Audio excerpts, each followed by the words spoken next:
It's just a changing market, and you move on with it.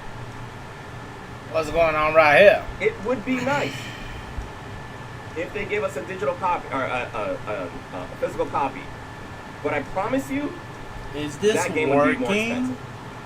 I promise you that game would be more Hello, expensive. world?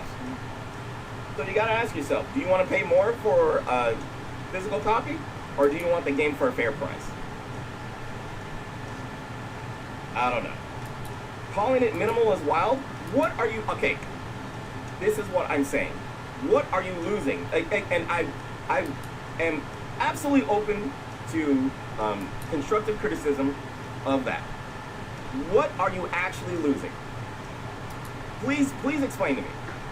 So that's what I'm saying. Let's have a fucking conversation. What are you actually losing?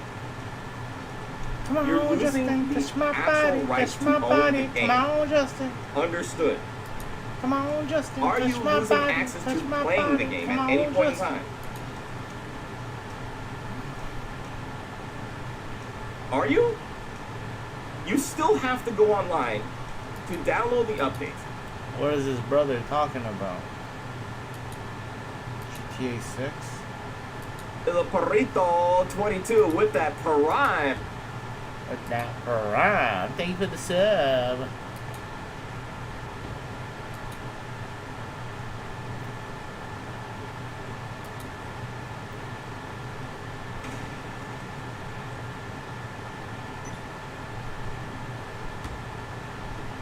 What the hell?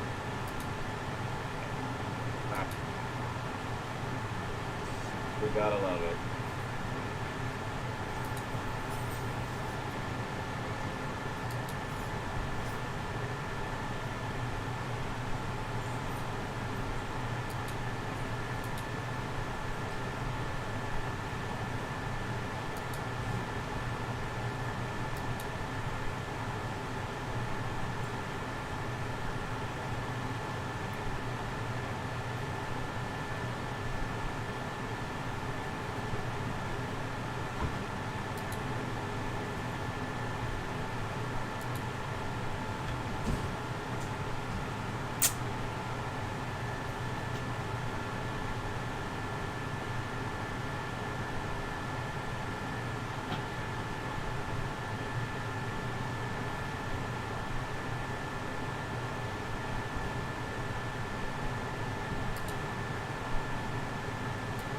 You know, I once drank a shot glass full of chili sauce for a bet on a night out, and the resulting explosive ejection of liquid fire from my body the next morning was enough to have me praying to the gods of chaos themselves, anything to release me from the torment. But you know what? That was still more fun than watching Supergirl, partly because I won the bet, so at least I made some money out of it, but mostly because at least it was over quickly. Supergirl, on the other hand, stretched out into almost 2 hours of abject misery and boredom, and by golly do you feel it. I was gonna say you feel it by the end, but who am I kidding? I was feeling it after like 20 minutes. I hate this! It is revolting! Supergirl is everything we all feared it would be, and more. So much more. A cringy, cliched, tedious mess of dull, lifeless action scenes that we've seen a million times before. That fucking face, man. One-dimensional characters with nothing even resembling arcs, the kind of safe, edgy humour that's become the hallmark of these factory-produced superhero flicks, all the usual played-out James Gunnisms that ran their course like half a decade ago, cinematography that looks like someone smeared the results of my chili sauce shot all over the camera lens, and a protagonist who's about as likeable and empathetic as a British politician. In short, Supergirl is a fucking disaster. The wrong movie at the wrong time, based on the wrong source material, made by the wrong people and starring the wrong actress. But we'll talk more about that later. Believe that. Anyway, fuck it, let's just do the plot. So a series of flashbacks explain how Kara's father separated a chunk of Krypton called Argo City from the rest of the planet when it got destroyed. But oh no, it also released kryptonite, or something, and everyone's slowly dying of radiation poisoning, so her parents send her and her dog Krypto off to Earth to meet up with Clark. But she's like, nah, I'm too cool for you, and spends most of her time dicking around on planets with red suns so that she can get drunk and party and look like the kind of girl you'd find passed out in a pool of her own vomit round the back of a nightclub on a Sunday morning. Wow, what an inspirational character. Can't wait to see more of this. So we pick up with Kara celebrating her 23rd birthday by, you guessed it, getting drunk and partying. That's when she meets up with Ruthie, who's out to kill some dickhead named Krem in revenge for murdering her family. But Kara's like, nah, it'll be fine. But it turns out it won't be fine when Krem himself shows up and steals Kara's ship and shoots Crypto with a poison dart that'll kill him in 3 days if he doesn't get an antidote. Wow, that was lucky, wasn't it? Lucky the antagonist of the movie just happens to show up right after he's been mentioned. Lucky that he shoots Crypto with a slow-acting poison instead of just vaporizing him or something. Lucky this all creates the perfect setup for our reluctant hero to join forces with young, strong female character. Right. Anyway, so off they go to track down Krem and his gang of Mad Max rejects, and then Lobo shows up for like 5 minutes to give Jason Momoa something to do. Then they accidentally get an innocent family killed, and Kara gets sick from the green sun on this planet, but then she gets better, and there's a big fight where she stops Ruthie from killing Krem because revenge is bad or something, but then she kills him anyway because she's not your typical superhero, and then she saves Crypto and goes back to Earth because she's decided it's finally worth her attention. And that's it. That's the plot for Supergirl. Oh, bullshit! All of it! Now, I'd be lying if I said I went into this movie expecting great things from it, but I've got to admit, I was surprised. And the thing that surprised me most was how fucking shit the writing was. I mean, the dialogue is exactly what you'd expect from something like this. The usual mix of trite one-liners, desperate attempts at edginess, the kind of cringe meta-humor that can only come from millennial Hollywood writers, and of course those wacky Marvel quips. That's all par for the course in 2026, but it's the story that really lets this movie down. The plot is nothing but a series of and-then coincidences, all strung together with the most flimsy justifications. The characters themselves are just along for the ride. Major events take place and people show up for no other reason than to make the rest of the plot happen. Kara gets sick and weak when she's exposed to a green sun in the second act low point, but then she just gets better when a yellow sun helpfully comes out. There's no particular trial she has to go through, no lessons learned, no difficult choices to make. The plot says that it's time for the big final battle, so it happens. Lobo shows up out of nowhere for like 5 minutes because he looks cool and the script needed some fan service and everyone likes Jason Momoa. And he does exactly what he always does, plays Jason Momoa. Honestly though, you could cut him right out of this movie and everything would play out exactly the same. In fact, I'm pretty convinced that the bulk of his scenes were added in post-production. Krem is just a generic bad guy who does bad stuff because fuck it, who even cares? He's just there to give the rest of the characters something to do. There's no real substance to him, no big overarching plan or hidden justification for what he's doing. He's just a space pirate crossed with Mad Max. His death means nothing because his life meant nothing either. Jesus, who wrote this shit? Oh yeah, Anna Nogueira, a former TV actress whose writing credits amount to fuck all. I mean, literally the only thing I could find about her was We Win, a micro-budget short film from 8 years ago about a couple's relationship that unravels during a game of Mafia. Son of a bitch! Oh yeah, that totally justifies putting her in charge of a $200 million superhero blockbuster. You're seriously telling me you couldn't find anyone better qualified for this job than a failed actress who aged out of the industry? What's up, dog? What is up? Triple C! B. Triple C! B. Oh, I gotta bow. What's up, man? I just started. Warming up. Just warming up. You wanna see some? You wanna see my progress? Shit, why isn't this working? Activate. Clap. Clap.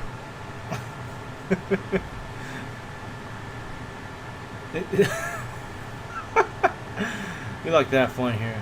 I think it's funny. Doesn't mean anything, but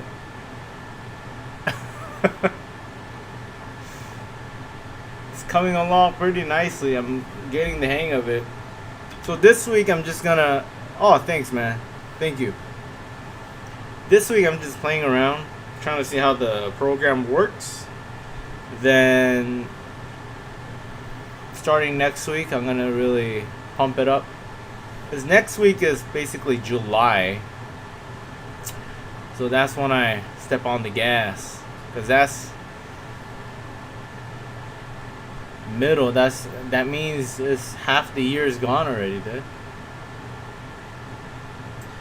Gotta really push it, dude. I gotta push it. Investing 2 hours a day on a work day. That's what I'm doing.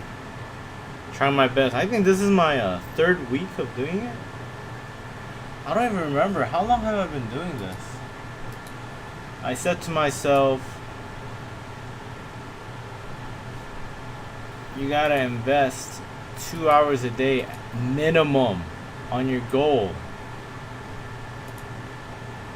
And then I started doing it. So this is my third week.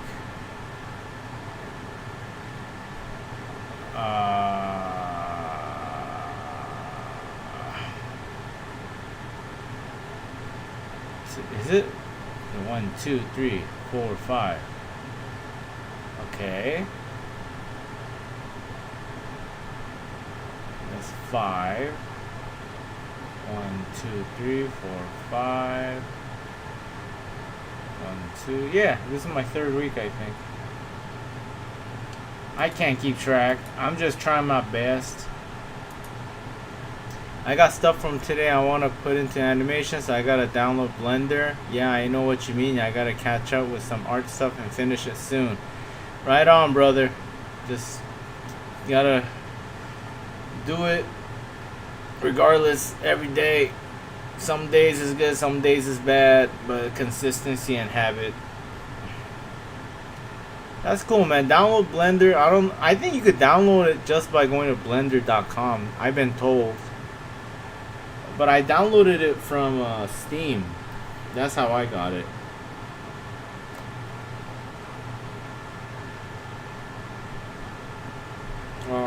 This is cool though. It's fun.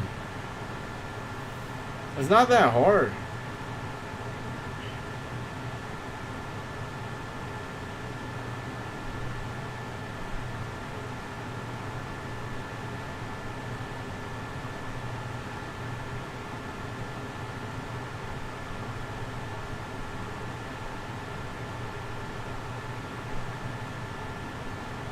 I'm gonna draw a little bit more simple, since animation is like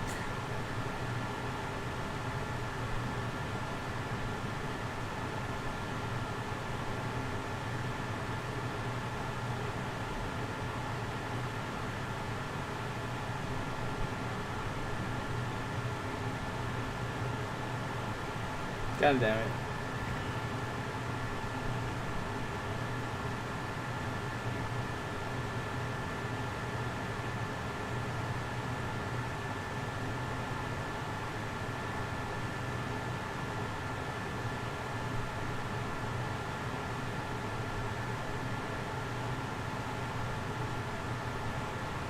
Oh, if I get Steam, I gotta have internet on my laptop. I had it just as a software download, so I want to do that instead. No internet at the moment. Yeah, I think I'm gonna re-download this. I could do it without Steam. You're right, dude. It was like, basically like 2 days ago, Steam was down and I couldn't animate. Yeah, I'm gonna re-download this.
Good. Copy. Paste. Can I do that? Paste it.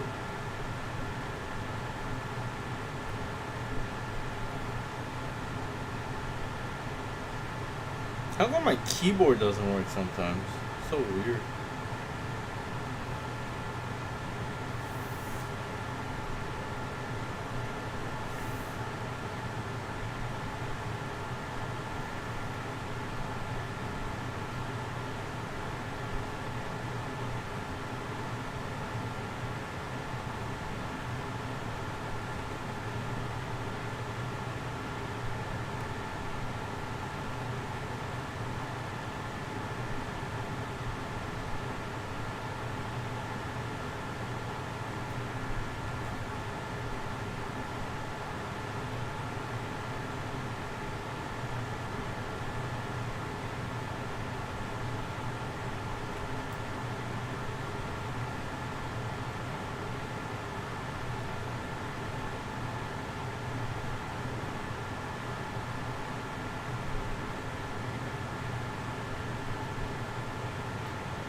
Because of Blender? What do you, I don't understand. What do you mean because of Blender? Oh no, I'm just being stupid. Like it doesn't work. Like the hotkeys are very like cumbersome in Blender. Or I might be doing something wrong. I don't know, but you know, whatever. I'm trying.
There are so many things I wanna do, but I gotta draw and try to become a famous cartoonist so I could escape poverty.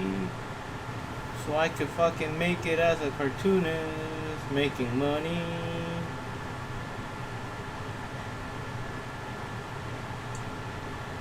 I'm tired of having all these debt in my life.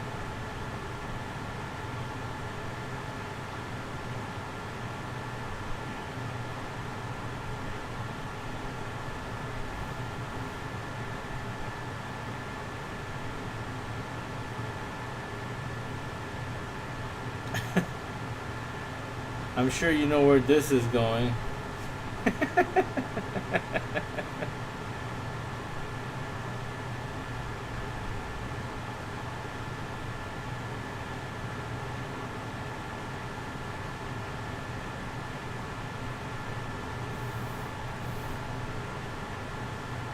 Alright.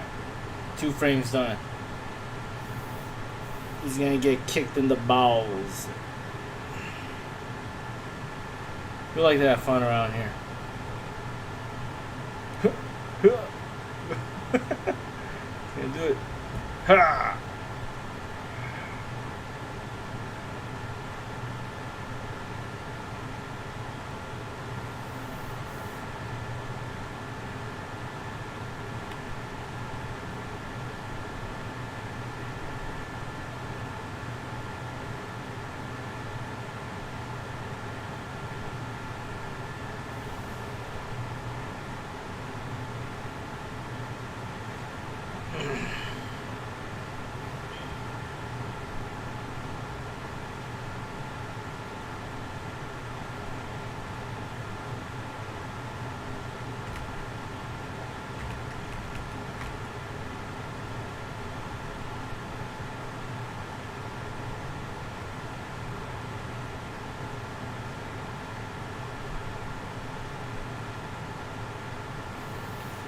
So then I gotta go to edit mode,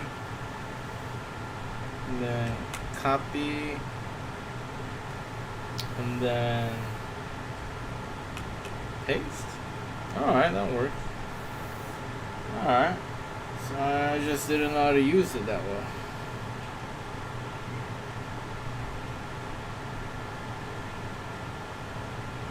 Can't wait to see the reaction on the other guy.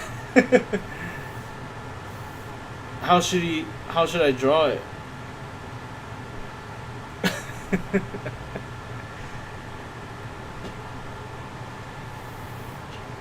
What will happen?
Oh, fuck.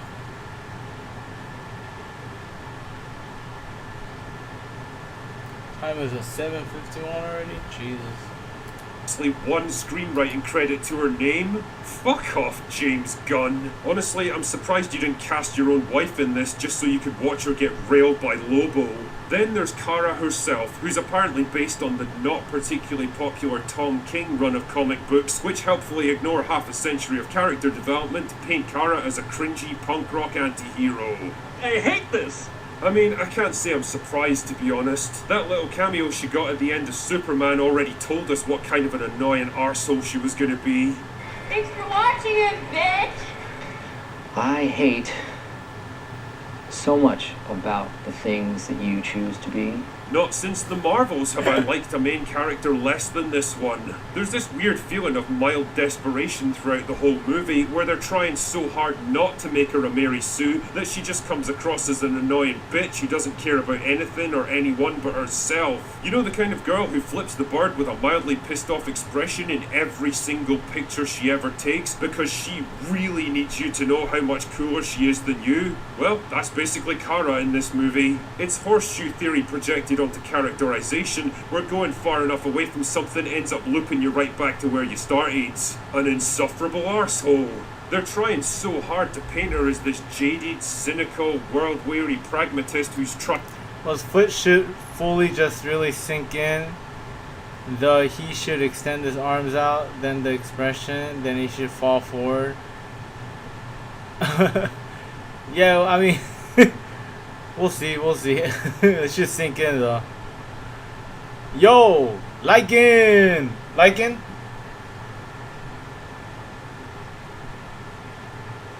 What is up, Lycan? And failed to be a hero and just wants to be left alone now, but it doesn't fucking work because she's like 23 years old. This is the kind of thing you do with a 50-year-old man, not some young girl who's just starting out. Like, how the fuck can you have a life of regrets when you've barely even lived a life to begin with? If they had to do some kind of anti-hero arc with her, they should have made her this rebellious, energetic, loose cannon who acts first and thinks later, convinced that she can help everyone, only to discover real life is more complicated than just punching the bad guy. You have to show us the fall so that we can cheer for the rise. Ultimately, for all the hype and controversy swirling around it, Supergirl is nothing but a depressingly bleak, horrible-looking, uninspired, generic superhero movie whose only USP turns out to be its biggest weakness. Yes, young women really can be messy, self-absorbed failures, but here's the thing this movie doesn't really get. They probably shouldn't. It's a movie that no one seemed particularly excited for, pushing a character no one cares about in a cinematic universe that's barely started but already seems to be in its death throes. And well, Supergirl is nothing but another nail in the coffin. Anyway, that's all I've got for today. Go away now. I guess Supergirl sucks. It seems pretty shitty.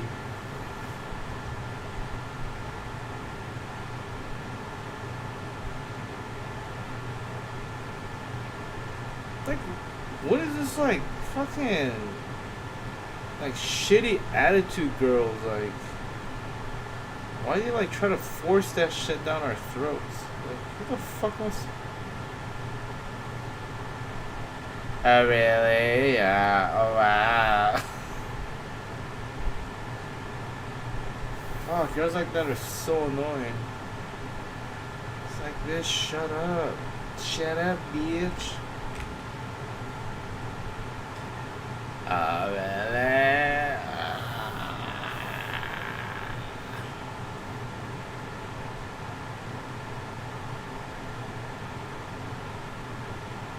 Shit. Oh, I can't even turn this off. I clicked the wrong thing.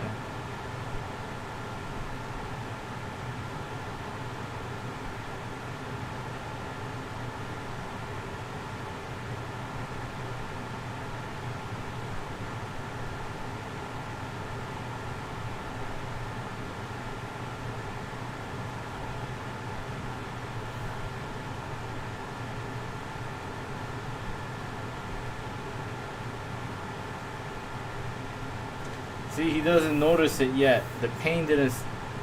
He doesn't feel the pain right now. But his eyes are gonna be like... Yikes!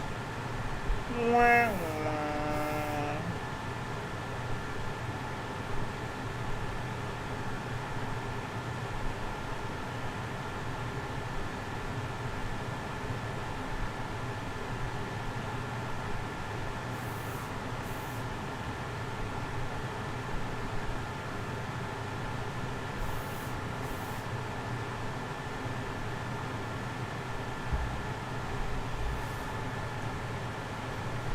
The actress looks like an Ewok. Dude, she does, man. You most deal with this a lot. What's up, Yellow? You most deal with this a lot? Getting nut kicked? I hope not.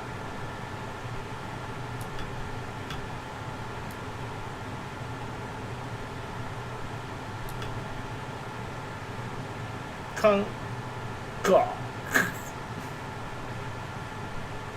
Bow, bow, bow, bow, bow, bow, bow, bow, bow, bow.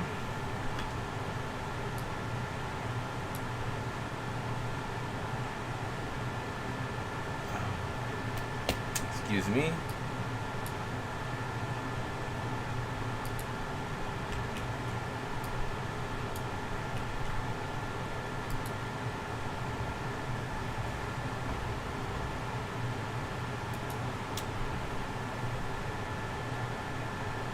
Oh, you mean the dealing with the girl?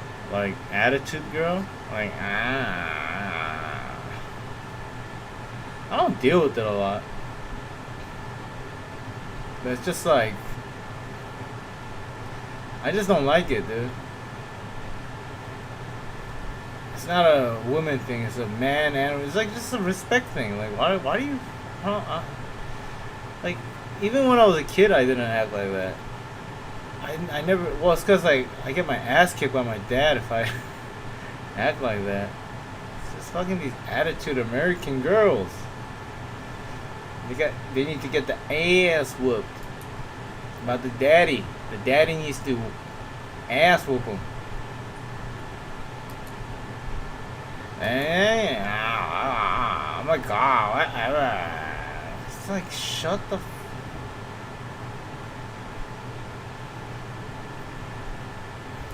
Clip going around on the internet of Elliot Page, who is an actor who used to be a woman, but in her mid-30s decided that she's always been a man. And she's now been a man for 3 years, and apparently this interviewer right here is going to ask her to define masculinity.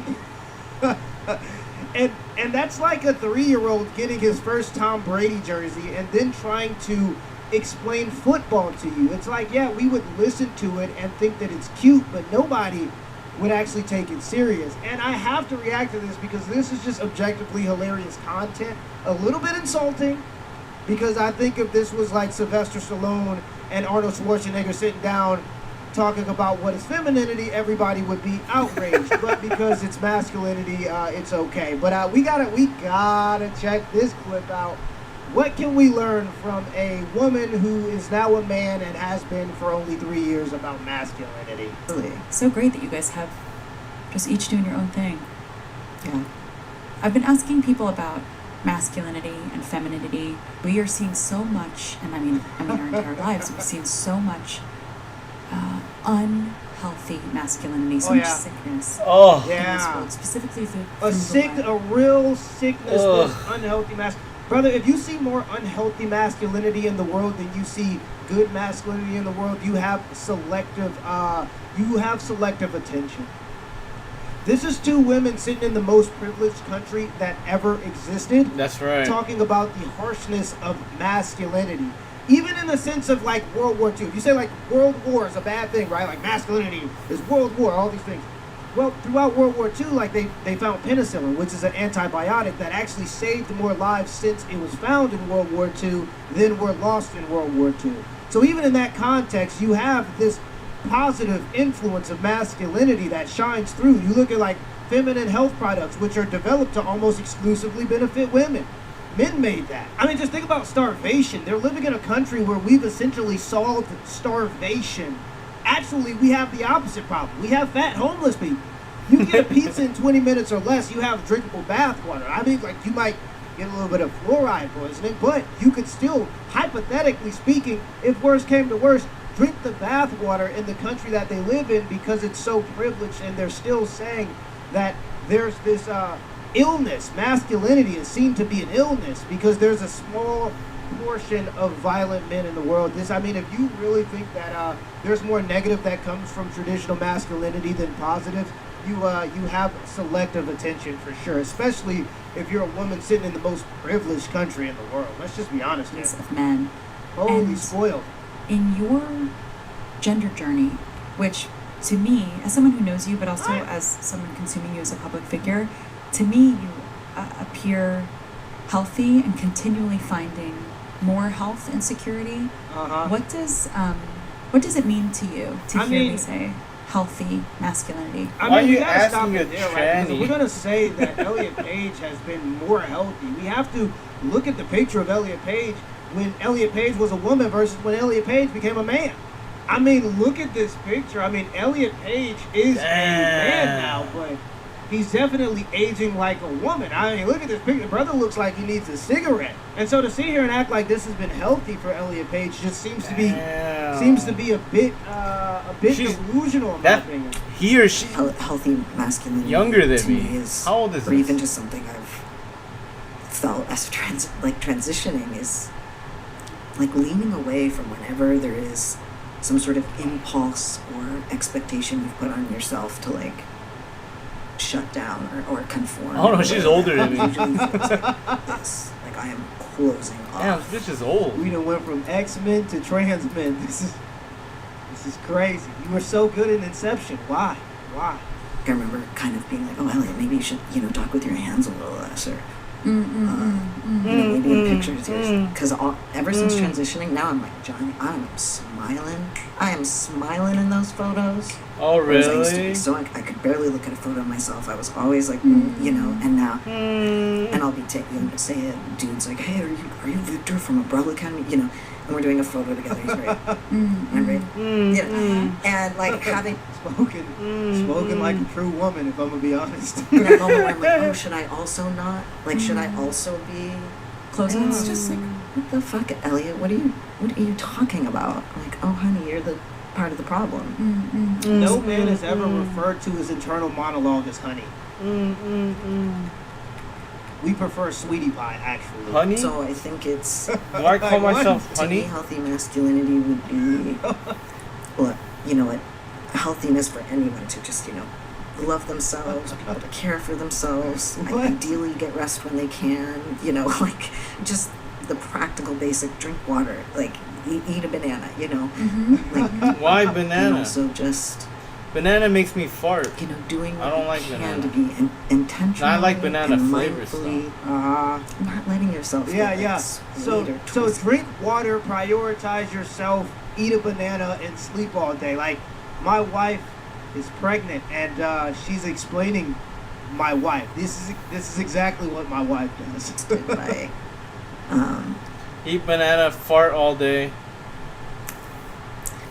the rules that I feel like end up like leading to so many of the problems that we see that are, do get inflicted by toxic masculinity, violence, and, abuse, just general cruelty, and And I love that. I mean, this is the most woman podcast ever. Nothing like listening to two ladies have a conversation. The like there's this thing about female podcasts. It's unique to female podcasts. It seems to be to me, where like as somebody's speaking, they like reply as if they're eating good food. Like they do like the and they slowly nod to act like what the person is saying is deep. And the reason they Bananas is good. It is it's like beans. It's like gassy. It makes you gassy because it's just how it is. Banana, coffee, beans, high fiber, right? do this is because if they just sat there in silence, we will be able to actually take into consideration what the person's actually saying. And because the person's not actually saying anything, they have to fill in the empty space with these to make it seem like this person is saying something deep, but really they're saying nothing, absolutely nothing of substance if you actually listen to the words that she's saying. It's like saying to make it seem like everything is deep like that, and taking off your shoes and putting your feet in the seats. Like there's something about female podcasts where that it happens it's consistent.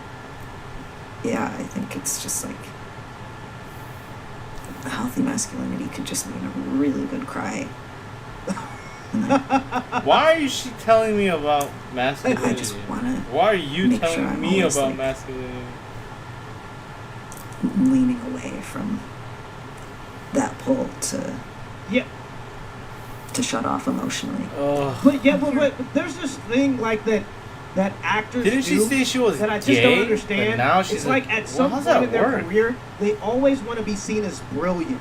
Like it's like it happens in their like late 30s or 40s, where every actor wants to be seen as brilliant. Like every actor wants to be seen as having some like groundbreaking like philosophy or politics, and I just don't understand it. And like there are some, don't get me wrong, there are some actors and actresses who are really good and they can turn what they do into like an art form. Like I think of a Viola Davis or like a Denzel Washington or even somebody like Mike Epps, in my opinion. Like I know that's a controversial take, but I think that Mike Epps as a comedic actor is genius. Every movie that Mike he's Epps in, is I get a funny. good laugh. He's been in all kinds of classics. He's been in like Soul Man. He's been in the Friday series.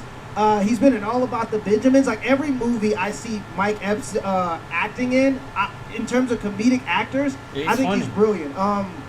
He always makes me laugh. Now his stand-up, I could live without. If it's on and I'm on my phone, I'll listen to it. But I'm not a big fan of his stand-up comedy. Somebody like Michael B. Jordan just recently had a really breakthrough moment. I've always seen him as corny, but in the movie Sinners, he had his Eddie Murphy moment where he took two characters that were almost identical to each other, and he was able to act them in a way where it separated their character. And I thought that was very impressive. I like the movie Sinners. They used the 80s rock and roll music. They did What's a throwback Sinners? with that. I've always seen Michael B. Jordan as corny in some of his acting, like when it came to Killmonger and Black Panther, I thought was very corny, but it's a child's movie. It's a Marvel movie, so I understand. When it comes to like Creed, I thought that his character was corny, but it's a Rocky movie, so I get it. Rocky has always been corny, but it's a little motivational.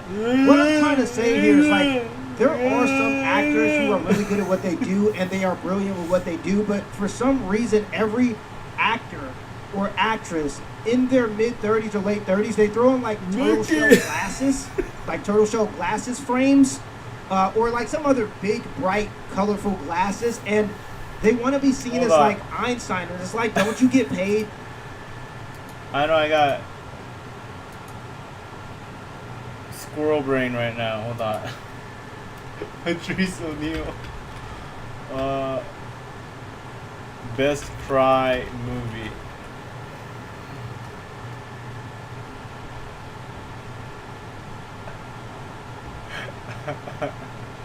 uh.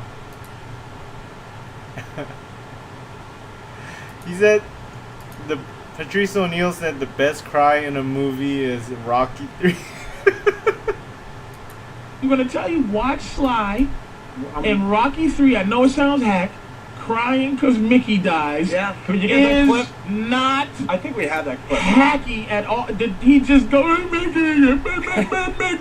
Here's a weird one for anyone that saw it. It's one of my favorite movies, too. It's a New Zealand movie called Once Were Warriors. It actually did very well here. Wow. Rena Owen, Ooh, the mother, when the crying kid, that. Yeah. after the kid hung his, the jeez. mother crying. Great cry, but it's one of those things where it's just that's too boutique to actually put in there because it's so, no one's seen it, well, people saw it, but I know what you're saying. Yeah. That cry with seeing her daughter, because she had a real trying to catch her breath cry. That was a good cry. Good Yeah, cry. that was Good cry. Yes. horrendous. Yeah, man. Yeah, I'd say, man, I can't, man, First Blood. The first Blood, as he's sitting there talking about being a Vietnam, I bet you he did Vietnam guys proud in that movie. Hell yeah. Even though he's become almost a character. Rocky 3 when Mickey died. I know people think, but I believe it. It was impressive. I It wasn't- felt it, man. Yeah, it wasn't hacking. I felt it. I'll tell you a great one too. Keanu Reeves in Devil's Advocate. When his wife cuts her throat and he's trying to save her in the hospital room. Really? And I thought you was joking when you said Keanu Reeves, great acting. No, when he was trying to save his wife, and he Yeah, she just bled out through the throat. Yeah, that was actually great. Really? Yeah. I gotta see that. Yeah. Let's go to Chris in Arizona. Chris, how are you, buddy? Good morning, guys. Good morning. Hey, a while ago when you had Kevin Smith on, he was mentioning that, I don't know how the topic came up, but he said that sometimes when there's a cut scene, that they use a methylator or a methylated vent to blow into the actor's eyes. So it's a pretty natural reaction to the whatever the hell that menthol is in the air. Yeah, okay, that might work too. All right. Yeah, they probably made crying easier. Yeah, got him. Figures they would in Hollywood. Got him. That's tough though, because you're right. They got to go for so many angles. It's like, how do you get to that emotion? You're in the middle of the real emotion. A cut. Oh, we had a sound issue. Let's go to Spiky J. Spiky J. Want to point out one of the worst one of the worst cries of all time. What? Ed Norton at the end of American History X. He said the worst. It almost sounds like he's laughing at his brother's death. See, now I'm not prepared for this break today. I gotta see a lot of these crying scenes now, so I can be more involved. Do you remember that one? I don't remember that one now. Yeah, it didn't move me at all. It's like, you remember the ones that move you because of the moment. I mean, Meryl Streep trying to decide whether she has to choose a boy or a girl. And of course you argue with a girl, why the boy? I go, because he can make other people. Your useless girl just pumps out one thing and that's it. That's it. But I can make an army with a guy. But Meryl Streep's cry, You're an effing robot. of choosing which kid gets to live or die, her cry is shocking. You can't even function watching that. And Denzel's man trying to stand there, take the pain cry is just like, damn. But Color Purple has a few cries in it too. But I'm gonna tell you, watch Sly in Rocky 3. I know it sounds hack. Crying because Mickey dies. Yeah, can you get that clip? Not I think we have that clip. hacky at all. Did he just go, Mickey? Here's a weird one for anyone that saw it. It's one of my favorite movies too. It's a New Zealand movie called Once Were Warriors. It actually did very well here. Wow. Rena Owen, the Ooh, mother, when the crying kid, that. Yeah. after the kid hung his, The mother crying. Great cry, but it's one of those things where it's just that's too boutique to actually I put thought in he there does because it's so no one's seen it. He imitates it. It's just fucking funny. One thing from Rocky 3.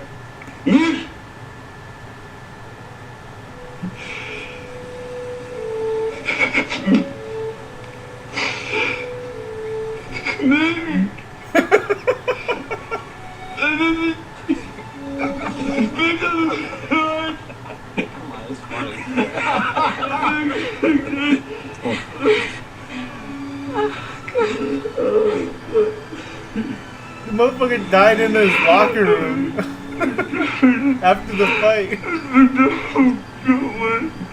You gotta give it to him. Wait a minute, you didn't finish though. I'll stop it for a second. Dude, I'm telling you, You gotta give it to him. That's a real cry he's happening. crying, dude. You gotta see it. That's a real man's cry right there. Yeah. Blubbering. Yeah. Trying to talk through it.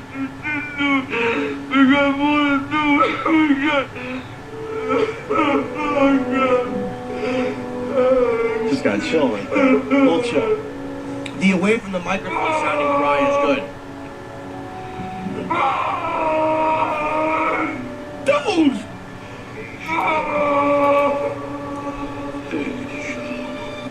Dude, it's because it's Stallone that you gotta laugh when you. But man, his crying when Mickey dies is up there in an all-time cry scene. All kinds of things make one into crop duster. The scientific explanation: powerful enzymes are breaking stuff. Then this breakdown has buildup happens.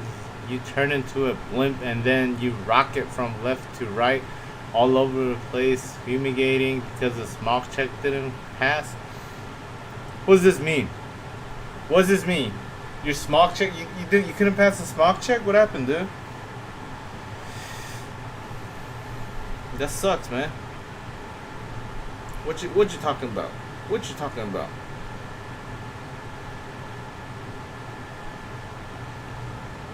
You couldn't pass a smoke check?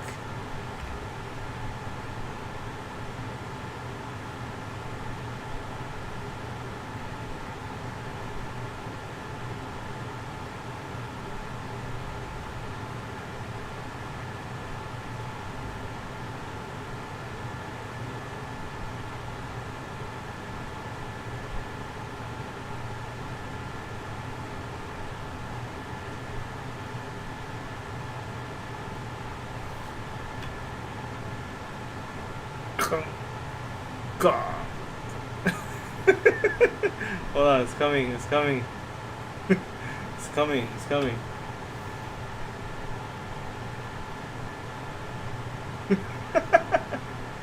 Hold on, that's funny.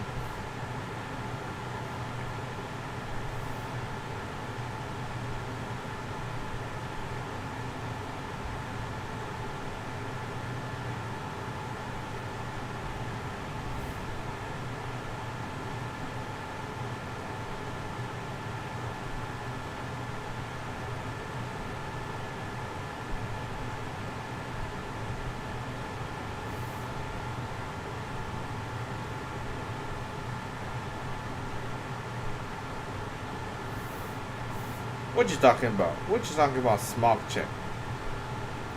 You sound like a science teacher right now. What happened?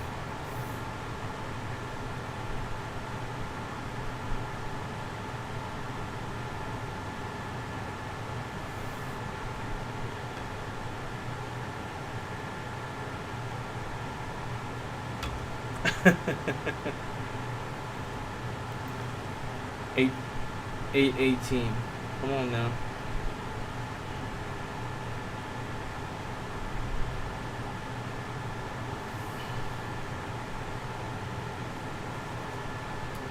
To lie? Don't we pay you to be somebody that you're not, Elliot Page? Didn't you make $30 million because you're a professional at doing something you're not? And then like they do this thing where like they wear casual clothes with these like turtle shell glasses, and it's like, oh, I'm kind of normal, but they wear the hat that says I'm actually not normal because I have talent, right? They wear the hat that makes you look talented. And then they start saying a bunch of things where if you actually listen to it, it doesn't really mean anything. You're not a normal person. Anybody who is capable of crying on cue is closer to a sociopath than they are a normal person. You understand the type of person you have to be able to cry on cue? It's like the opposite of stoicism. It's like stoics feel emotion, but they suppress it and they put on a strong face and they become brave because they know they got to get the job done. And to get the job done, you have to be able to operate with mental clarity. That's kind of what stoicism is, right? Acting and being an actress is like the complete opposite. They don't feel anything. But they're capable, like, emotion to them isn't like human, it's a process. So they don't actually feel anything. And so because they go through this process, they're able to cry on cue and all these different things. It's the complete opposite of stoicism where you don't actually feel anything, but you're able to present yourself like you have all of these feelings and like you have all this deep meaning. You'll listen to some of these actors speak about like anything, and then at the end of it, you think to yourself, like, I thought you were more brilliant before I watched the podcast, right? Like it's insane how they're capable of saying nothing for so long. The Reaction Creator Academy course, Learn to Turn Social Media Moments into Real Money, has been, people look, your reaction creator, look. It really makes a difference. The other explanation is a person gets too old and then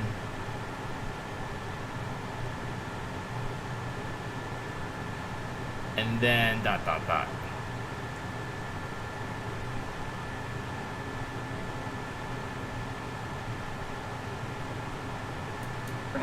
But when we are organized through this such a strict, rigid system, the pressure to conform, we don't realize how that pressure to conform is suppressing our health, restricting our nervous system. This is kind of what I was like thinking about being in love and the like, what are we actually saying right now? My journey with gender and sexuality has like opened up so much since becoming a parent. The physical experience of making a person and then getting that person out of my body, like that has been a huge touchstone for me for opening up my own pressure to conform.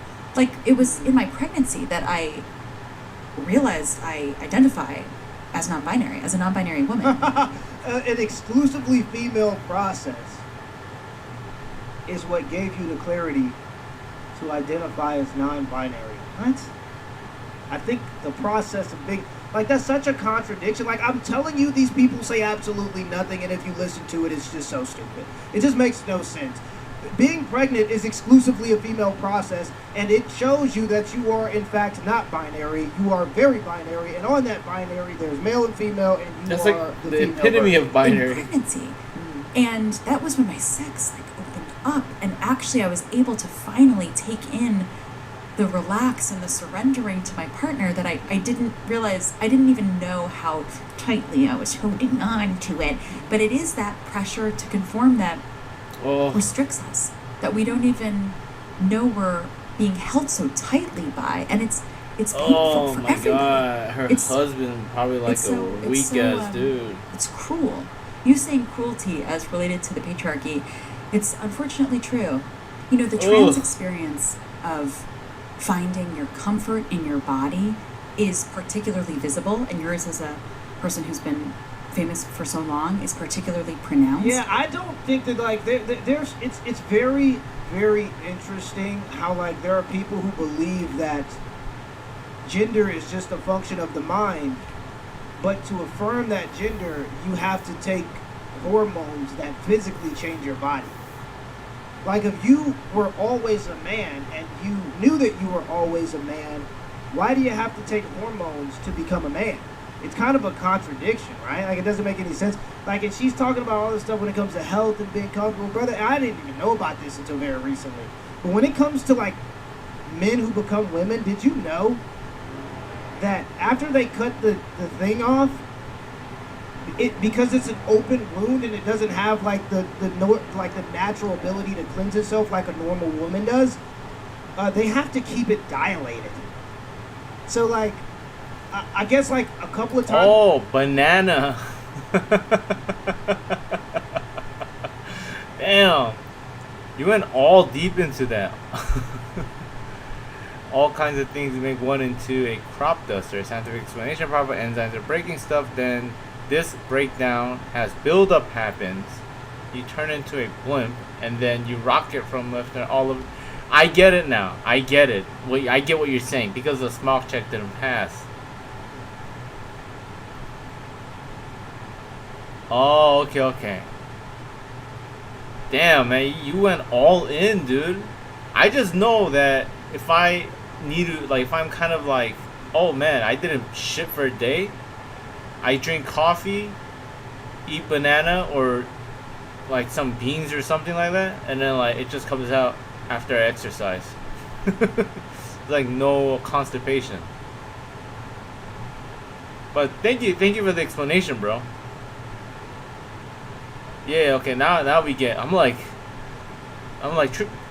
Triple C is like, what is this guy talking about? Is he like reading Wikipedia of something? Is he like misquoting something like in my chat? Like, did he meant to send it as an email? A month they have to use things that dilate the hole because it would heal up like a wound if left to its own natural devices. And I just couldn't imagine that to be comfortable for anyone. A lot of this stuff just seems insane, but it makes sense because Elliot Page was a child actor. And many of those types of people become insane. They get so used to playing different roles that they begin to lose who they actually are. And they just become like, these people are very susceptible to like cult-like ideas and prepackaged personalities. Because they don't have their own anymore because they've been so used to switching between different people for their entire lives. But this is actually who would take this serious? Of how everybody feels in this society, wrong in their bodies. No, women. Nah, it's just you. It's just you. Told we're too fat, we're too thin, not curvy enough, too curvy. Cis men are taking tea. Cis men take tea. And then are loudly transphobic, podcasters, whatever, and we're missing this. Yeah, but why can't they be? Like, I don't understand that. For the trans experience to be this, like, just particularly pronounced and accessible example of finding your true self. One thing I feel really what is this thing with like about finding how, yourself with women, dude? It's like it's so fucking weird. Like, what are you finding? getting nominated for an Oscar when I was 20 or whatever. Oh, or whatever. Who's counting? Who's counting? I have like 942,000 subscribers, but you know, or whatever. Who's counting? Let's get it to 1 million, by the way. Let's boost up those numbers. All right, I got 1,000. Come on, let's so boost up my young. numbers. I got 1,000. And in that period, Make that into 1 million. Like absolutely just not okay in those years following. Yeah, you're a multi-millionaire. Cheer up. Okay. Yeah, there shut are people the who fuck can't up. afford health care. I don't even have healthcare. You were 20 years old and a multi-millionaire. You better be happy. If there's anybody She's not that 20 needs though. to be happy in this Bitch is old. society under these circumstances, it's the people who are multi-millionaires at 20 years old. Cheer. Oh, she became a I multi-millionaire. mean, these people are not even, they're not even fit to survive. Like, you're sad and you have $30 million. If you were broke, you would be done for. If you were broke and not insulated by having endless resources that that keep you alive, essentially, because if you didn't have those, you would probably harm yourself. Natural selection would run its course. These people are not even fit. I'm for still alive, survival. though. They're I'm still insulated by money from natural selection. Learn that lesson so young. Like to go, like, I actually don't care. That's not what I care about. And something's not okay here. And like, to be in a place now where I can like reflect on that and like just sort of where my priorities are, where they are creatively. Like, there's just, I feel so lucky to have learned that young. That you could have this thing that everyone's saying is the dream come true, and people's obsession with fame and or what success means. And don't get me wrong, of course it comes with, it helps your career, of course. But I just mean like, I mean, how could somebody look like a 13-year-old boy and a 39-year-old lesbian at the same time? Like, you look like everything but a grown adult man. it gave me such a, I think, profoundly important lesson so young. And in some ways, I feel like that relates to, like, conformity, or, how people think they should, approach life, or they get lost in an idea of what success means to them, or what have you. And like, in terms of my transness, I feel so lucky because I feel like I've gone from a place where I could barely function. I was so uncomfortable to now, kind of no matter what's going on, like, my feet are on the ground. And Look, she has her legs up in the chair. What did I just say about female podcast, bro? I'm telling you, it's all a part of the formula. I had to do all that digging, and I had to, like, scrape through all those layers and not worry about what people were going to say or think and all that. And gosh, when you do get, like, feel like liberated from that and that shame that you've been carrying, like, that is what I would wish for everybody. Okay. For everybody. Okay, I'm not gonna lie, I can only take so much of this. Young pubescent boy. I mean, and this is like just the thing that happens, right? With the women that try to become men, which rarely happens because it's significantly harder a lot of the times they find to be on this side of the gender spectrum. Like they become crazy, boys, dude. basically, and like for the guys that become women, outside of all of the makeup and stuff, they still look, they got the big broad shoulders and the hands the size of a damn baseball glove, and without the makeup, the 5 o'clock shadow, and all these different things. Like, without being able to put on the makeup and kind of masquerade as a woman, they very quickly resemble a lot more like a man, and it just happens that way. But this is enough already, Elliot Page. We've heard enough. You're not brilliant. You're an actor or an actress. You've made $30 million off of a bit, and God bless. She made $30 million? No way. This episode. Welcome back, guys. Got an interesting one here about shrinkflation and just the highway robbery of the cost of something as simple as fast $30 food. Look at what this guy million? paid at Burger King. Look at this. So I'm catching a red eye. And can you believe it? This is a rich nigga Burger King. Look at these prices, bro. Look at these prices, nigga. What No, are you that talking can't about? be What's real, going on? dude. LAX. So here's the actual total, nigga. Oh, that's $65 on 2 combos. On 2 combos, bro. $65, bro. This Burger King gotta be French, bro. This Burger King from France, nigga. This Burger King. You feel me? Because I don't know what's going on at LAX, but they for sure got the world's first Dude, rich nigga Burger you're not King supposed for to sure, eat man. at LAX. Nigga, this shit sick. The Hershey Pie 5 aces, nigga. Look at that, a Whopper, $26. No Classic fucking Royal way, Crispy, dude. $23. What's that double Whopper? $24.49. That's great. You're paying $25 plus tax just to get a double Whopper. And what do they give you when you do get your double Whopper? Watch this. Look at what these burgers look like. Yeah, when did the junior bacon cheeseburgers become like? Look at what he's holding. That's way Bro, too small. that's not dude. even for kids. That looks like a toy. You know, one of those fake rubber toys that you It wasn't use that small. Is it that kids get. small? Look at this. Your thumb is covering a sizable portion. You couldn't even hold one of these just a few years ago, guys. You couldn't hold this with 2 hands. It was like too much. You couldn't even bite down on it.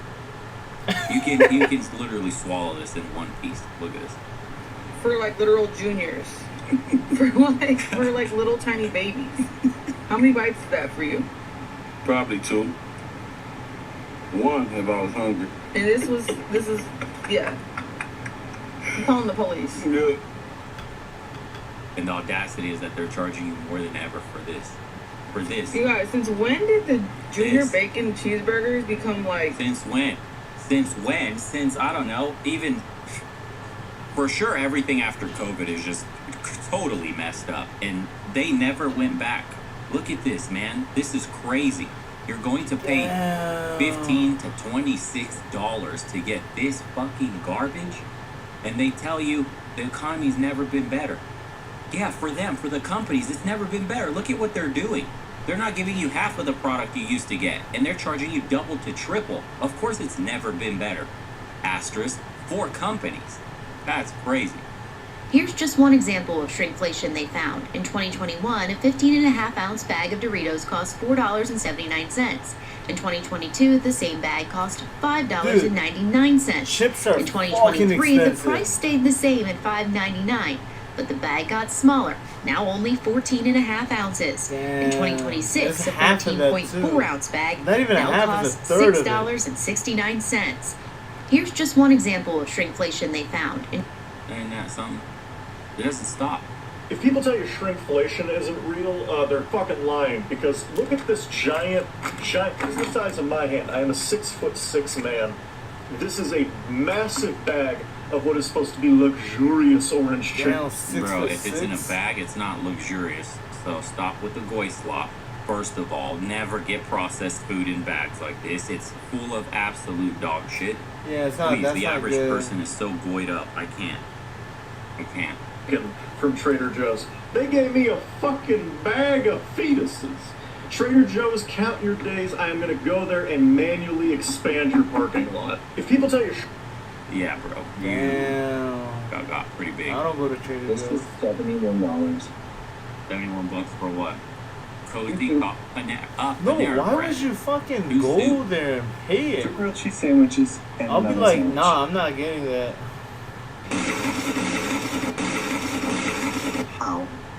How is this $21? I don't understand. Hey, you better start learning how to cook at home, America. Yeah. Because going out to eat is a no-go. Look at the Costco toilet paper. 2 months ago versus now. There's no way, dude. This is just happening right in front of all of us. That's crazy. Look at that. That is millions of dollars in profit for them. Millions of dollars. You're paying the same price, if not more. They constantly go up. And you're getting less and less product. What's their excuse? What in the shrinkflation is this? 8 cinnamon rolls. I'm sorry, where are the other 2? Rob. Riddle me that, doughboy. You smug motherfucker. Look at these new Pop-Tarts, right? Super stuffed Pop-Tarts. These motherfuckers got me pissed off. Look at this shit. Look at this bullshit. The guys are angry at their slop. What is even that? Oh my god, dude, that's what Pop-Tarts look like now? One motherfucking Pop-Tart, dude. Is that even bigger than a fucking what? Aren't That's they not like even bigger than a rectangle? regular fucking Pop-Tart. So you're getting one per package. Yeah, you threw it in you your get, house? You get 4, right? Hold on. You get 5. You get 5. Okay? Yeah, because you threw away the one. You get 5. One a package? First time again. It's alright. His brain is going, but it's so good. The Yeah. Okay, fine. I'll buy another pack of chocolate. So chocolate is fake cacao, and it's not even real chocolate in there. It's like body parts of the kids and shit. You know, I can't be bothered. No. Regular Pop-Tarts are better. All these people in the comments agree that these are just the old Pop-Tarts. These are what one regular Pop-Tart used to look like in 2008. I knew it. That's how Pop-Tarts used to look. And they're right. Let's look at a commercial from Pop-Tarts. This is from the 90s. What the hell? Are they going to use the fucking toasters in the store to cook these Pop-Tarts? And by the way, Pop-Tarts aren't fucking like that, dude. You know, they're fucking hot all the way through, even the icing. Alright, well, just here, I paused it. Look at the Pop-Tarts. Look how much filling is in these things. Now, let's go back to the video. Alright, here's the video. Don't eat Pop-Tarts, Here's the Pop-Tart. Here's the new Pop-Tart. That shit is thin as fuck. Look, if you had Pop-Tarts when you were a kid, you know they were filled. They didn't have to say super filled. You just knew just by how thick it was.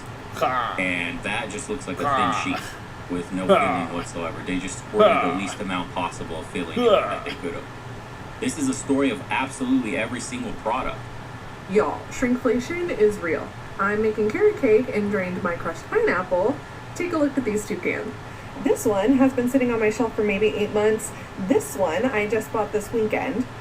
This is the juice that I just drained out of both of them. But look at how much is in this one. I don't know if you can see that. Look at how much is in that one compared to this one. There's like 0 crushed pineapple in there.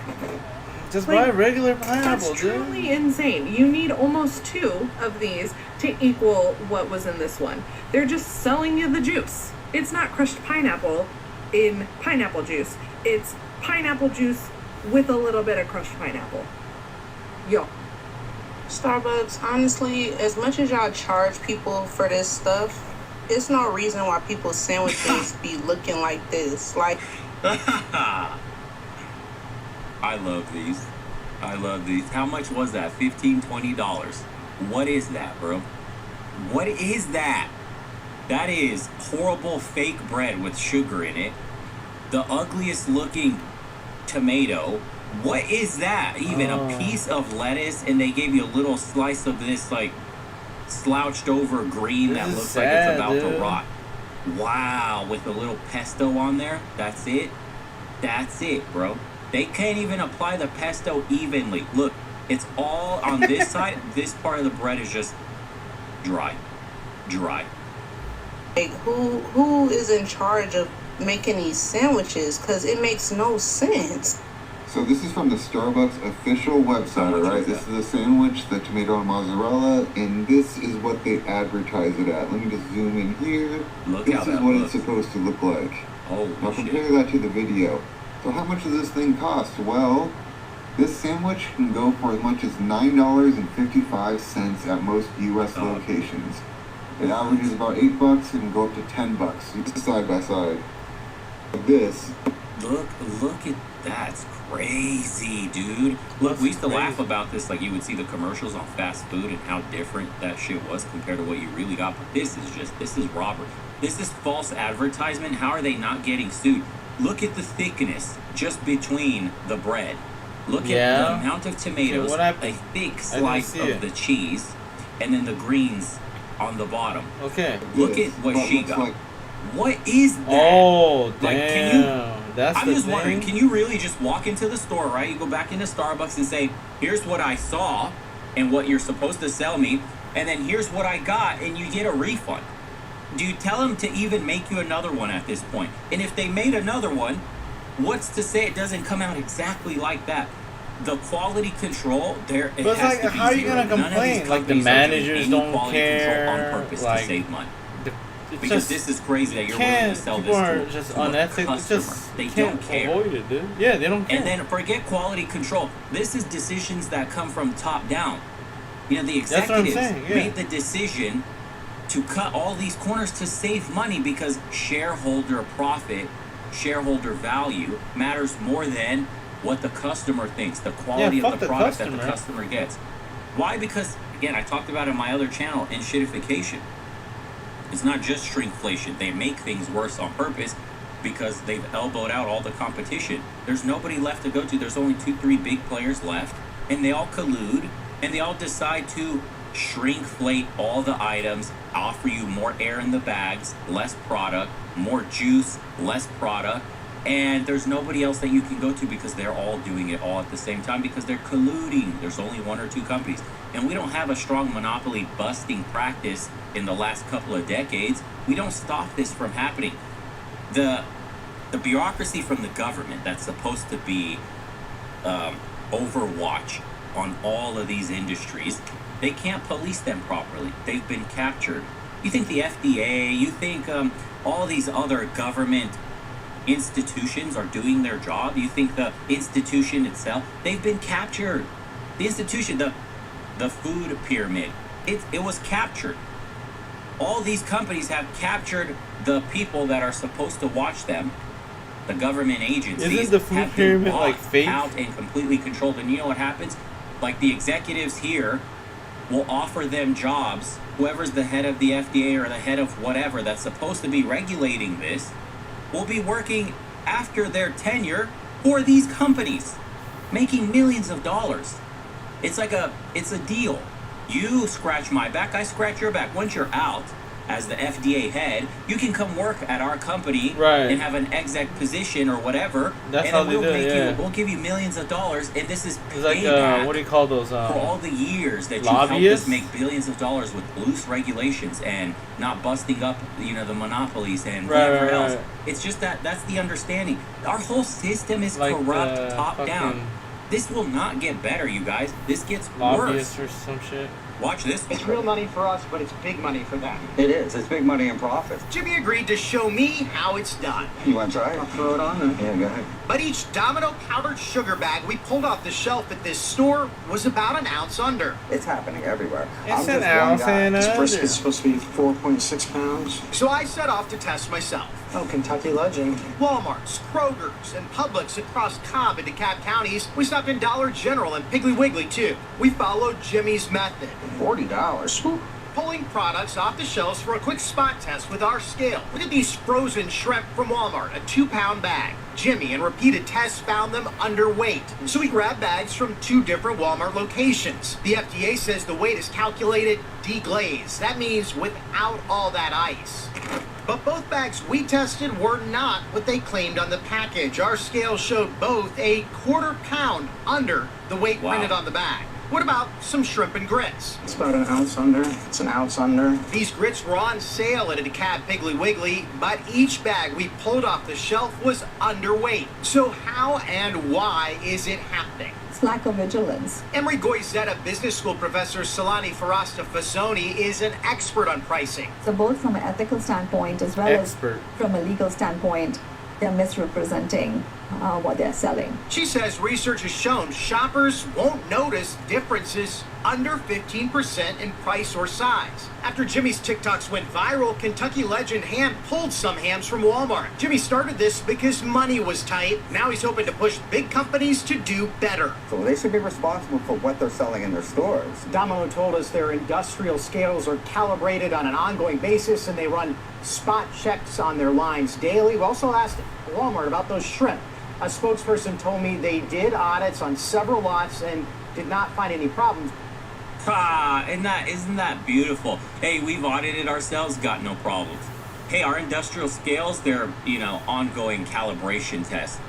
bullshit corporate speak for we're fucking you over, and there's nothing you can do about it. We own your politicians, and we own all the institutions that are supposed to be policing us. And we have investigated ourselves and found nothing wrong. What you gonna do? Where are you gonna go? You shop at Walmart, big dog. Where are you gonna go? Publix? Sorry, but we're working with them too. Both CEOs sat down and had a conversation about doing the same shit. So you're gonna go to the other guy? What other guy? We're all doing it, because there's only 2 of us left. Welcome to capitalism, or whatever, oligarchy, crony capitalism. What do you call this system? What's the proper name for this system? Fuck you, system. Anyways, we'll see you guys on the next one. The fuck you, system. This episode of the Adam Carolla Show is brought to you by... What advice would you have for young men out there? Don't do what I did. You spend $10,000 on cam sites?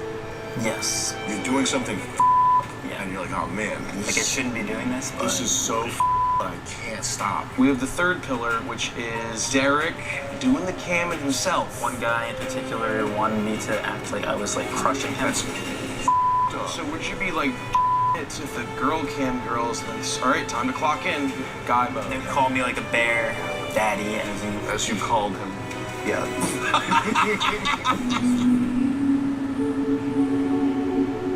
What's so your name is Derek? Yep, Derek. Derek. It's a good name. Thanks. Can you scooch closer? Yeah, let's get into it. Probably just closer. Well, you just rotated. You didn't get closer. You just rotated. Sleight of Just a sleight of hand. You're a bodybuilder. Yeah. So I've kind of been like out of the competitive aspect of fitness for a while, for like 6 years. Now I kind of just go to the gym 3 or 4 days a week just to stay in shape. Yeah. It was fun. It was a good run, but I realized that there's more to life than that. And I felt like it was like the amount of time I was spending into it wasn't really getting the monetary reward. Only the top 1%, just like any other sport, really get any sort of compensation for it, and the compensation for it isn't really directly from the sport itself. It's more so from sponsorships. Were you a good power lifter? Yeah, so the best I did was I came runner-up in the 205 weight class to Nick Wright, who's a well-known YouTuber in the Rhode Island area. And I had kind of changed my ideas of what I really wanted in my life, and it wasn't really lining up. What, because you got second place and you were like, oh, this kind of sucks. It's not dope as I thought it would be? Yeah, it's not worth, like, beating yourself up to be, like, injured, not being able to walk when you're 40 maybe. And people take it to super extremes. What numbers did you get? What were your lifts? The best deadlift I did was 540. Speaking in pounds, I know there's not a lot of people who go run off the kilo system. I thought you did 540 kilograms. 540 kilograms, I think, would be a record. It'd be like a overall. I can do it. And then 275 in the bench, and then 405 in the squat. Were you telling me you could do that much? I've never hit 275. Chest is not my thing. Do you have any tips for him? Tips, I guess starting slow. Because it's going to go in one ear, out the other, because he knows everything. he would teach you a thing or two. No, I see the bike, though. It seems like you're into biking. Is that you, or is the dossier? Do we even have... You're talking about your bike, your motor, your my bike. Dirt bike. Oh, that old your thing? Bike. That's his dirt bike from back in the day when he would dirt bike around town. My Suzuki? Is that what it is? So let's kick it up a notch. What else? What's the next level up of interesting thing we could move on to here? Okay, you run a YouTube vlog, bodybuilding, monetization. You're a vlogger? Yeah, a vlogger. Nice. I do a bunch of different things on there. I've done like reviews. About what? Mostly fitness stuff. You should call it The Life of Derek. That'd be a good idea. What's it called? Derek deadlifts, actually. Okay, that's good. Well, not anymore, because he doesn't deadlift anymore. I know, I should change the name. That's true. Life of Derek is a good idea.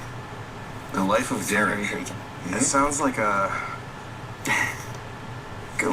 Lithuanian, like, gore vid.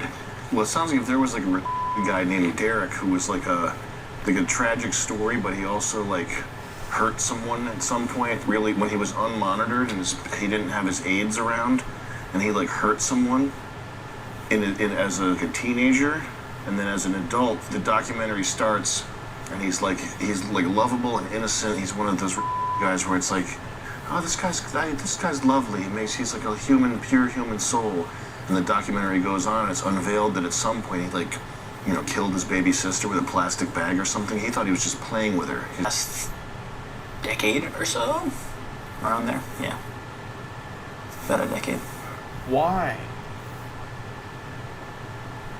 You see, he wants to help the conversation kind of continue flowing, but I need I need the information to kind of penetrate that you spent. I mean, it's honestly not that insane. It's a funny thing to say I've spent $10,000 on. That's what that is, right? Yeah. That's pretty funny. Was it, let's just let people think about that for a second.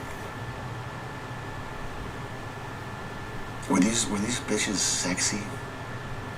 Were they beautiful? Yeah. And like enchanting? Yeah. Here's the thing. People would be like, oh, this guy's a loser. But they don't understand that like the girls, they do, when they see the money come in, and you're like a good looking normal guy. You're not like some fugly, like some fat wreck that needs to be doing this. You're just doing it for the thrill. When they see a normal guy dropping this amount of money, there is, like, they're probably one of these, how many different girls were you, like? Probably like 50, I'd say, roughly. Probably at least one of them is like, remembers you and has fond feelings for you. You know what I mean? Probably more than one, to be honest with you. Because cam whores, they're not doing it just, they're not like callously doing it just for money. They do like some of the guys. Some of the guys they probably don't like, but some of them they definitely do like. You know what I mean? Yep. Did you develop any kind of connection that you still maintain? Not really. Nothing like that I like maintain to this day. Like someone I like talk to off the site really like that. Yeah. It's really just like on there, and then like you said, it essentially like partially I guess is for the thrill of it too. Yeah. It's like you're doing something fucked up. Yeah. And you're like, oh man, I shouldn't be doing this, but this is so fucked, but I can't stop. Was it OnlyFans? What was the site? Streamate is the site. Streamate? Streammate, yes. Streammate. See where you found your streammate. Yeah. Streammate. I wonder what kind of streammate I could find on this site. Streammate. It's pretty interesting. Now, are you like off the sites? I'm still on it, but I'd say I'm not gonna lie there. If I was a girl, not as I think often I would have done OnlyFans. as I used to. Oh, how often? Maybe once a week.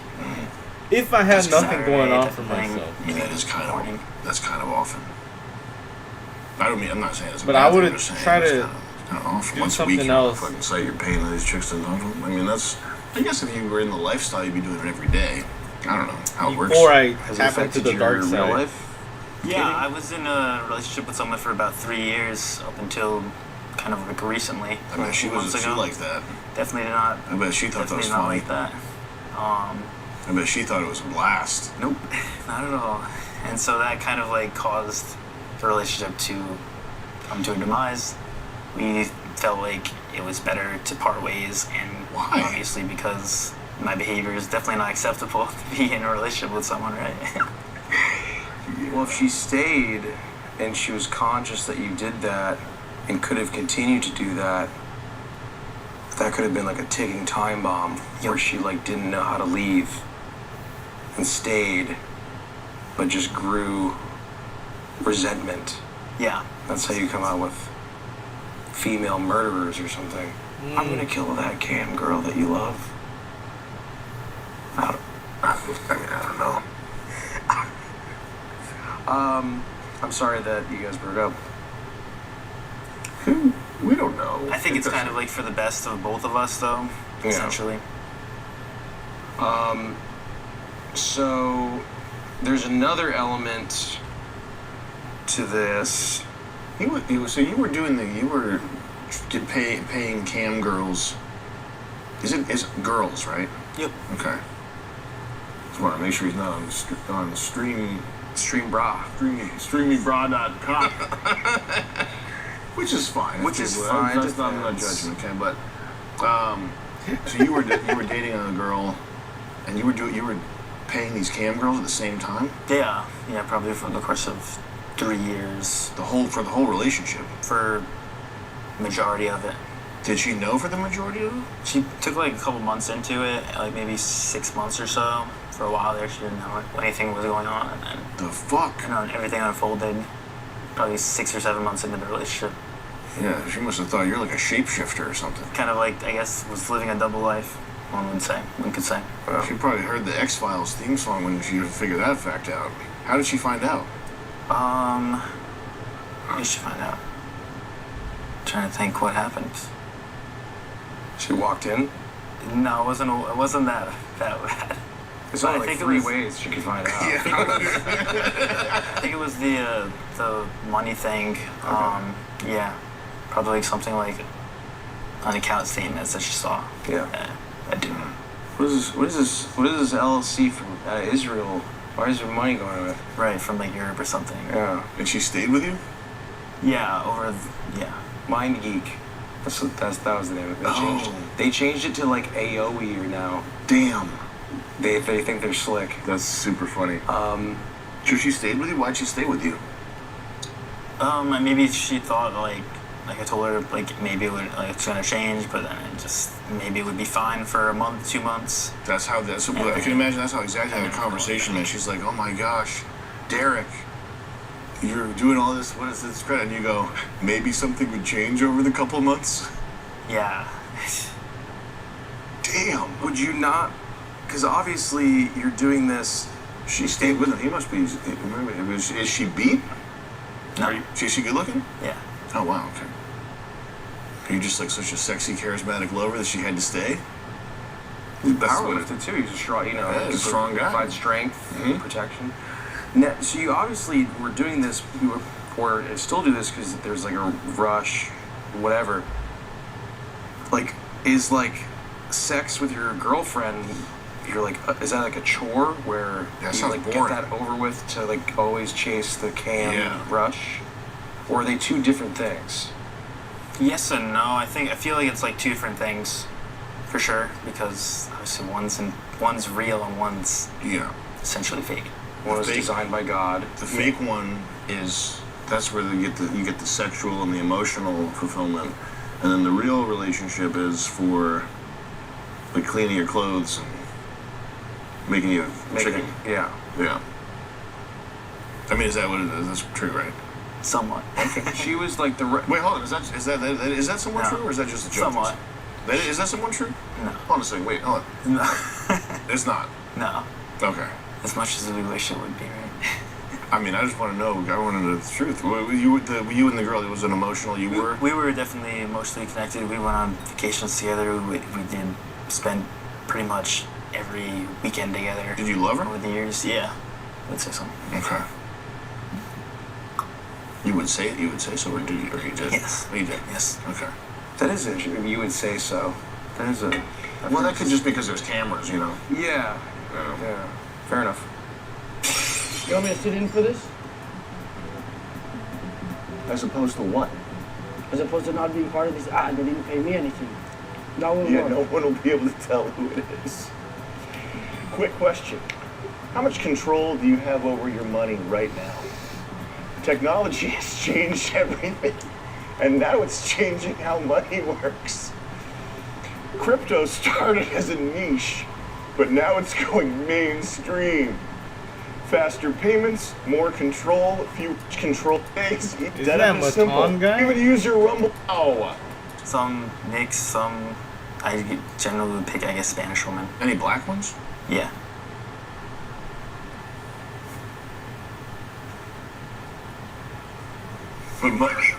But I say I would generally. Latina? Yeah, Latinas. Was the girlfriend, was she white? She was Latina. Oh, she was Latina. Mm-hmm. Oh, okay. Interesting. But you didn't get enough Latina. I needed more Latina. More. What's your background? I am Portuguese and German. Okay, so you're like what? You're like European white guy. Yep. I'm noticing every white guy is just settling for a Latina because of a multitude of reasons, but it's sort of like a. Is this even? Is that true? You agree? Have you met racist Chris? I have not. It's not racist. It's just an observation. I've literally talked to guys who are like, you just gotta go with a Latina because like they don't have like X, Y, and Z, because the white women are already like pregnant or like tons of like different things. Anyways. Really? This probably should not be in the episode. Expound and nobody help him. Well, I can't even articulate what I want to say without it just being stereotypical. Don't help him. Just feel the words just out. do me. But I guess it really doesn't matter. You can just do whatever you want. So, anyways, but it is preference too. But I do know I probably know 20 instances where a white guy had ended up with a Latina girlfriend because it was just the easier way to go. Which is fine. But it's like when you saw like those like infographics like from 10 years ago, it's like everybody's gonna be tan because of race mixing. MD.TV for a free account. Like 2 more frames? So what else are we gonna do here? We have the third pillar, which is Derek doing the camming himself. Yes. Yep. What? Yep. Yeah, there was especially between the times that I was powerlifting, it was when I was heavily on Chatterbait, just the site. Found out that a lot of people in the industry, in the fitness industry, kind of go that route in order of ways to make some money on the side. Oh shit! I kind of went that route for a little bit. So when you say went that route, what does that mean? As looking for alternative ways to make money than just your typical 9 to 5. Yeah. Like mowing lawns and like instead of mowing the lawn, instead of picking up a side hustle, choosing another route that will. What does that entail? I'd say that generally, if you're gonna be a male cam model, I can't speak on everyone, but I can speak on myself. I'd say probably 3/4 to, if not slightly more than that, is your clientele is going to be males. So you have to be comfortable with talking to guys and essentially just lying to fulfill their fantasies. On the site that I was on, I was not seeing anyone, so it was kind of like I'm just performing essentially, and you can kind of make it be whatever you want it to be. If you don't want to fully get nude, you don't have to. You just have to be honest with your clients and what you are going to do and what you aren't going to do. So, a virtual, for lack of a better term, a virtual gay for pay sort of situation? Yes, virtual gay for pay situation is what I would call it. Gay for pay? I came across many guys that were married and they're just living essentially the same thing, living a double life, and their wives probably have no idea what's going on, and they're just on the internet looking for guys because obviously they can't tell their wives, be like, hey, I'm actually gay, or maybe I'm bi, or whatever they are. They don't feel comfortable with their own partner, which is. So you're a straight man in the inside. Yup. And you were just doing it for the money. Mm-hmm. But then you discovered all these hidden lives. Yes. How'd you know you weren't gay? You were doing it. I definitely would not be getting aroused. And with the guys, a lot of the guys wanted very niche things. I noticed a lot of them were very much into feet, very much into the beard look. Beard to beard. It was like very like niche things that they like a niche physique and a niche body that they were looking for. Is what I appealed to. I've noticed. And you were doing like minimal contact or as much contact you were comfortable with a gay man to where it wasn't like, you know, encroaching into your own like uncomfortable shit. Okay. Have you ever like had to physically like message a guy and like say like the word daddy or something like that? Yeah, it was a thing. Sure. Was it like it was more so the opposite. It was more so you were daddy? Yes. Okay. Well, that's at least you're topping. You're fake topping. Yep.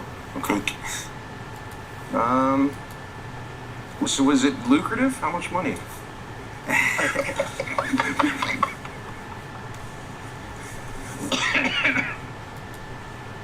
Yeah, I'd say throughout the years I've made a few $1,000s. Oh man. Thousands of dollars. It's like 160 a month. I mean, no, really though, that had to be a lot of money. Yeah, over the years I've made probably like probably the same, essentially the same that I've spent, I've made back. So 10 grand, was that less than $1,000 a month?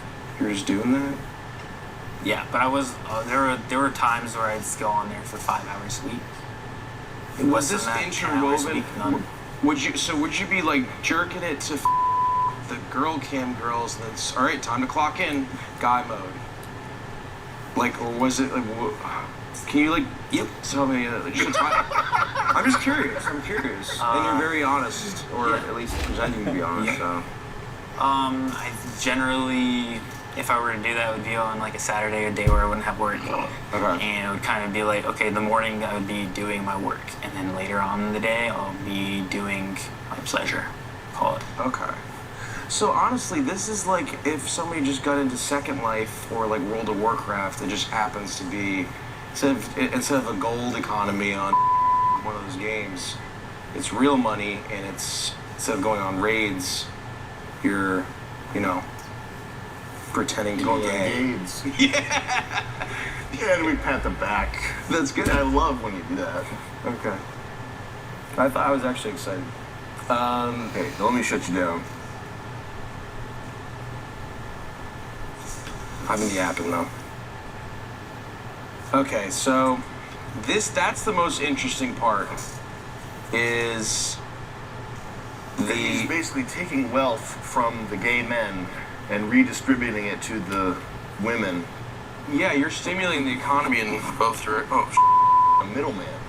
Yeah. Essentially. So you just liked existing in this ecosystem, whether it was being a creator or being a consumer. Were you part of the creator economy? Essentially, yeah. Yeah. Did any of these guys ever fall in love with you? Not to my knowledge. I had one person in particular who would very avidly come back to me. He was an accountant. I don't know his name. I don't know personal information. I just know he was an accountant from Washington, D.C. Did you like play it up and like get try more to money? Get more tokens from him, or essentially, or I've done that to some people, but not that guy. And that guy was just repeatedly coming back in all the time. Yeah. When you started doing this, how many years ago did you start doing it? Around 8 to 10 years ago. Are you still doing that, or did you stop doing that? I still have my account in there. It's been a while. It's been not too long, maybe like a month or so. It's like been on streaming. Okay. Myself. When you why are you still doing it? For attention? You can't possibly need the money. What is it, like $40 a session? I think probably less. Maybe I'm just like used to it. It's like become a habit, and it's hard to break. Damn. Is there like a voyeurism aspect to it? I wouldn't really. I would say more so it's like a habit thing. Is it like porn addiction? I wouldn't necessarily call it addiction, but I would say that it would be something that would be hard to stop. I know there's people who are on extreme ends of the spectrum that spend hundreds of thousands or their whole life on it. Throw it away on it. Is this the outcome of like porn addiction though? Like how did it become this addiction? Like it doesn't sound like it's super fun or lucrative. No. It's not super fun. No. It's just like a kind of a habit that it's kind of like I've done this hundreds of times now. It's like a revolving door is what I call it. How did it get to this point? Like what drove you into this? I want to say maybe it's like an attention thing, attention-seeking behavior. Probably the best way to put it. Do you need attention like that? I say I'm someone who is like avidly seeks out validation from others. So that's like an easy way to get it. How did why is that? Did you use like abandonment issues or something? No, I'd say I grew up pretty Damn, normal. Sam I grew up in a High knows his suburban stuff. family. Yeah. Stayed at home. Dad worked. Didn't really have any like family issues growing up. It was just kind of this happened towards my early years of adulthood. Did your dad like love you? Was he attentive? Yeah, I'd say he was pretty attentive. I grew up playing baseball. He was actually someone who was a coach during my Little League games. He was very attentive, even like times where he was outside of work. He would always like make time for me and my sister. You talked to them about it at one point, yeah? Yes, I did. I opened up to them probably about 5 years ago about everything. What made you tell them? I just felt like it was like something I was carrying on my back for a long time, and it was just, I know my parents will kind of always maybe not agree with what I'm doing, but they'll always be understanding with what I've done. And it kind of was a sigh of relief to get it off my back. And that's kind of the reaction I got from them, is they're disappointed and unhappy that I'm involved in this, but they said, "Oh, we'll always love you no matter what," essentially. So that's good. The reaction that I got.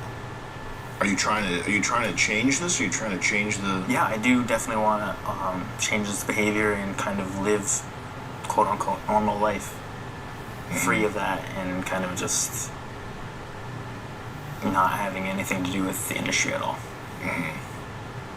And the root of it, would you say it's the attention-seeking thing, or is it some sexual? I would say the root of it is the attention-seeking behavior. Yeah. We forgot. Do you have a job? Do you make money? Something that I do want to get involved in is real estate in the future. That's what I want to get involved in. Why? Essentially, within the next couple of years, buy a house. And I'm not sure if I want to have multiple properties, but start by buying a house and renting it out, a portion of it. Do you know how much money you need to do that? You're 35? 30. Derek, what are you going to do, man? We'll see. Well, you had the chutzpah to go onto Craigslist and. Well, that's because he needs attention. What was it under gigs? Under gigs, yes. And do you want to be an actor or something? No, definitely cannot see myself. What kind of gigs were you looking for? Not gay cam horn gigs. No, I've actually done some like landscaping gigs off Craigslist in the past. That's in the physical labor section, though. A lot of labor labor gigs. You're doing the showbiz. Showbiz? I can't really see myself doing anything in showbiz. I was an extra in a movie broadcast, which was just. Don't tell me it was Netflix. a gay cam horn movie. No, it was like more like a thriller type movie. On Netflix, I believe it was. Okay. But it was just, I could not see myself physically acting. You gotta start selling drugs, I think. I don't know about that. I'm just kidding. I couldn't see yourself physically acting. Isn't that? It was more of a gay cam horn is? I guess you're right. Well, you're doing way better than the two females that had anything to do with sex work today. You're doing better than the gay cam whores we talk to most of the time, too. Yeah. Just kidding. Where do you get this water? Where do you get Whole Mountain Foods. Spring? Yeah. Whole Foods. Mountain Valley? Anywhere. They're not sponsoring us. And also, I'm sick of seeing large green bottles. Yeah. It doesn't look classy. It looks ridiculous. Yeah. Is it less expensive than Gerolsteiner? I don't know. Because Gerolsteiner is swaggier. Gerolsteiner is swaggier, but I just is better. I just keep thinking about World War II every time I look at it. Why? Because it's German. But they're the good guys. I know, but I just keep obsessing over it. Are you German? No, I'm not. I wish I was. And we do a back pat every time. That's a good hit there, yeah. If I do a backpack, it means it's generally like a physical reaction where I'm actually excited about the joke. You can do piggyback rides. You don't have to explain to me a back pat. I'm just highlighting the awkwardness of the camera. When the cameras shut off, you and me are gonna be slapping each other's chests. Not after the gay cam whore guy doing gay cam whore shit, but we're bros. Yeah. Okay? We call it giving motorcycle rides. When you give me a back pat on camera, that's one of the weirdest things I've ever seen.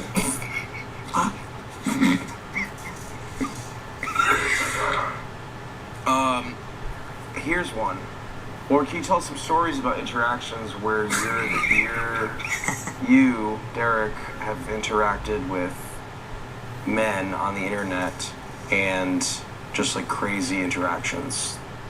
Yeah, sure. I guess we'll go into, well, I feel like just in general the foot thing is a pretty common niche fetish, we'll call it, that guys would look for.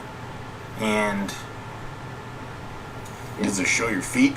So it was like, they were into various things. Like one guy in particular wanted me to act like I was like crushing him with my feet, which I thought was very bizarre. And I thought from like very a point of view. So you'd kind of I would do like a literally 0.5 have to, here. Yeah, like angle my monitor up on the floor and then essentially act as if I'm stepping. Would you laugh when you were doing this? It was definitely very hard to like understand and like hold back from that, because essentially that would be, I feel like anyone's reaction to that would be like, this is funny, like I don't understand this. Do you obscure your face from everything? Generally I shoot with sunglasses on. I shoot usually with a beanie on. It's also not connected to my personal name in any way, so yeah, it'd be very almost impossible to find. So no one will know. Yeah. Okay. What are you doing, bro? We got Crusher. We got the Crusher. Yup. I'd say that's the most bizarre things requests. That's the most bizarre? Personally, yes. Okay. I had a lot of guys who were into like muscle worship, which is really just me flexing for them. You know what we might not think is crazy. What you might think is crazy. Muscle worship is that sounds crazy. Yeah. So we need to dig into that. Sure. What is muscle? What is muscle worship? I'll essentially just be standing in my boxers, flexing, going like literally just flexing my arms, flexing. Did you have bigger kind of muscles like at some talking point? I was probably about like 20 pounds or so bigger than I am right now, and definitely a lot leaner. Okay. So yeah, that was like a typical So you were thing. more worshipable. Yes, I would definitely say in my mid-20s, and my early 20s was definitely peak time. Peak worshipable. Yes. Yeah. For that. Your worshipability was high, really. Yes. Okay. Yes. What was I know there's some weird ass gooner terms that the people were using, like calling hair, like your chest hair, like Schlingo. They would call me like a bear. That was a common thing that they would call. Yeah. More niche. Give me more niche shit. Daddy, as you said. That's not as you called him. Yeah. So I could imagine that a lot of these guys are probably like in their 40s, 50s, just old guys calling you daddy. I feel like a lot of the people who are like looking for someone younger, looking for someone that they wouldn't be able to attain because you were unattainable to them. Right. Listen, if you're this is true. If you're like a 50-year-old gay guy, this guy's unattainable. Yeah, top rank, he's up there. Yeah. Can you imagine being a 60-year-old, you've been gay your entire life, and now you're 60 years old? And you're just some washed up old homo? Yeah, not a little money, $40 a session. Yeah. Which means, the old gay guy's spending less on him than he spends on the broads, the dames. So it's some old homo.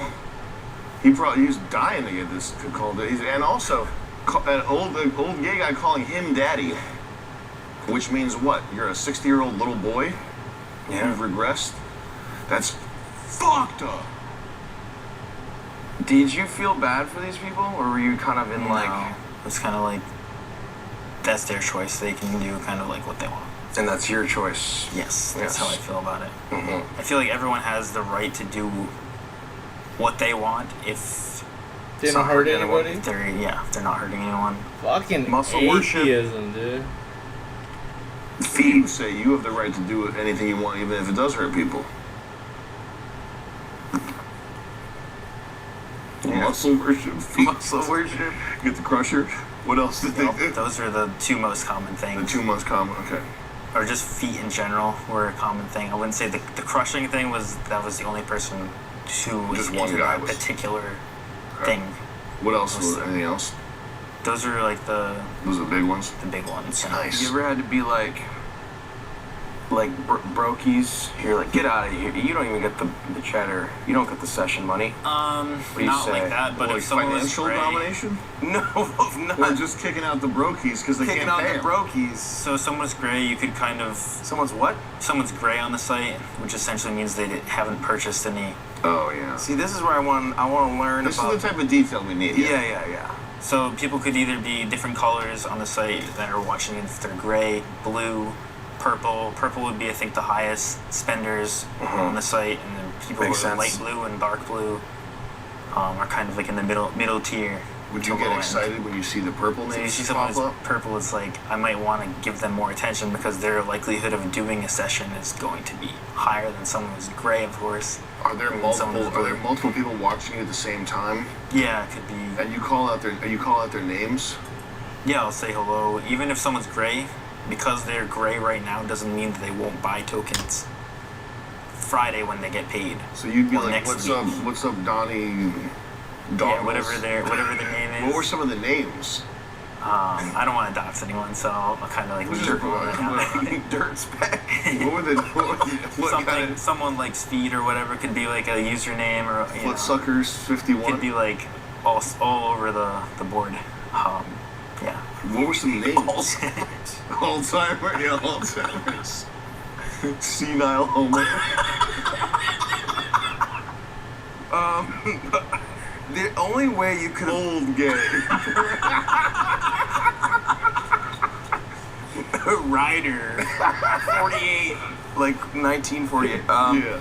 So the only way Young guy worshiper. cash for beard. Muscle daddy lover. It's funny because someone's name was like Cash Slave something or whatever. Yeah. There's all sorts of like bizarre names. The only way I could see you kind of rationalizing this as a straight Destroyed his guy chance is of that having you're future like some kids. sort of the online version of like a male Did you see dancer or it? something. Yeah. Essentially, that's what I would categorize myself as. Are there strip clubs with men in? Or is it like a thing where like I think those are in places where like bachelorette, frequent them. Yeah. like bachelorette parties? That's my guess. Is that Yeah. that's the sort of thing. The guy, the police are here. That It's is- just a it's guy. kinda who's, like, alright. for a Yeah, 'cause I think bachelorette. a little gay messy, guys but- are so like ravenous and like just filthy that they wouldn't even bother to watch somebody dance. They would just be like, "Yo, give me AIDS." Yeah. I gotta wanna draw see you like dance, I want you to give me AIDS. 2 more frames and I think it'll look alright. Like this pose is a little His weird. name is Wade. His username just got it 69. I'm trying to. Well, it's interesting. It's very interesting. I got one more thing. If a gay dude who's on this is serious too. If a gay dude who's on railroad tracks, the only way you can save him was by banging him. Would you save him? Just a random gay dude. Yeah, is this someone that I know or is this someone It's your top spender. top spender? The guy with AIDS. You have to. Oh, You don't have to contract AIDS, but I don't know. I don't know what I would do, to be honest. Yeah, well, it Right, that's true. murder. well, it's not murder. Well, maybe it is murder. I don't know. I know the answer, right? I plead the fifth.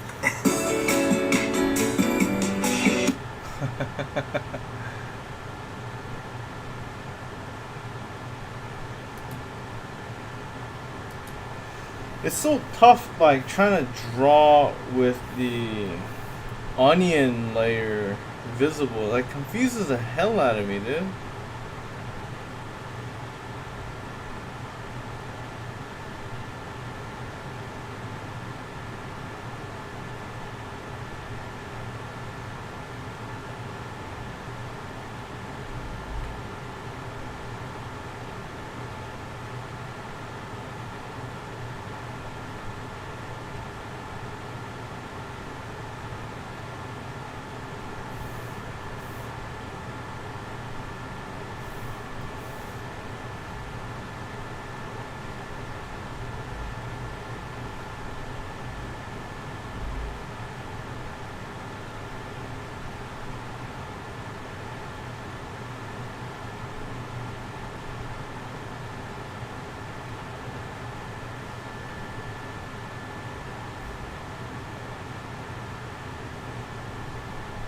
Lock in. Lock in's here.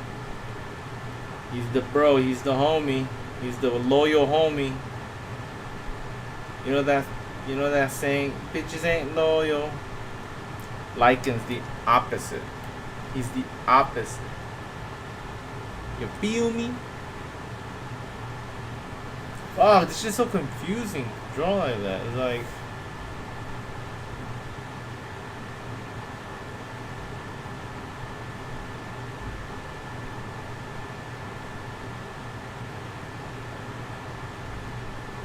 Now it looks like he's posing for some Esquire magazine.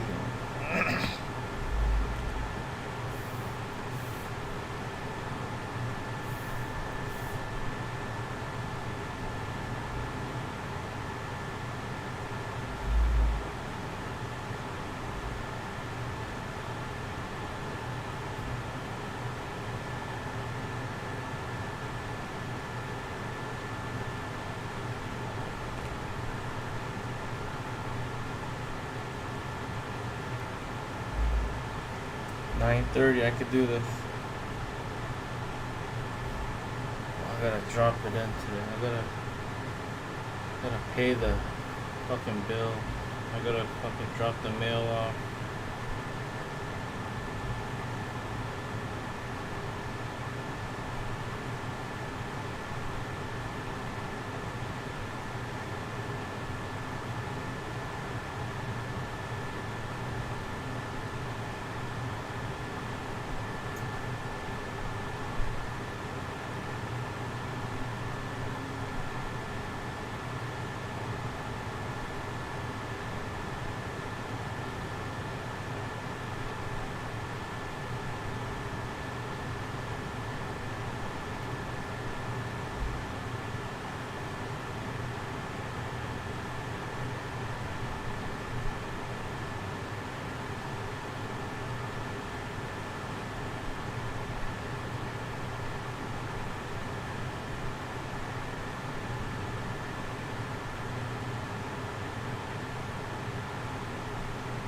Not that hard, dude. Let's do it. I could do it. I could do it. Just go. Just pay it off. Almost end of the month. Gotta do it anyway.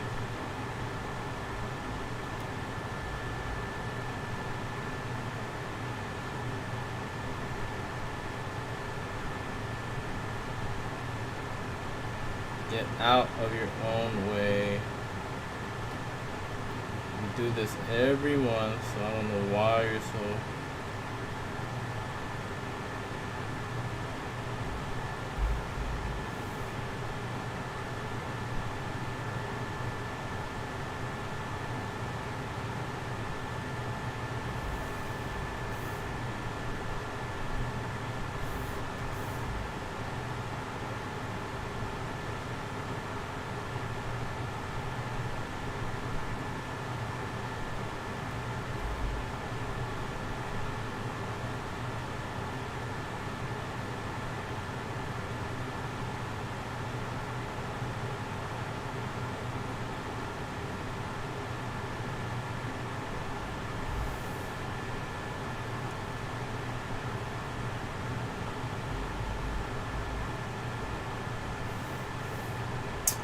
Shit, this will be hard. No, just think about it. Just think about it. Alright.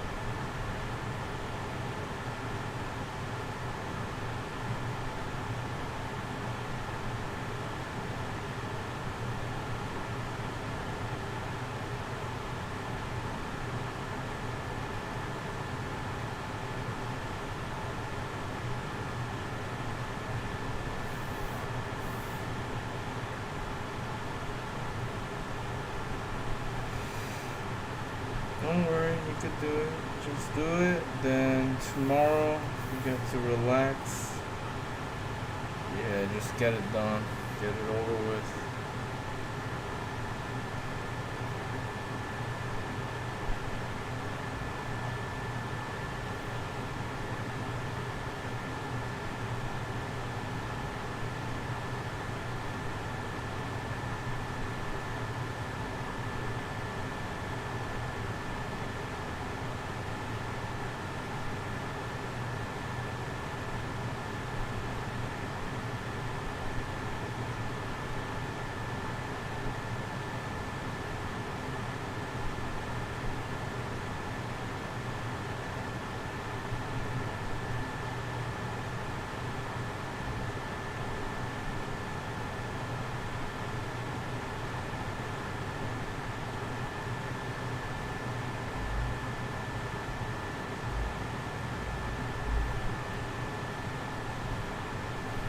Alright, I gotta turn this off. This is so confusing to me.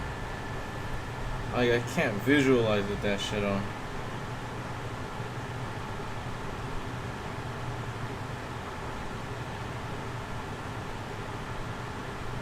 I'm not used to it.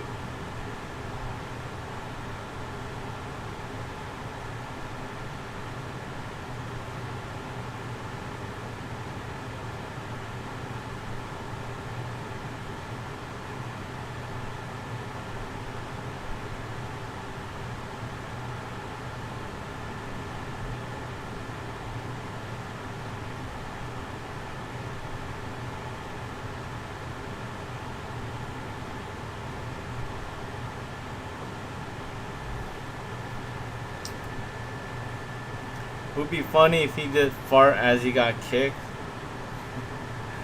Shit. I should draw like the little air coming out of his ass. It's not that much frame.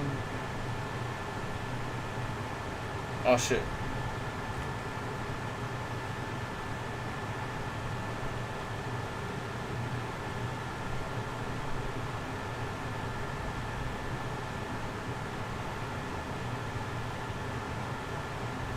Because the hand's kind of covering it, so it's like, fuck.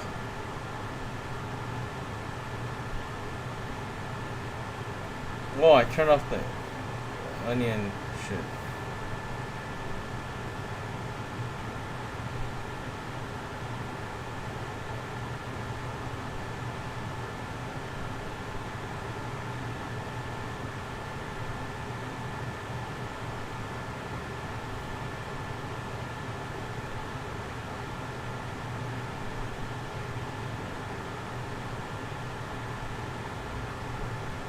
Fuck, this shit's confusing.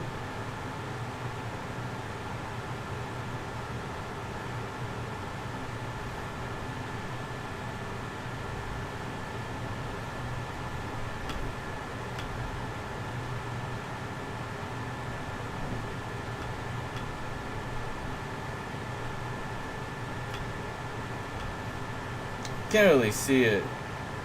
I think I gotta draw more frames.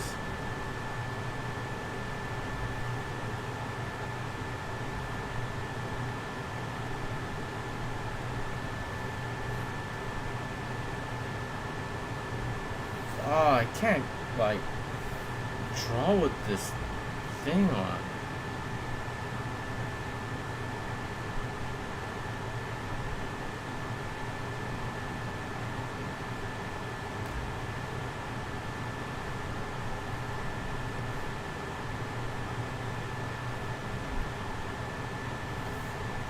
Fuck, but I need to.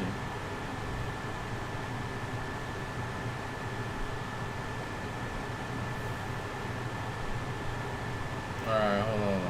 We can do this. We can do this.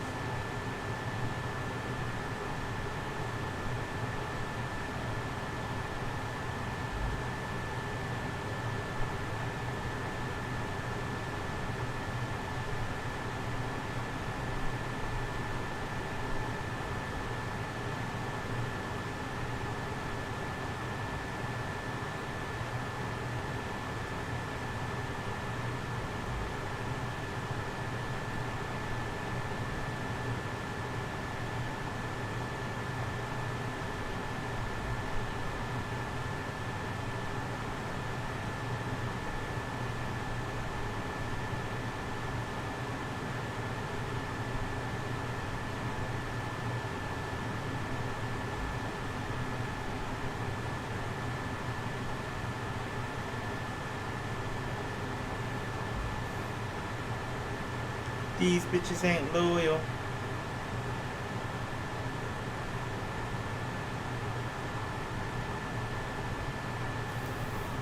These bitches ain't loyal.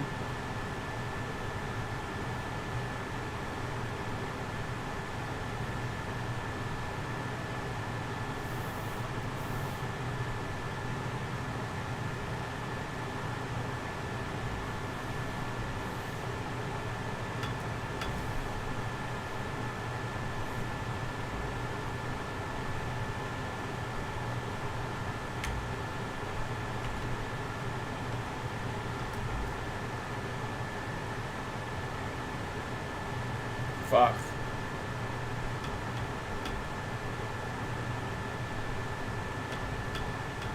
It's kind of fast, too fast.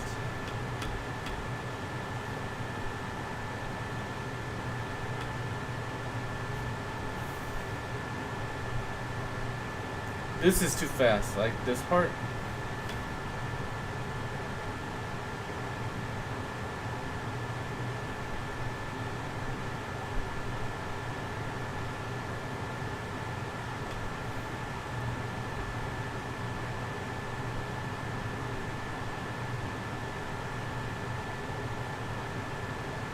Fuck, one more frame that I think is like, it'll look alright. What registers is coming if something happened to his ass though? Yeah. Can you check the opacity of the onion later? Oh yeah, I mean, smart thinking, bro. Fuck, how do I do that? Okay, so it's like this. Where do I go? Where do I go? Shit. I'm getting overwhelmed. Shit like this overwhelms me. Fuck. Where do I go? Oh, right here? No, it's not color. Should I try it though? No, it's not the color. It's is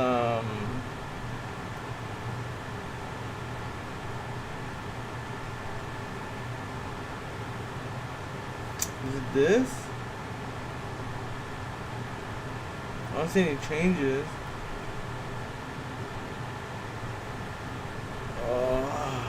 Just my brain.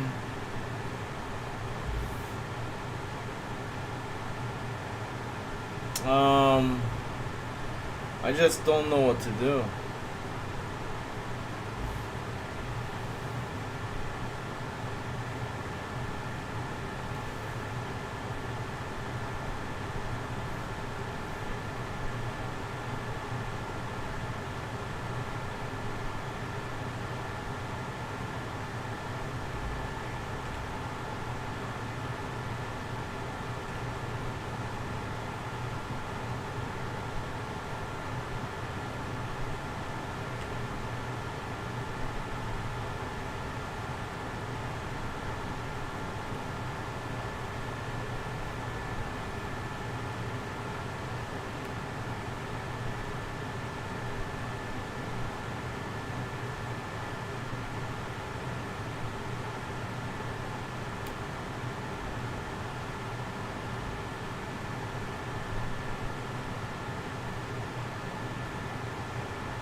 Brothers, I'm gonna get some chicken that I microwave.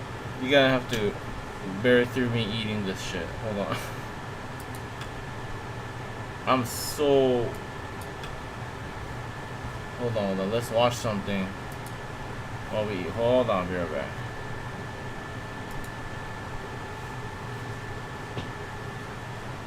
These bitches ain't loyal.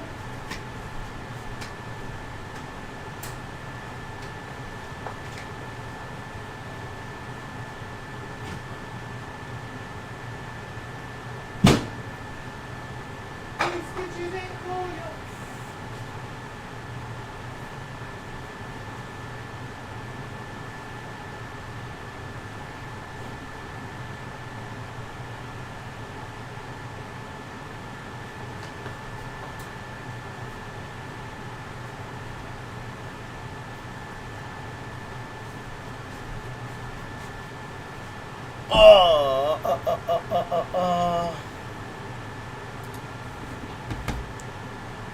This is the Costco chicken. I don't want to. Well, I don't want to put it in the cam. Costco chicken wings, dude. It's not something gross or anything. I am fueled by Costco. I buy pants from Costco.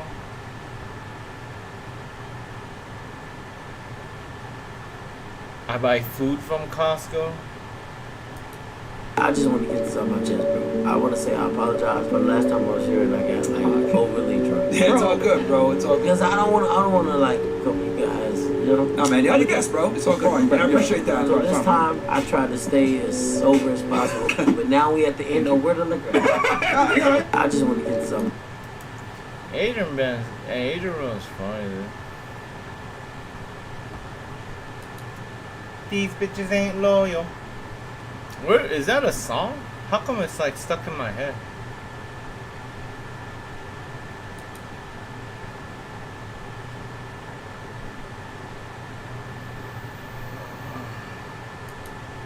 Playing like bro on top. Damn, this Nina Daddy. You know, I gotta be honest. I buy the chickens there because it's cheap. But they have the rotisserie chicken's good, but it has this chemical smell. Like it's like I know it's not just me, dude. Like Costco has this chemical smell for the chickens. Like I don't know what it is. I can't pinpoint it. I googled it and then I'm not the only one. Let the audience meet her, and then. Oh wait, is this gonna be like, it's a dude, it's a TRANZ? Is that the reveal here? Is this? Oh, I can't be eating like a pig. We can both observe you two meeting, which will be a nice moment in your life. Okay, so if you would just. All right, thanks a lot. Is he getting catfished? Now I gotta see what's up. We'll have you back in a moment. So. Her name is Joby. Let's bring out Joby. That sounds like it could be a dude's name. Oh, I think it is, isn't it? It's gonna be a dude.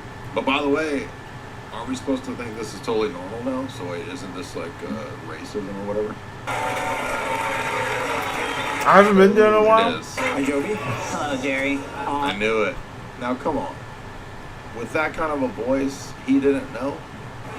You are you met here, Brad, here on the internet. Yes, we met on MySpace. On MySpace. And okay, I've seen enough. I immediately knew what it was going to be right away. Okay, back to Super Chats. Jay revealed on Jerry Springer that he was the dad of all Protestants. Yes, but don't call me daddy, because call no man daddy. I go to Costco every week. Call her daddy podcast. It owns me, man. That was it. Owns Yes, me. I went on Call Her Daddy. Jose, $10. What's looking from Triga? Okay. None your business, $5. God bless you, Jay. Thank you. Sick with $3. My friend and I are arguing about zombies and Orthodox theology. One of us claims that there is an ontological principle that prevents human corpses from being animated with no spirit. But somebody argued that the physical part could be live. Do you like McDonald's, bro? That is a pressing question. That is a good. I would tend to think that people hate on McDonald's, but I think it's not that bad. I don't think it's what it is. Animated, but I could see there being some kind of like drug or bioweapon that causes, or bacteria that causes the person to actually kind of be like a zombie. Like bath salts and all that kind of like that could happen. That might as well be a zombie. Sicko sent $3. And Jose, you went on Space Ghost. I forgot about Space Ghost. Remember that in the 90s? time the guy from Mystery Science Theater, Joel Hodgson, went on Space Ghost, and I wanted to watch it really bad. But it was only on... Oh, you're talking about something else, like Coast to Coast? I'm talking about Space Ghost. Because remember, back in the 90s, Space Ghost would interview people. Like, here's one with him and Conan. You know, I've been interviewed by all Regis, Captain Lee, Regis and Captain Lee. But I'd like to say that I think this Like, show is very for what it is, like fast food. So, that's what I thought. What is Space Ghost Coast to Coast? Oh, you are talking. I thought you were talking about Coast to Coast. Trav, the $100. I eat it like several times a year, like 4 or 5 times a year, McDonald's. He says, I see you. I already got 200,000 views, but I don't monetize you.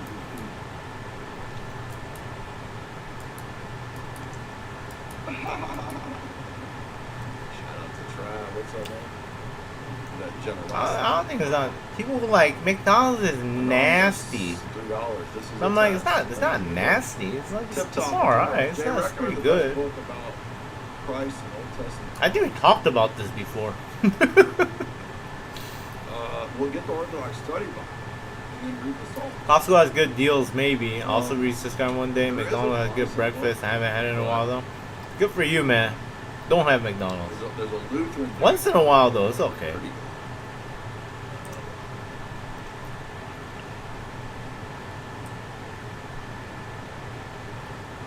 Costco has, you can't beat the deals in Costco.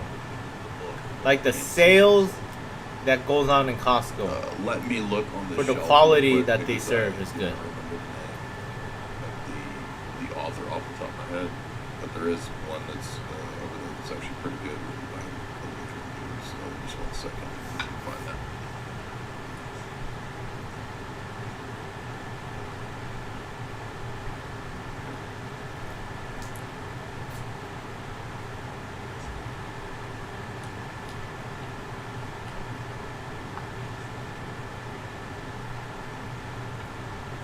Okay. It's E.W. Hingstonberg called Christology of the Old Testament. This one is pretty good. Even though, caveat, it was written. There's another one that I don't know which one is. It might be good, but again, it's kind of a Protestant one. They have 2 Big Macs, Some of it back in the day, not a lot. 2 medium French fries, Sometimes they're just a little too Protestant. 20-piece chicken nuggets, Fairbairn, and a drink. Called Typology of Scripture. Deal This is a beast. It's like for $20. I think that's probably good. the Lutheran one would be better for that because he just mainly just focuses on Old Testament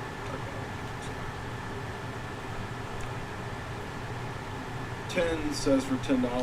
God bless you. Could you join Burning Bush channel? He's Orthodox. He loves you. Subscribe. Well, yeah, appreciate the shout out there. I'm not familiar with him. But usually the people that like what we do. Also, that good salmon. With them pretty well. Oh yeah, it does. It actually does. They don't like us. We don't like them. So, Right.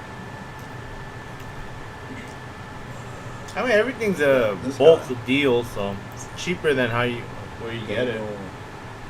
Newman. Tomorrow, I'm gonna get the Big Mac deal. For the shout out there. Appreciate that. And then tomorrow, I'm gonna stream Final Fantasy VIII. Anonymous, It's my first playthrough. I'm gonna be a video game streamer on Friday. Schismatic groups, the True Orthodox. It'd be cool if you guys could join. Separate. I'm gonna be the video game streamer on the weekends. I don't know what you mean by separate confession. Beyond the ecumenism and the issue of the calendar, what separates them from the church? I see that they have Never done it before. Novationist and Donatist traits. Yeah, absolutely. 100% Novationist and Donatist. Do they have new heresy elements? I mean, they're all over the place, so I'm sure there could be heresies. Sure. Gerardo, $10. Go on Burning Bush channel. His name is Daniel Newman. He's Orthodox. We'll see. I'm not trying to be rude. I ain't trying to be a name dropper and all of that, but I'm saying, I mean, we are booked up for a few weeks, so I'm not trying to be a D-bag, but after Monday, we're probably going to be really booked up, just being honest with you. So I think that will lead to a lot of interviews, so it's going to be difficult to say when I'll be open to doing everybody's interviews, but I will keep it in mind, and I appreciate you reaching out. Brute Monster, $20.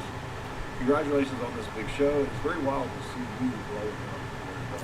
For 20 bucks, Hey, it's wild for me to I go get Greek gyro lamb meat. Cool, will be there. Check it out. Final Fantasy is good. I mean, I thought at a certain point... I love Mediterranean food. I like gyros. So-and-so podcast or blah, blah, blah podcast. But there isn't that... but I Actually, don't there's think, some. if you go back like 10 years... But I gotta be honest, man. They're a little bit expensive. They weren't that bad a long time ago. Yo, we just manifested. Yo, this They're getting worse, too. Manifest that stuff, I'm like, why are y'all so expensive these? Well, I mean, everything's expensive, but... quarter-life crisis. Do you have advice on finding your purpose? You know, there's a guy named Rick he wrote a book called Purpose. I'm not drinking or anything, you know? I don't drink alcohol right now. Or smoke or anything, so... I'm trying to find some kind of a vice. And I think, like, fast food is my vice right now. And soda. I'm drinking so much soda that I'm gonna die soon. I can't help it. I'm addicted right now.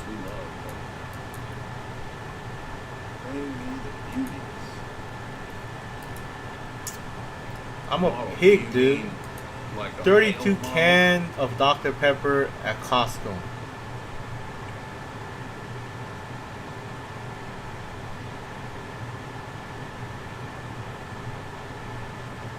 $32 cans, dude. That's like a restaurant deal. So what am I doing buying 32 cans of Costco Dr. Pepper? I drink like 3 cans of soda every day. No, 4. I think 4, including my work when I'm at work. It's not good.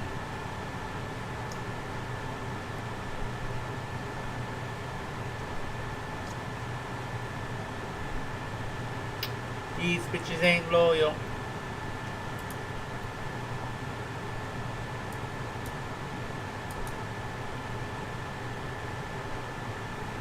Second time being due to the week.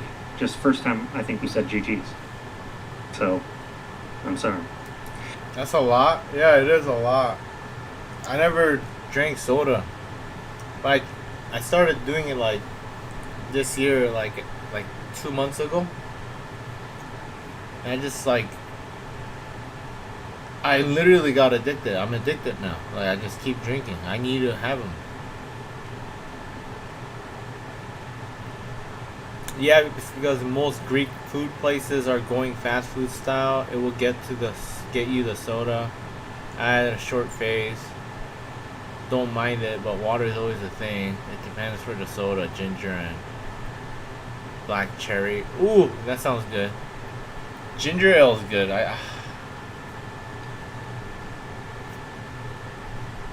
I'm eating right now, and I'm like tempted to go get soda, but it's 10 p.m. dude. I can't be drinking soda right now.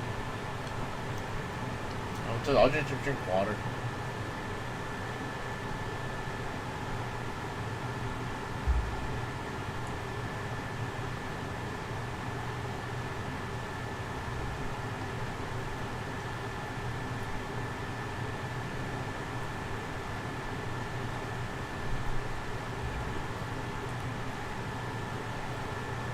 To be fair, I need soda because after I run a lot. Like, I run like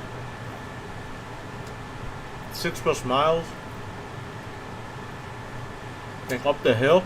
I sweat a lot. After I come back, I need some sugar.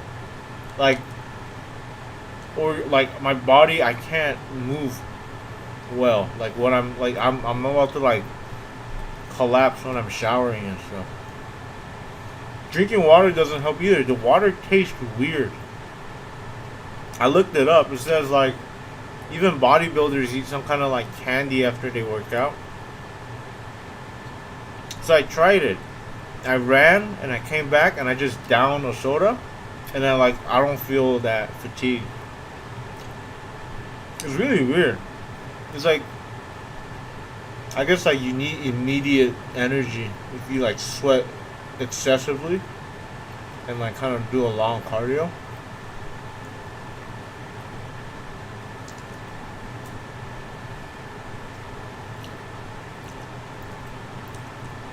I have addictive personality, so I do things like to the extreme. I always almost kill myself when I work out and stuff.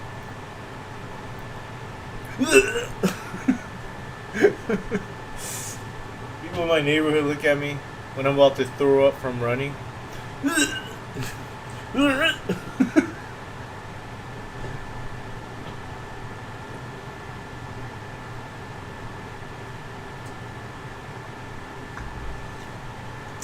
You don't even throw up though. You just have that gag reflex. Nothing even comes out. Oh, I'm sorry, guys. I'm sorry. You know what else? You know what else is sorry? No one is safe. That's the topic today. What is it? 2 weeks ago, 3 weeks ago, you made a prediction that like, hey, June 30th, Microsoft's going to be probably killing a bunch of. Yeah, I know. To quote Ian Malcolm, boy, do I hate being right all the time. Yeah, and here we are. Now everybody's talking about it, but now we have names of studios that are absolutely on the chopping block, and then there's others that are. Eat honey with yogurt, granola with raisin, fruit drinks. Well, sugar's gonna drain you, then you could get headaches and stuff. I don't eat before I run or anything.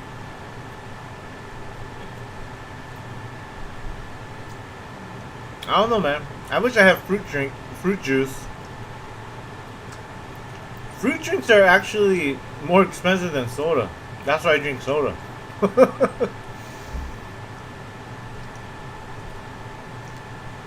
Yeah, those electrolyte drinks and stuff. Like that's a problem. Like, I mean, I'll have Gatorade, but this Gatorade soda, same shit. I mean, not same shit, but I mean, I feel like they're both sugar water, so. And those like nice ones, dude, I can't afford them. I'm like, I gotta, dude, 32 cans of Dr. Pepper is a deal. They have it like for like $18, man. Like, fuck, I gotta get it. It is what it is, dude. You know, some people smoke cigarettes and they live like 80 years, so whatever.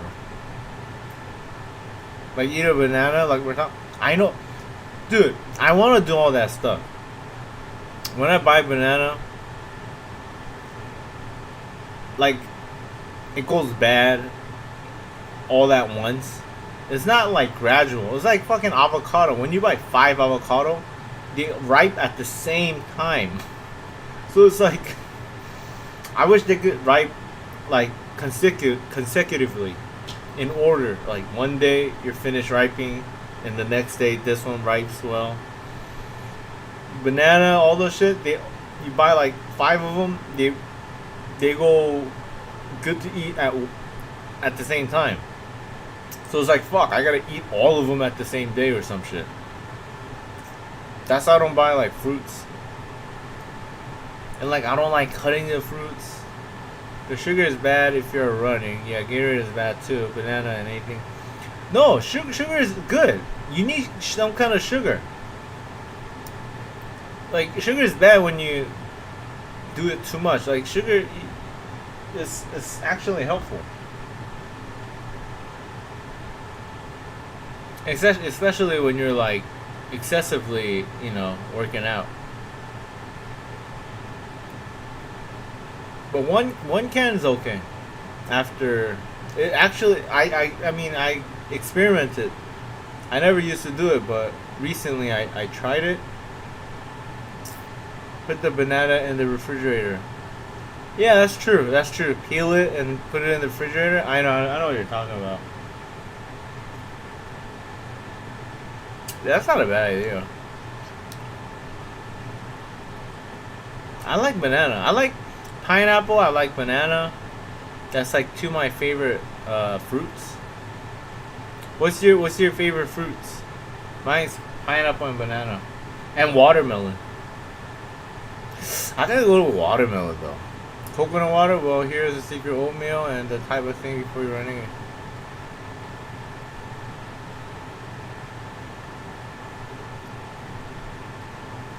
Oatmeal? God damn, I never eat oatmeal. Coconut water, I hear good stuff about it. I don't know, it's nasty to me. And they're expensive too, like I said, coconut water is expensive, dude.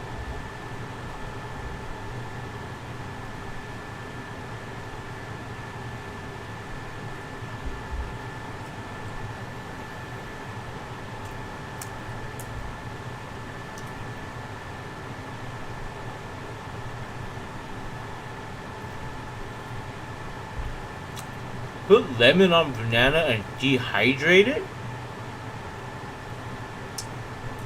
Like, you want me to peel it or don't peel it but put lemon on it?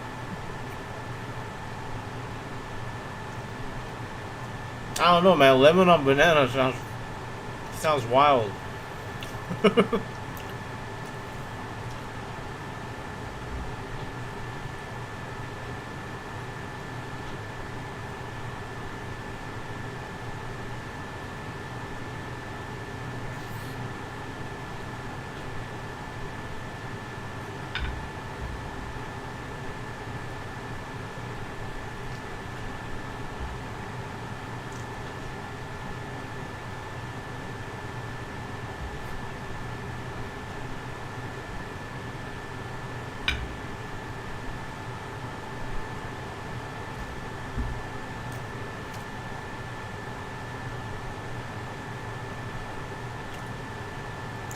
$3.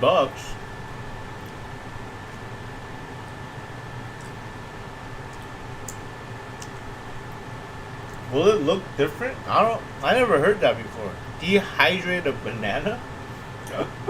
That's crazy.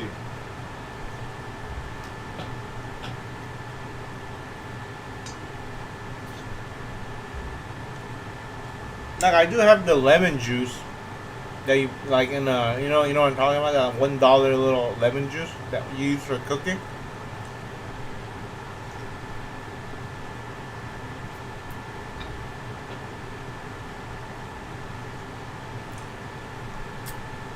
Let me wash my hands. Hold on. I'm gonna try that. That's cool. Dried banana tastes like banana candy. Oh, I'm down for that. I want to try that.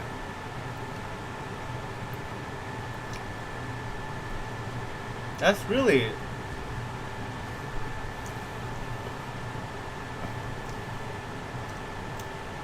But like, now we're talking about like how many bananas are we buying? I don't want to do all that work for like...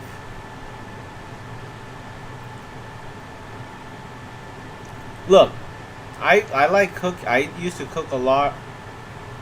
I eat healthy. I used to eat healthy a lot, but it's all comes down to money right now.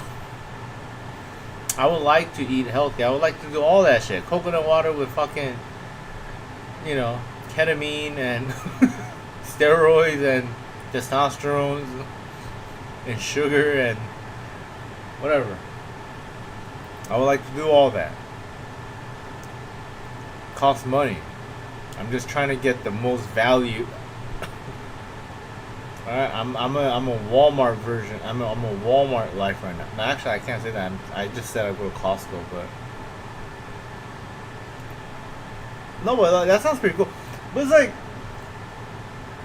will the banana change? Will it shapeshift? I don't. I can't visualize it because I never done it. Put lemon on a banana. You know, what do? I just leave it until it like soaks it up. And why would lemon dehydrate it? I don't understand.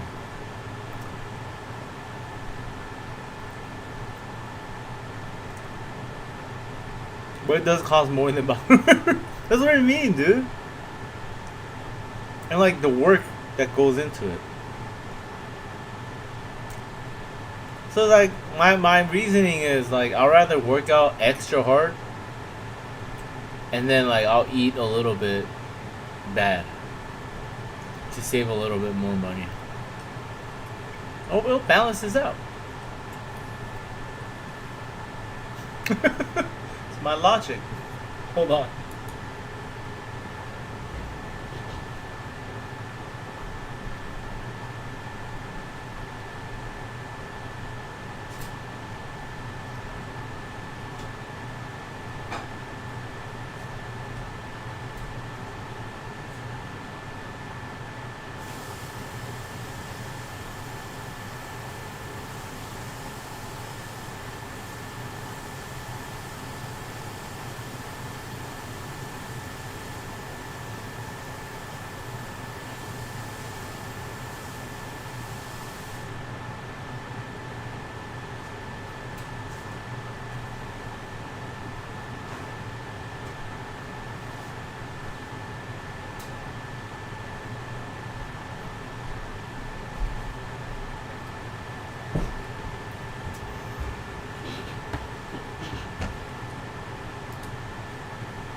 Expected to be on the chopping block. But let's just jump into it. Double Fine, definitely on the chopping block. Ninja Theory, which is insane to me because I was in Walmart, they have everything you need. You know, Put it in a before the hydrator, lemon, keeps it from like I was like spoiling. after Hellblade 2 came out and kind of like nobody Hydrator? Oh, Ninja Theory's toast. Well, but then they announced a game, and then I'm like, all right. What's I've a never seen hydrator? game, and then, but even then, no. Well, you know, I think one of the problems with Microsoft is they bought the entire industry, and now they're killing the entire industry one studio at a time, I guess. But they bought the entire industry, and a lot of the people they bought are really good at making, like, prestige games. Yeah, But these are Microsoft companies doesn't- that make cool games, not multi-million sellers.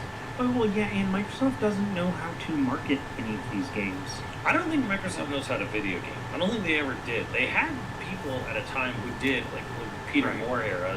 He knew how to do video games. But like, as a company, Microsoft this is just an industry Microsoft's never understood. Yeah, they don't. I think they don't understand like physical products anymore. I don't know. And then third is really unfortunate was Compulsion, which I knew was happening. Yeah, because that's South of Midnight and South of Happy Midnight. Few. Yeah, and it's like, okay, I knew it was going to be them because they released a game last year, which means that their next project probably be years away. So of course, they're on the chopping block, and of course, South of Midnight, which I think, out of all of these companies, getting axed, Double Fine and Ninja Theory, Compulsion, I think I South have of Midnight. never heard of a dehydrator, dude. Make dehydrated snacks, jerky, fruits, vegetables. No, I don't know what that is. What's a dehydrator? I've heard of a refrigerator. I've heard of an oven. A microwave. I've heard of that. I've heard of an air fryer. Dehydrator? Was the best game out of. I don't think I need a dehydrator ever in my life. What is dehydrator? Do they have a dehydrator in Costco? I'm gonna check it out. What's a dehydrator, dude? Really, over Hellblade and, well, I mean, Hellblade 2 was very pretty, and it was very impressive from a technological standpoint, but the gameplay was just kind of meh. Now, to be fair, they're kind of like the Sound of Midnight's combat is only okay. By the same token. I mean, in a way, it is its weakest aspect. Right. The weakest thing is, Yeah, it's clearly missing a proper last boss battle. Hell, it's clearly missing, a the last level that was supposed to happen, but didn't. But you know, it was just the problem with Hellblade 2 was that it was Hellblade 2, so the craziness about the game, setting the character or condition, it all been established.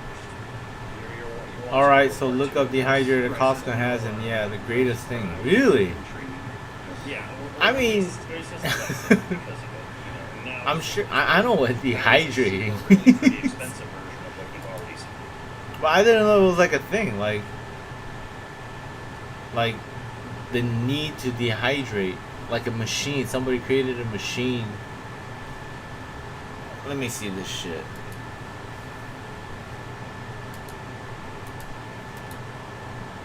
Dehydrator. I've heard of an air fryer. Oh my god. What the fuck is this, dude?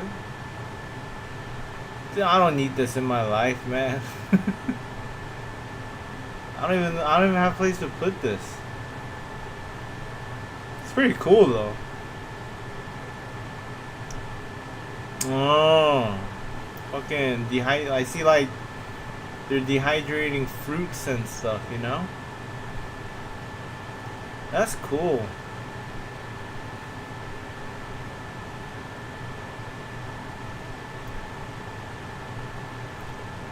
Bro, I don't have time to cut up fruits and do this. Like, it seems nice though, but like I just don't have the time to do this. But it's more work to buy the stuff and make it. Yeah, that's what I'm saying. Yeah, you said it perfectly. Okay, so like raisins. Yeah, I get it. Like, I'd rather just buy raisins, you know, in Costco. It's just, I would like to have all these stuff. It sounds really neat. It looks cool. I just can't. I gotta fight for time right now. I don't have the time, dude.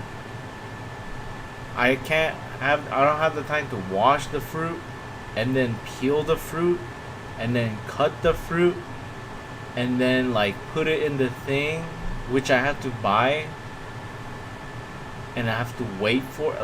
And then I have to take it out. I have to put it in the container, which has to be washed later, which means more dishes, which means, you know, eats up a little bit more of my time. And I'm a full-grown man, so I'm gonna end up eating the whole goddamn fruit. I need like Costco bags of fruit when I eat fruits, you know? I can't have like 3 oranges, how fucking Europeans do it. Oh, I have 4 apples in my fridge. Like, I need a bag of apples, and I eat apples for like days. That's how I kind of eat. I eat like a fucking anime cartoon character. You can buy it already dehydrated. Yeah, that's what I'm saying. I'd rather just buy it. But then, if you do that, it's costly. And then I'm going to be like, why the fuck would I pay extra to buy a fruit that's been dehydrated? And like, that's my logic. And I'm like, fuck this. And that's why I never buy fruits. I don't buy fruits anymore. I like fruits, but it's just not worth the money and time. Just eat raw. There you go. Yeah, we're back to square one. Just like, fuck it. It's just all about, and then we're back to the problem that I have where the shit goes like bad at the same moment. So it's like, fuck. That's how I'm like, I give up on fruits, man. I don't eat fruits. I really don't eat vegetables anymore.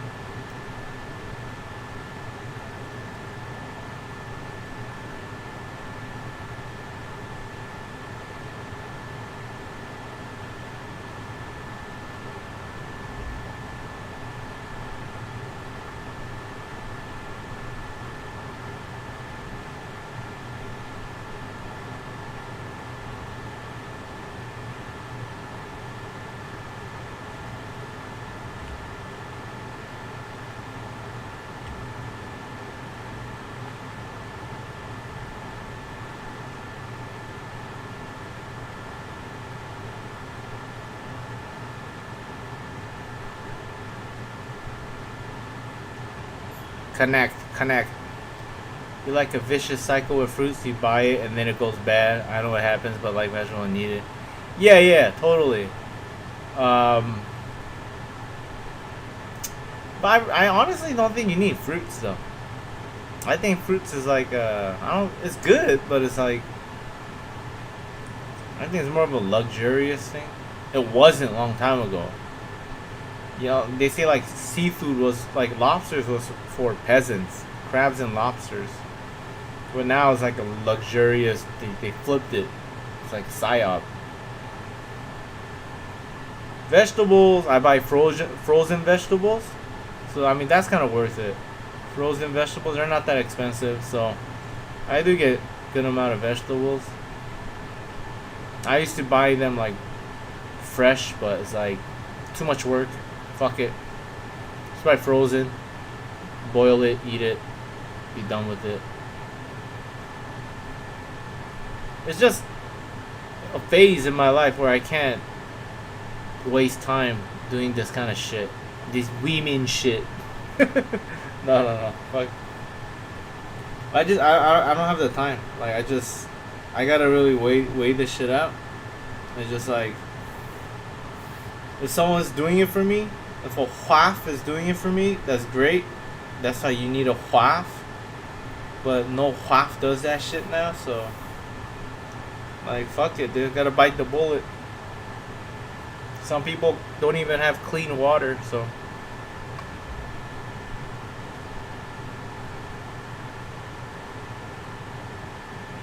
I'm alive. I'm healthy as shit. I'm lucky to be healthy. I'm always grateful to be healthy. But I don't think you need fruits. I like them frozen too, but I just get the feeling that anything frozen food changes, but buttered frozen vegetables so good. Buttered frozen vegetables? There's a buttered frozen vegetables? I mean, it sounds good, but buttered frozen vegetables? That seems like it goes against everything what vegetable is. I don't eat vegetable for taste, dude. I eat vegetable for fucking, like, balance shit out of my diet. But does it even help? Does it really even help? With this whole carnivore diet bullshit that's trending. Is it even a thing? Is vegetable even a thing?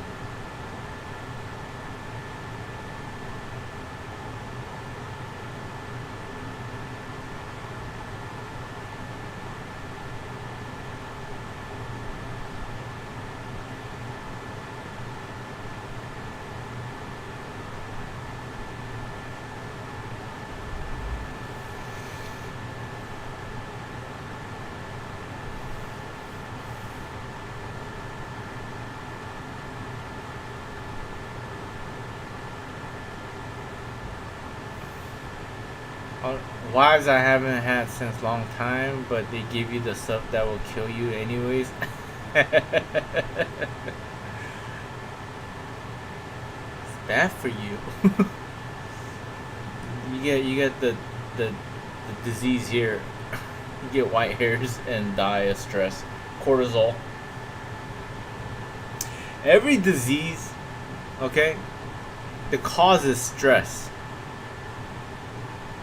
Not every, but you know what I'm saying. You get what I'm saying. Most disease, the cause is stress.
I'm gonna. Most diseases cause stress. How so? No. Diseases don't cause stress. It starts with stress. Stress is what causes the disease, or like awakens the dormant disease that you had inside your genetics or whatever. Just stress causes this, and then this causes this, and it just stress is like the worst. Like it causes, it kills you. That's why stress kills. They say stress kills you.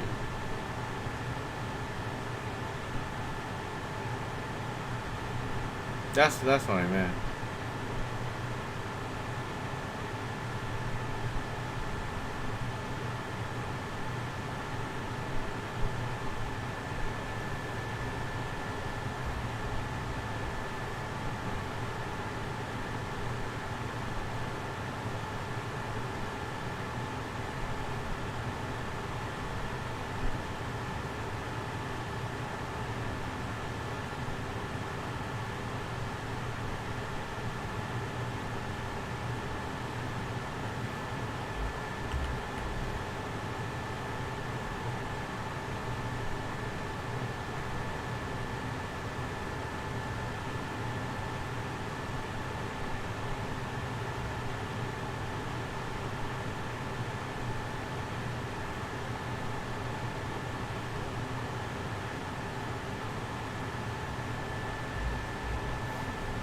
My friend was the most calmest guy before getting cancer. He got too much sun.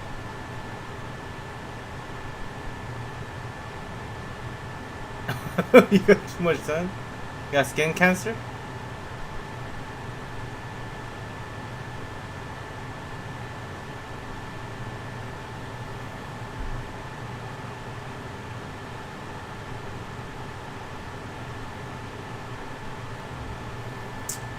Nah, I'm not talking about that kind of stuff.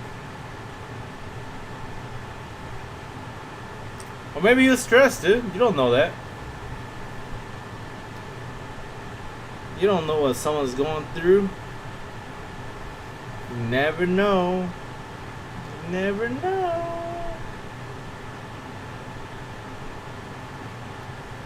You're mostly stressed, though. Stress kills, dude.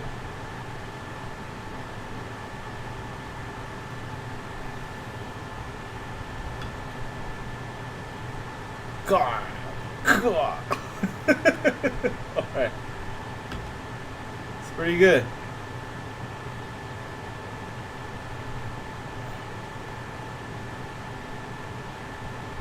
I feel like this one ends too fast. I gotta...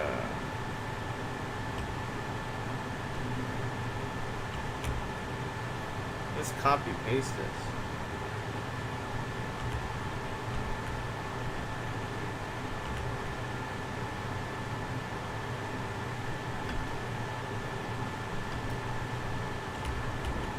Oh, that's not.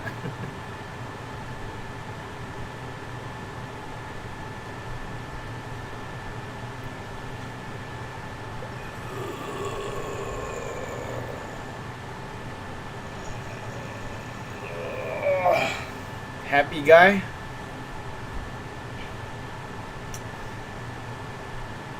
Exceptions.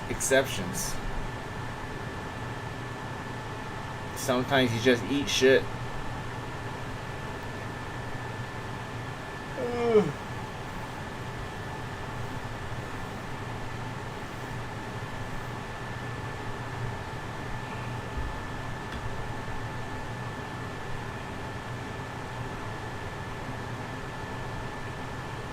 Cool.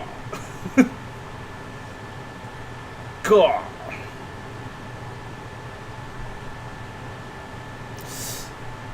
Feels like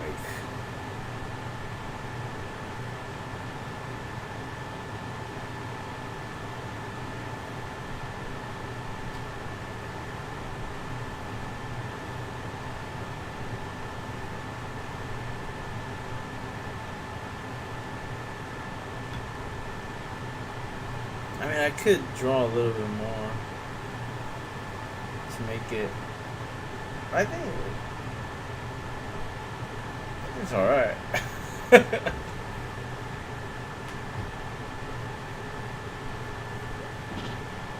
It's shame how bad things happen out of nowhere. Yeah, it's like just some people just eat shit, man.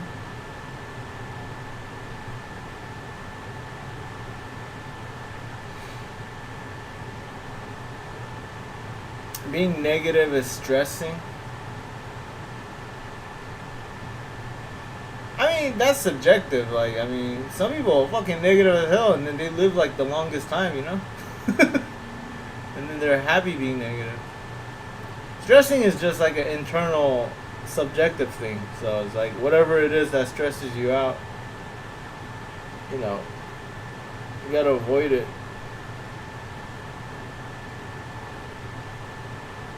Like for me, it's like being around certain type of people stresses me out. Like more than shit that I gotta do, like work and stuff. Those things don't bother me. Some people get bothered by the work, and then they're just happy being around people. But like me, like there's certain type of people. I just the muscle here, it involuntarily, like I could feel the tension. Like it just the muscles, like you know how your leg cramps, like the calf, it cramps. It happens here for me. And it just like just being around some certain type of people.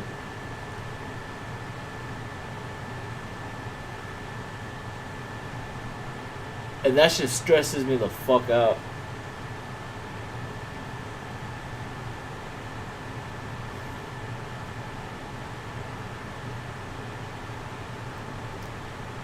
You gotta focus on things you can control and minimize the things you can't. Very, very true. Just like, you know, so I do my best to stay away from certain people. That's all that I gotta do. And then that kind of keeps me pretty chill.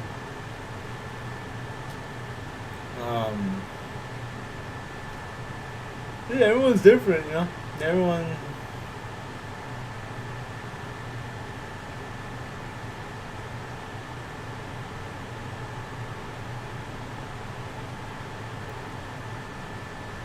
be a happy guy. You don't know what they're fighting against, like fighting with internally. That too. So,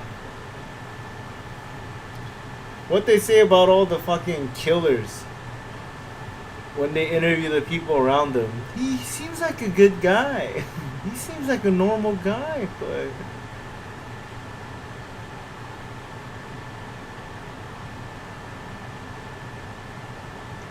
They seem like a lovely couple. I had no idea.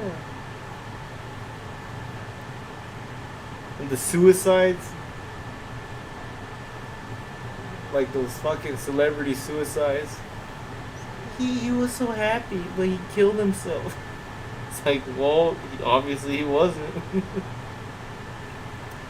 Stressful people, they stress everyone out, but there's people that are really good with the type, especially at work. I see people not get along.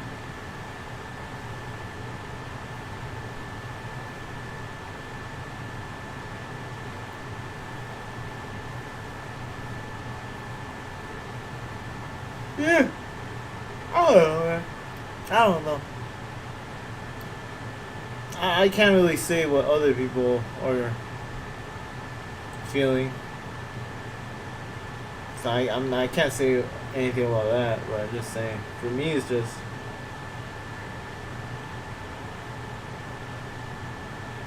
It's not about not getting along. For me. Yeah, I've seen people not get along at work too. It's fucking everywhere. What are you talking about, man? People don't get along anywhere. Everywhere. Fucking online, even online, people don't get along. It's fucking crazy. I don't know why people like fight online though. That's just funny to me. That's the funniest shit. Like people fighting in the comments. Like somebody says one thing and then you click the 4,000 replies and then they're just like fighting. It's like, what are you guys doing, dude?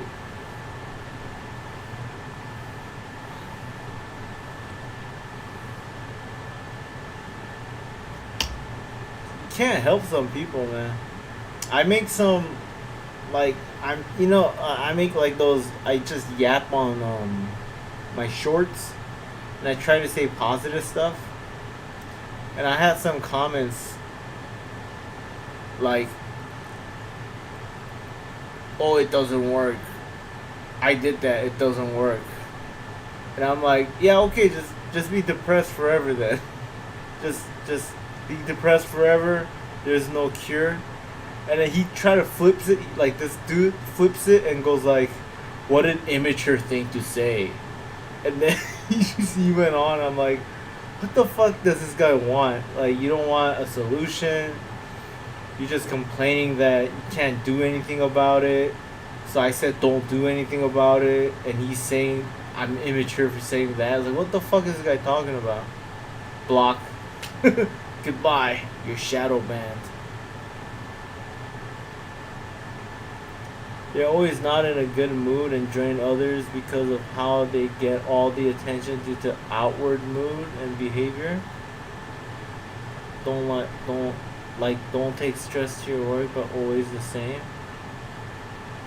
Yeah, moody people. Moody people. Yeah, that's crazy.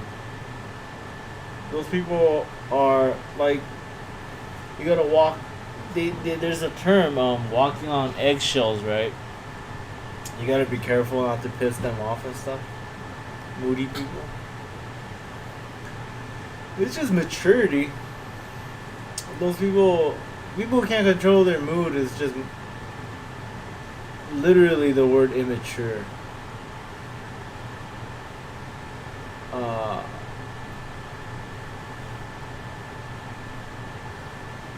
But women are like that though. But then women, I know how to deal with that, so that's not that bad. Dudes that are moody is like just the worst. Especially if your superior is a moody person. It all trickles down. It all trickles down. If your management, if the people above you are like not professional, it all trickles down and it fucks up with everybody.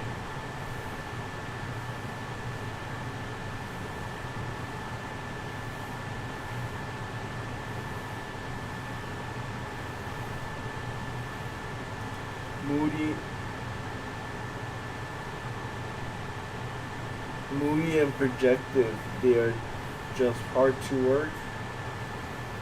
Or you just watch the show then go back to work.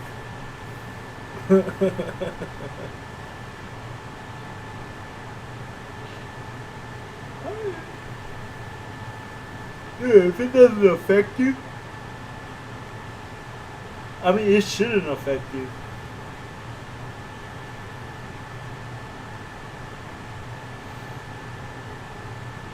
I had you develop it as you get old. I mean, I didn't know.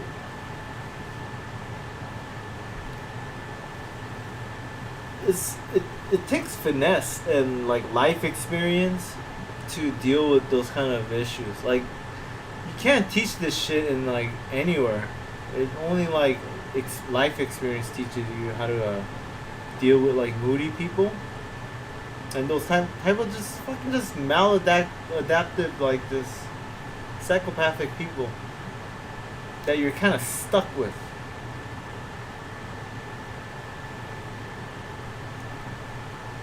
But the thing is, for me, like, I just leave the work. I don't, like I said, like, I don't care about the work. It's all about the people. If the people are fucked up, you gotta get the fuck out of there.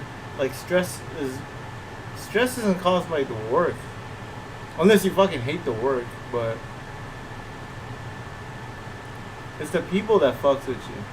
Like, that's the most important thing. If it starts fucking with you, you gotta extract yourself out of that place. It shouldn't, but when you deal with this and people that take up time from others because people complain about everything, make things hard, on and on. No, it's not. It shouldn't or it should. It's just people. It's human nature. It's like, I know you're saying it shouldn't, but sure, like in an ideal world, it shouldn't. But it's just how people are, man. Like you gotta accept it. So it's gonna happen when we deal with this and well, I guess like you gotta when someone complains about everything, like it doesn't really affect me. I just like when there's like dogs barking outside, like it annoys me, but it's like it doesn't really affect me, you know. So it's like I kind of treat it like that. Or like, you know, like the street sound, like the car whizzing by. You know, it's like, I wish I didn't have that, but I'm used to it. So like people complaining don't really bother me. I just, yeah, I know. Lots of hate the work, then why work there, you know, and let others know. Others work. Yeah, it's like they're just I totally understand you, but a way around that is just have a little bit of like sympathy and empathy for them. Then it kind of helps you. I'm talking about you. I'm sure you know how to deal with it, but in case you don't, best way is to be like, I understand. Kind of have that mindset. I'm sure they really hate to work there, you know? I'm sure they do hate it. And I'm sure they're too much of a coward to not work there. Because they're in a turmoil. Like they can't not work. They're too afraid to quit. You know, they're in a bad spot. They're just in a bad... Their life sucks, basically. You know? And then that saying, misery loves company. So they gotta let others know, you know? They gotta let other people know how much they're suffering.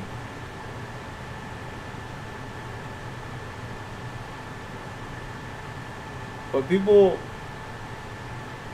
some people never learn how to manage that stuff, you know? Like, they never learn it. Like, it's a skill. That's a skill to kind of overcome that and manage it and figure out. It's like a life skill. I think most people don't figure it out. Yeah, I don't think, you know, it would be great if people figured it out. Then everyone would be like less miserable, right? Like you said, just work in peace.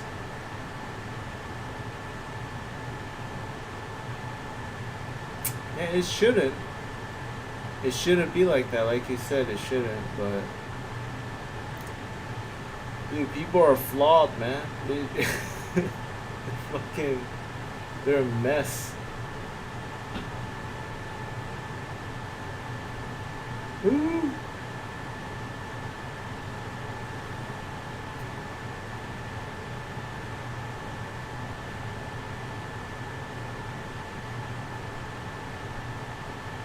Damn. Was there ever a time when I hated the work? Not the work, just the people. I hated the people. That's yeah. I never hated the work ever. It's the fucking people, man.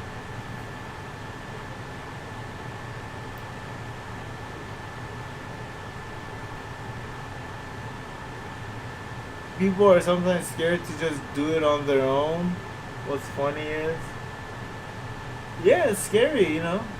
They're just not cut out to attempt it and risk it. Like, you know, you're stuck in an island. You know, some people are gonna try to escape. Some people take risks by building a boat. Some people just live there and die, whatever, you know. It's just how it is. That when they are already messing up, what's there to lose?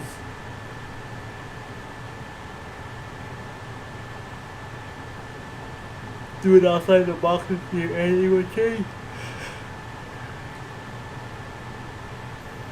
Yeah, it's just... It's tough though, I gotta be honest, you know.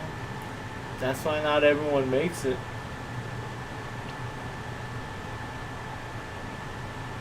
Just not cut out to be, you know. You're not cut out to be the top 1%. Nah, but I think best way to deal with that, I think, for me is yeah, I used to hate them, dude, when I was younger. I still kind of do, but you gotta have a little bit, like, you don't have to, but, like, I think for me, having empathy helps. Like, actually feeling sorry for them. Like, genuinely feeling sorry for them. That really helps me. And you develop it when you get older, though. Just gotta leave those people behind if they're not willing to find help. You can make it. The thing is, others don't want you to when that happens. Yeah, because you're reminding them that they can't do it. So, so they'll get mad at you. And liking, yeah, you gotta leave them behind. Can't take everyone with you. You gotta leave certain people behind, which is sad.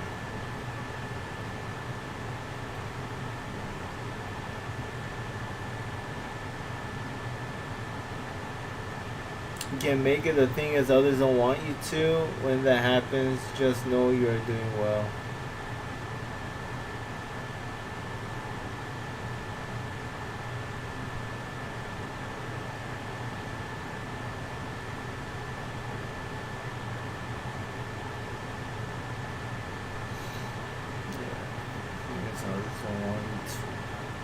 That happens. Just know you're doing well. Is that a compliment directed towards me? Just know you're doing well? Or are you trying to say a sentence that I'm not understanding? You can't make it. The thing is, others don't want you to when that happens. Just know you're doing well.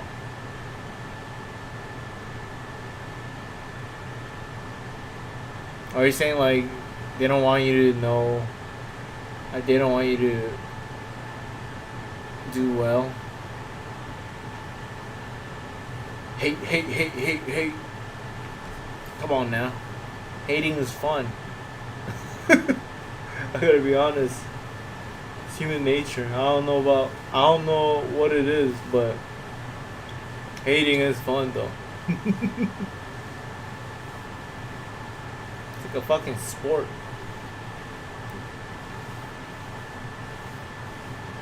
But in a joking way. If you hate on people,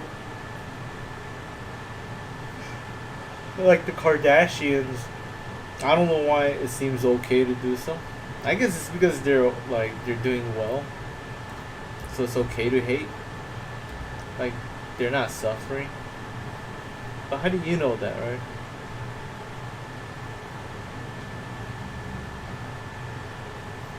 Like, if you're hating your coworker and shit, That's like, it's more intimate. It's like, dude, I'm here with you, dog. I'm suffering here every day with you. And you're hating? You're gonna add on to my shit now? Fuck.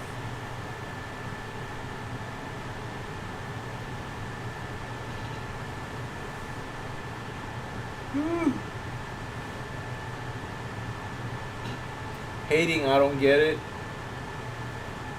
Come on, you get it. Come on. It's not good to do it to your peers. That's fun. Hating on fucking Epstein, right? That's fun. Hating on Trump, that's fun. Hating on Obama, that's fun. I don't know what it is though. It's okay to hate on people that are like financially stable, like financially successful.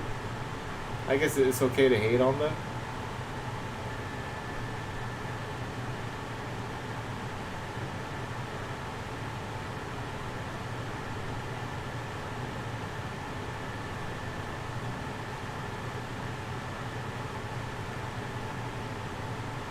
What's fun about it? It's funny. I don't know. It's human nature. Gotta be honest, it's fun. That's why people do it all the time. Fuck Trump. Fucking motherfucker. Or who's like Kardashians. People hate on Kardashians, right? Do I hate on Kardashians? I think they're fucking, like,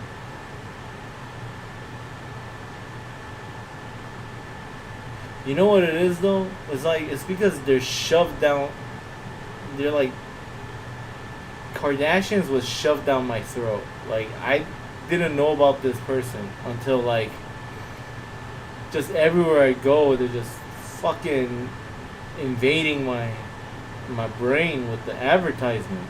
It's like, Jesus, get the fuck away from me. And I guess that's where the hate starts. Is that what you do?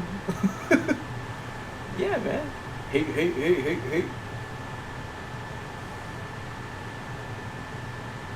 Some hate is immature though. If I say, check out this dude's bad haircut, looks like a bush from a garden site, it's funny. Yeah. But jealousy, no. I got my own life plans is the thing. Yeah, no. It's... No, yeah. I know what you're saying. It's garden bush.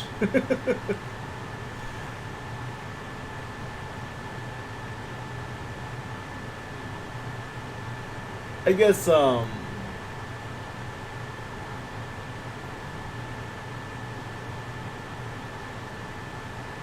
the, hating on someone trying is what you're talking about, I think.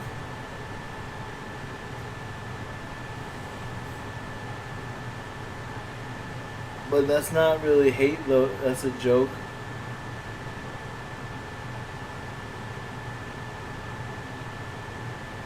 Yeah.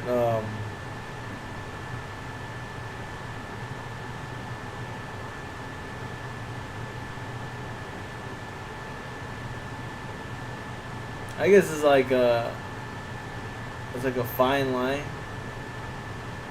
Like, is it a joke? Is it a hate? I guess that's what I'm trying to say. Like, hate on Obama. But what I meant is a joke on Obama. Like, Michelle Obama is a dude. Is that hate or joke? That's a joke. It's not hate.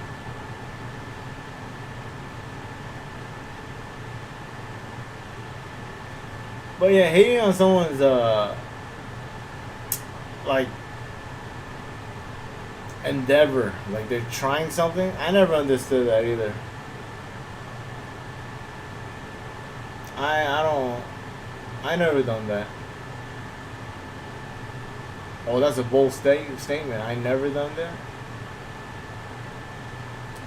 I think I done it to someone who's really retarded. I'm like, dude, you can't do it, man. Because they're coming from a narcissistic point. Like, they're coming from a delusional,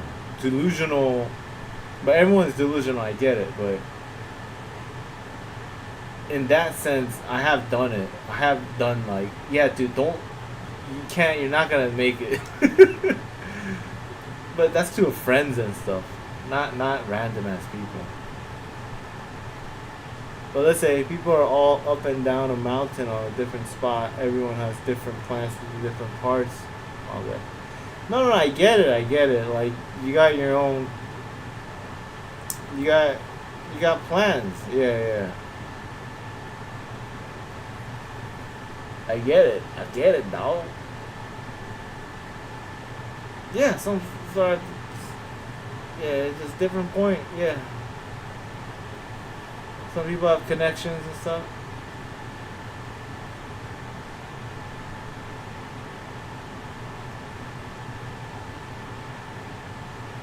I don't think the ones on top want down. I think everyone wants to go up. Maybe if you're Buddha, you want down. But yeah, I get your point though.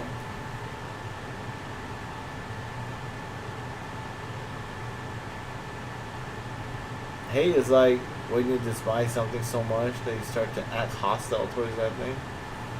Yeah.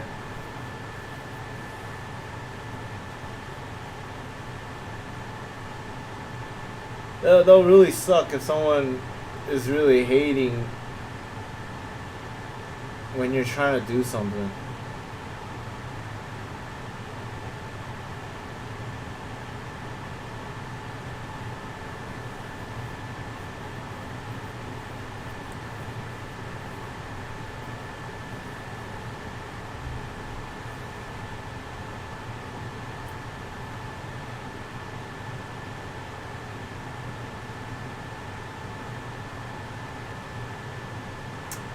Hostile towards that thing.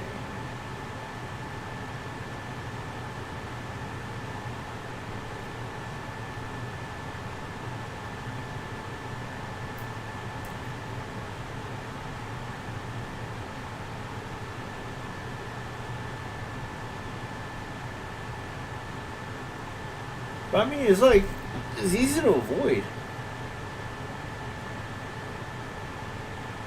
I don't just I don't know, I never really had a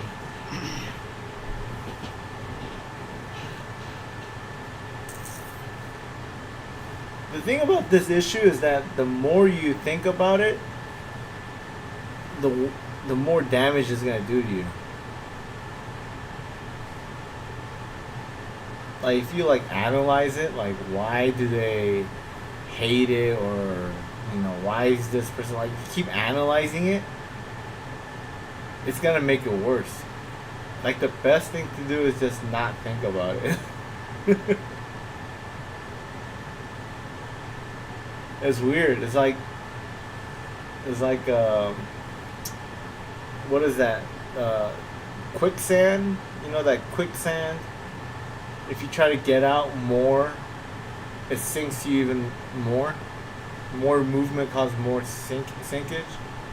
Is that even a word, sinkage? The best thing to do is just relax in a sinkhole.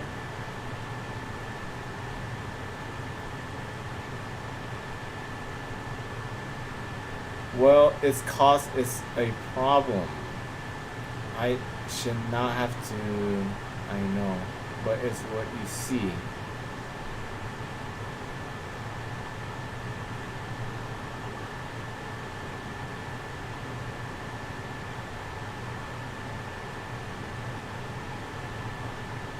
People just pretend, though. It's what you see. I mean, you gotta have, not see it,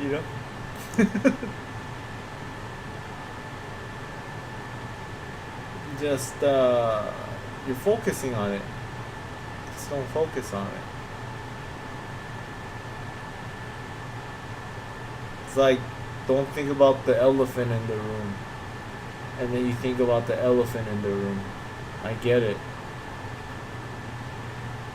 but I think this is a skill. It's like a skill set. It's like a mental dexterity and shit. Like, I'm sure you'll get it, or you already have it, but I used to get pissed off too. There's like the whole Zen Buddha shit that I practice. Don't really bother me.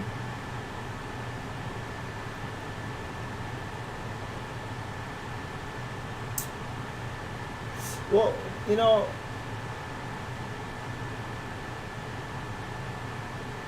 I can't say that because I go from 0 to 100 a lot. So, yeah. No. I can't say that that I'm good at dealing with this. I'm good at avoiding. It's about positioning.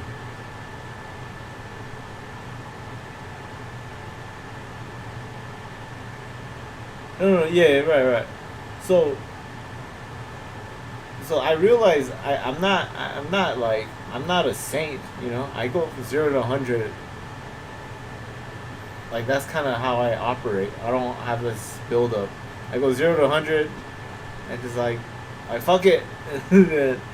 I get, like, you know, I blow shit out of proportion. But my point is, because of that issue, I've learned the importance of positioning, like chess. It's all about positioning. You gotta put yourself in good position. You know what I'm saying? So if you're in a workplace or anywhere where you're surrounded by that kind of type of people, you're in a bad position. So the best thing is not to fight it and figure it out. The best thing is to change the position. Like, you have to get out of there. It's all about positioning. You gotta position yourself to be, like, succeeding. That's why I have, like, so many. It's not a flex or anything, but right now. Oh no, it's just, let's not go there. I was gonna talk about my job, but there's also, like, other stuff. If your friends are bad, you're in a bad position. Like, you gotta delete those friends. You gotta put yourself in a new group of friends. It's like, it's positioning.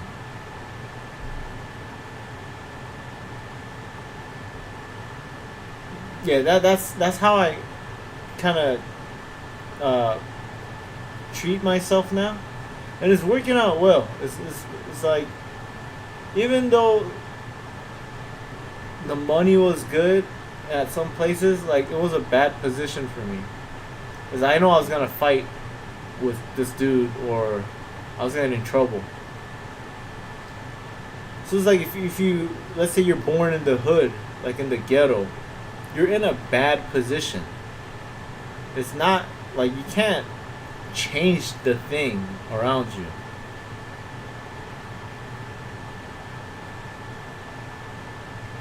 But since school, they give you these people so that you are the one they follow. Now what can you do?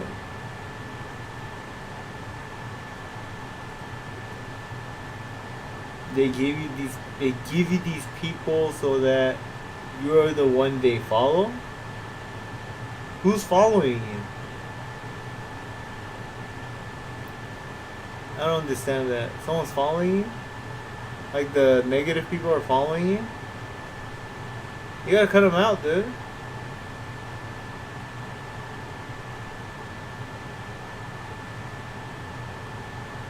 So for me, that has been true.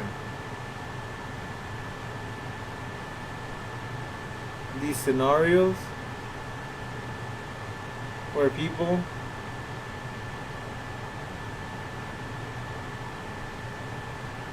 I've been there. I mean, where people want to do good.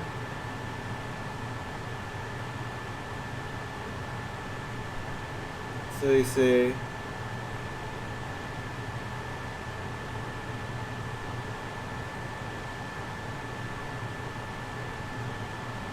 I get stuck.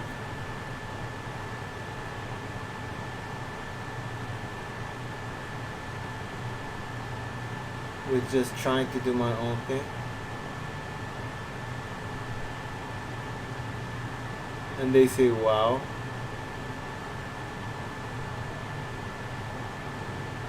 This guy knows.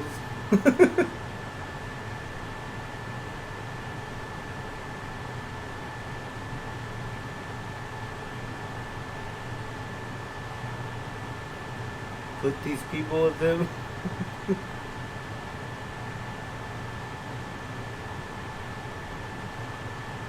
Let him help with.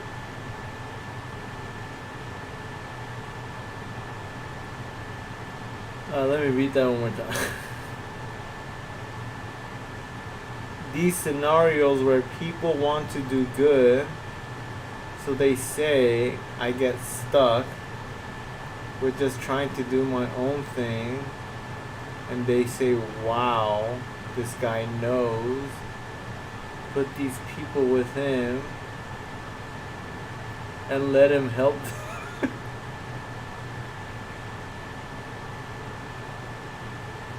I don't know why. It's not like I'm Buddha. You might have this. Look, I'm not trying to start shit with you or anything, but you're reminding me a lot about the problem that I used to have, where I'm always trying to help people unsolicitedly. That could come. That has a lot to do with a flaw in you. Like it could be, it's because it's like you're packaging it. You're packaging a flaw. Your flaw in a nice way that you're trying to help people. I'm just trying to put it back on you because that's the only thing you could change. I'm not trying to start shit or anything, but this is something that I learned about myself too. I'm always trying to help people a long time ago. And I figured that, yeah, but I'm not trying to help anyone. Yeah, but that's the thing is, like, it could be subconscious. Like, you could be making moves. You maybe you're not thinking way too deeply. Or I could be wrong, but I'm just saying based on my experience, like, it could possibly you too. Like, I'm not saying it's totally you, but you're kind of like part of it too. Like you're kind of causing this cycle. Like you're stuck in a cycle. It seems like what you're saying is like you're in a cycle. It keeps happening. So it's like it means you're part of the issue.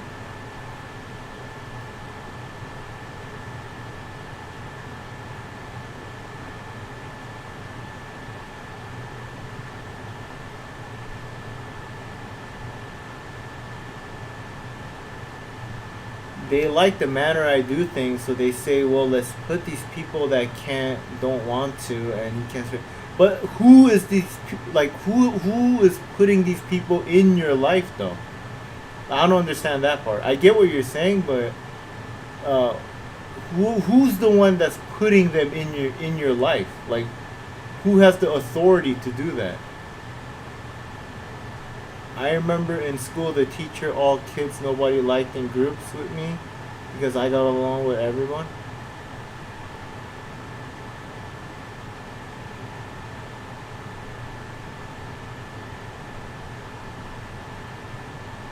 Oh yeah, that's funny. I get what you mean. It's like yeah, that kid gets along with people. Let's put that kid with the toxic kid right there. They'll kind of even shit out. by being and doing my best, I owe nobody anything, you know.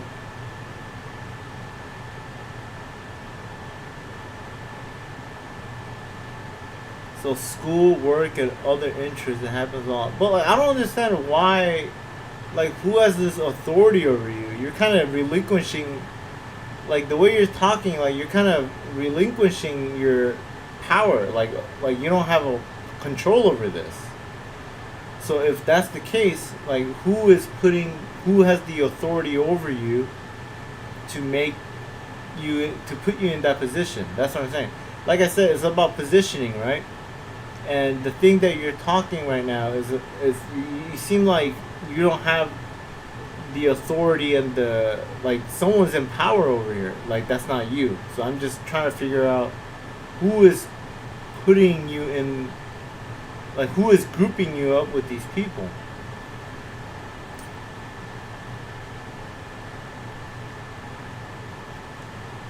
Like in school, the teacher's making you do it. But it's like, the thing is, like, you don't have to do it. You could just be like, yeah, just be respectful and be like, yeah, okay, and then distance. You gotta keep them at a distance. You know what I'm saying?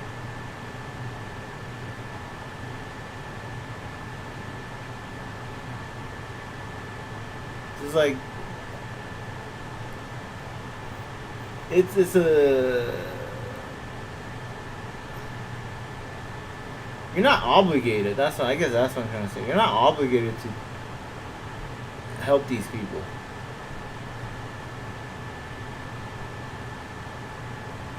And sometimes they might not like you helping them, you know? People don't like it when, surprisingly, this is what I learned. Like, people, when you help them, like, not like when you save their life, of course, but even if you save their life, you have that over them, and they don't like that. Like, you have that I saved your life over their head. And that alone, human nature, like, they don't like that. So they're gonna, in over time, they're gonna despise you and kind of, they're gonna turn against you. That's just human nature. I think all you can do is try to understand why people are the way they are. Yeah, that's what I'm trying to explain right now. It's just human. It's like the fucking 48 laws of power bullshit. It's like people are just, like, kind of twisted in that way. You have to kind of just be aware of it. No authority, but check this. You do well enough and people will want to be also where you are naturally or jealously. But here's the thing, they want what you have where you are in class learning. Everyone is after the same thing, to understand, to learn. Yeah, no, I get that. But I'm saying, like, you don't have to.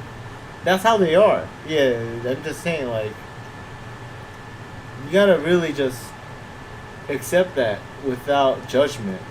Like, that's how they are.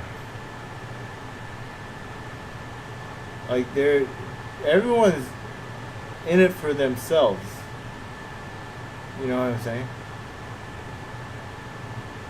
As much as you don't want that to be the truth, they're looking out for themselves. So it's like,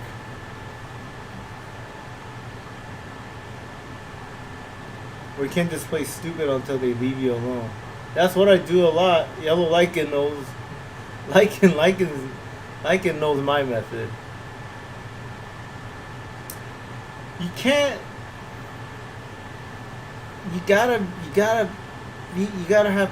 It's like poker, dude. Like, you can't be like, I know this, I know that. Like, you can't be. You gotta always downplay yourself in public. You gotta. That's more advantageous, always,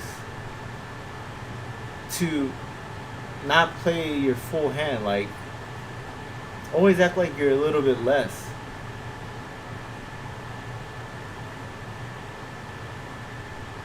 and then you judge, and then you play that role, hide your capabilities. Right, absolutely. And then you could decide after you scope them out. You're screening them out by being stupid. Like I want to see what the fuck you're about by being stupid, by me acting stupid. You know? A lot of people have big egos and like they need to like they can't beat them, like they can't beat their ego, so they end up showing off what they're capable of. You gotta beat yourself. Like you gotta have this capability to defeat your own ego and like kind of be over that. Like settle down, shut the fuck up, just shut up. I know I could do this, I know I could do that. Just shut up. And then just see what the fuck they're about. Like you gotta be like a ninja, like scout them out, like 007, you know? James Bond. Like motherfucking James Bond don't go around and be like, I know how to operate a gun like this and shit. You know, he just plays it cool. Like he just, you know, just some dude. And he's like, I'm a secret agent, motherfucker. But I see that Triple C has a good heart. And that's where a lot of his issues coming from. He has a good heart. I feel like he does want to help people. So when he's in a spot to help people, he actually helps people. But what I'm telling you is, sometimes that's not good. As weird as that might seem. Because it's for your own protection, I'm saying. You can't help everybody, dude. Just like, you just can't help everybody. It's just how it is. But you're absolutely right, man. People are jealous. They'll try to get what you want. And they latch onto you.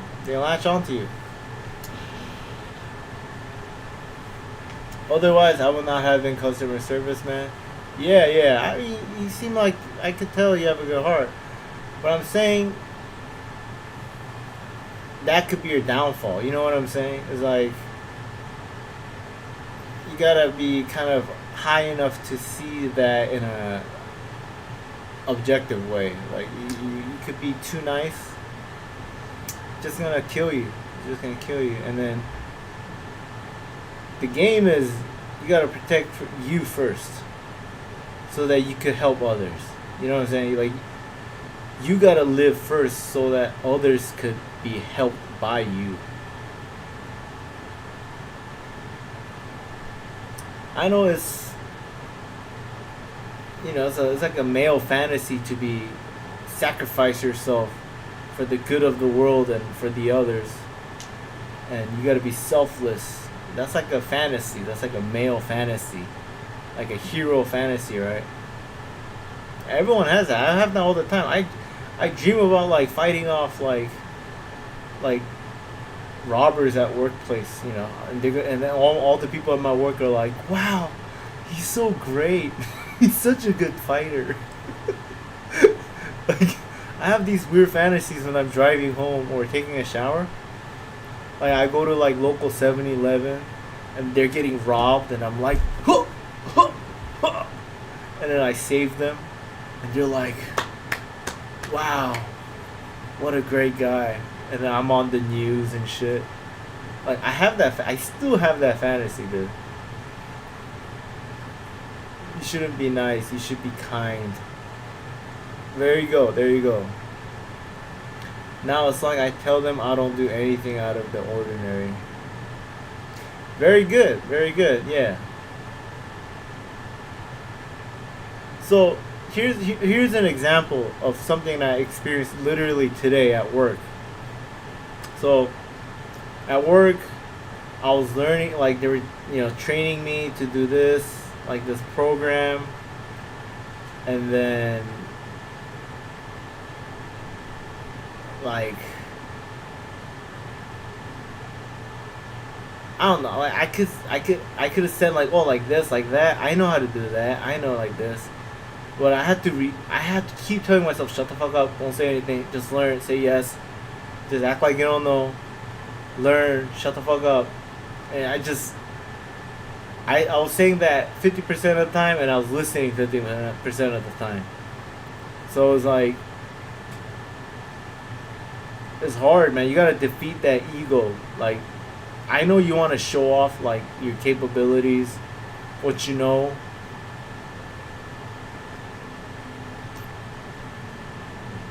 And tell them to drive their own car. Alright, I mean, I guess it's... I don't know, like, you mean giving them rides? But I feel like you need a little bit of finesse. Like, you're in the right direction now, but you gotta be like, oh, you know, I gotta go somewhere. you gotta learn to lie, you know, like, kind of, you gotta be a little bit tricky now. If that's what you're talking about, tell them to drive their own car. I'm assuming someone wants you to give them a ride. They're like, oh, my car's in the shop. Like, my car, I take good care of it. It's fucking top notch. It's an old car, but I love my car. But it works well, right? I tell people it has problems all the time. Like, oh, my car's about to die. This has problem here. It has problem here. This shit doesn't work. Oh, well, what I mean is drive your own life direction. Oh, yeah, okay. I thought you were talking about the literal car. No, but you can't tell them in that way. Then they're gonna despise you. They're not gonna like how you kind of, you're aggressive. So you gotta be more finesse. You gotta be like, you need street smarts. You gotta be more like, you know, be like, I don't even know what the fuck I'm doing, you know? That's how I do it. Like, dude, like, I'm in a mess. I have so much debt. Oh, dude, my car doesn't work, man. Like, I can't make it. I gotta go take it to the shop.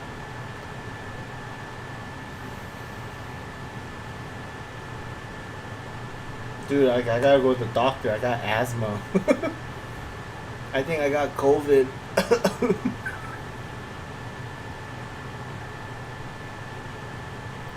You gotta learn to destroy your image. It's hard though. It's hard, but that's why you're strong. Because it takes a lot to do that. You know what I'm saying? It's like a taco inside of a taco inside of a taco. Inception. It's like it's actually more powerful and strong of you to say that you're weaker to other people in public. You know what I'm saying? Because it takes more. Like, it takes more. It's harder to do. It's literally harder to do. To say you're less than what you really are. Like, yeah, you want to go in the fucking front of the world and be like, I know how to do this. Show your quality to the world and express your, like the fucking Disney movie shit. Like, express your ideas. No, don't do that, dude. Do not do that. That's horseshit. That's some woman empowerment shit. Like, you're not supposed to do that. Nobody likes that.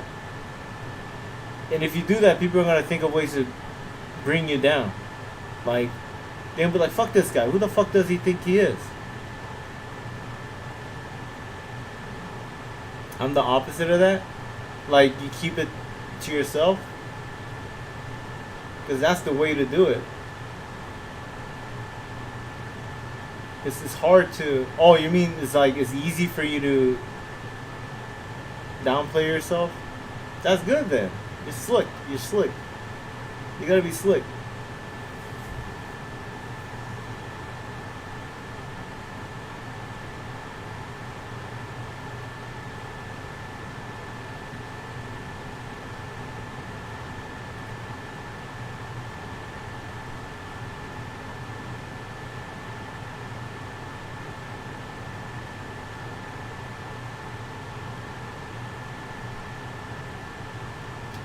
It's hard, man. It's hard. It's not like I knew this when I was young. It's like you learn this as you get older. After you keep fucking up, you're like, what the fuck am I doing wrong? And then like, oh, it's me that's fucking up. I'm playing the game wrong.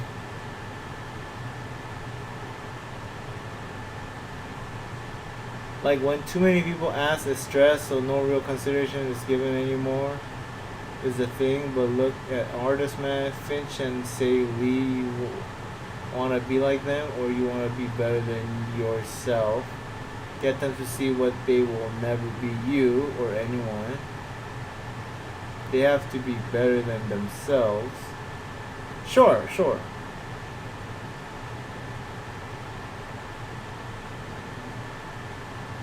I mean, it's like everyone has their plus, their pros and cons. There's no best at anything. There's no best fighter. There's no best artist. Like, it's just that shit doesn't work. There's no best anything. There's no best singer. Who's to say that's the best? Because if you want a fucking Oscars or some shit, it's like, who says Oscar makes you a, you know what I'm saying? It's like,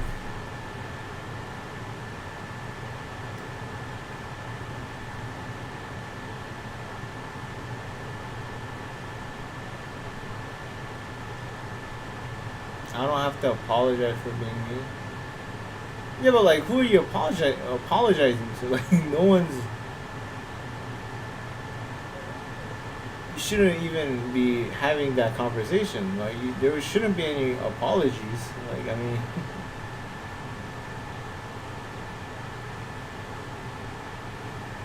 You gotta kind of also understand that they have the right to not like you. It's within their right to not like you. And it's not wrong. You know what I'm saying? That's the hard part to accept.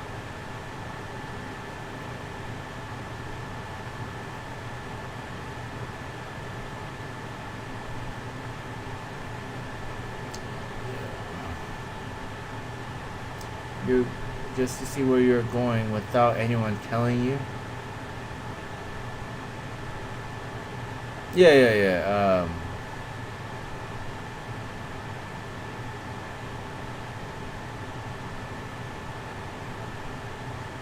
Sure. But you gotta also be of service to other people, I think. That's good. I mean, intrinsic motivation.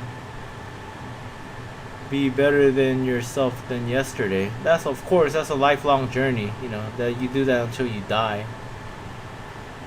But also, you gotta also be of service. You gotta, in my opinion, I'm not telling you to do anything, but you gotta help people. You gotta. It doesn't have to be the fucking world, but you gotta target small group of people. Like, you help a local orphanage or whatever, or someone that's going through the same thing that you're going through. Like 20 people, that's enough. And those 20 people is gonna tell their one person more, and that's 40 people, and they're gonna tell other people that's 60, whatever, the 40, yeah, 60. That's 20 more. But people are annoying and they pretend again. They want acknowledgement, essentially, if they hate you. This. Talk about complex and ego. You can't let that bother you, man. You're. I know what you're going through. I know what you're saying. Help people that help you. Yeah, sure. But you gotta also help people that needs help. That really needs it. And those are usually kids. Kids. That's easy place to start. Kids are not, well, I mean, some kids are evil, but you know what I'm saying. That's the best way to start. Kids or disabled people.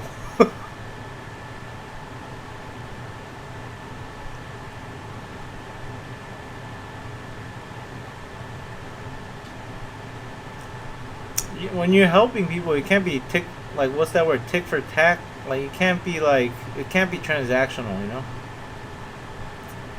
It has to be kind of selfless.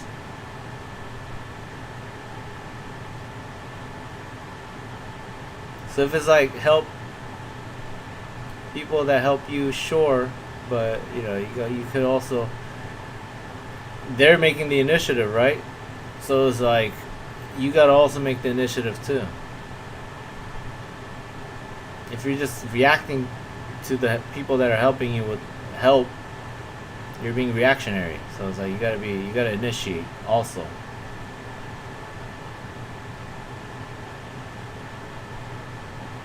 But people are annoying every time again. Triple Z, you gotta develop this. You gotta just accept it, man. That's the best way to kind of. I could tell you're like angered by it. Not angered by it. It's just there's a frustration there about human nature. Human nature's not good, man. It's like they're selfish. They're selfish, and it's annoying to you and stuff because you have an idealistic, like you have a good vision of, you have good morals, and you have this vision, idealism of how people should be and stuff, because that's how you are, which is it's just good. However, you gotta kind of, how do I say it? Like, you gotta kind of accept it, dude. You can still have that idealism, but you gotta accept how people are, man. Like, fucking, you know that analogy with the snake? Like, if you get bit by a snake, like, are you really that surprised? It's like, same shit.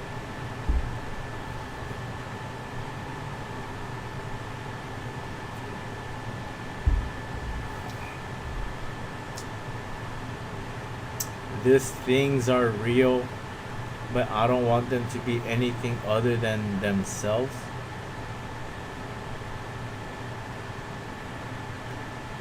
Why don't you want... See, this is control. Like, you don't want them to be anything other than themselves. Like, you're trying to control. You gotta let that go.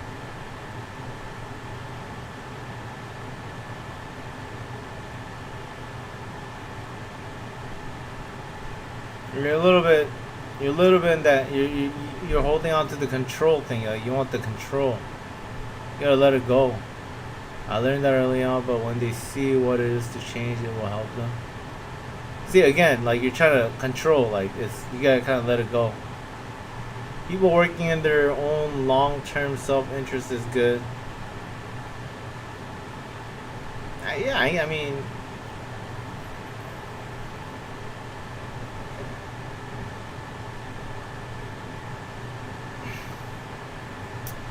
I guess it's good. I mean, it's kind of selfish though, but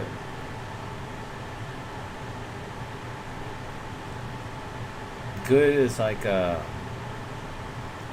I'm getting into the metaphysics of quality again. Good, quality, value, good. It's like dharma. It's like kind of same word. Self-interest. Actually, you're right. It is good. That is good. That's quality. Self-interest, art, interest, value, that's quality, and quality is good. So I guess it does make sense. It's literally good. Yeah, it is good. Literally good.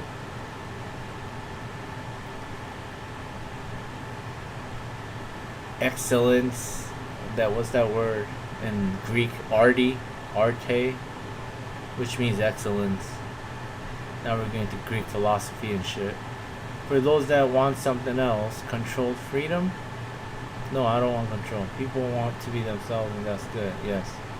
No, your expectation of what they should and should not do. Like, you're just kind of... That's kind of like a control thing.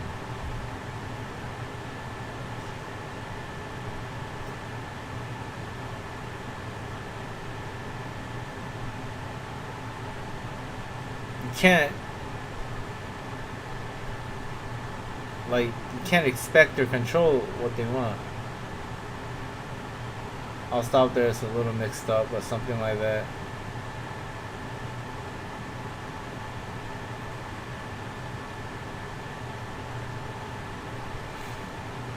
You gotta just let them go, man. You gotta let them figure it out on their own. Like, they're not gonna, can't do anything about it. That's what I'm saying. Like, you gotta just let them be. You gotta kind of help them and guide them. But you can't really force and try to control.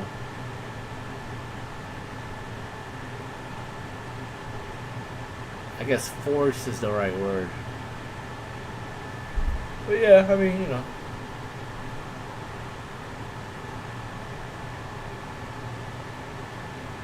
You have a good, I think, you know, you just have good ideas.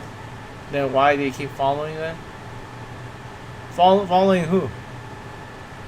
I don't understand what you're saying. Then why they keep following? Oh, following you?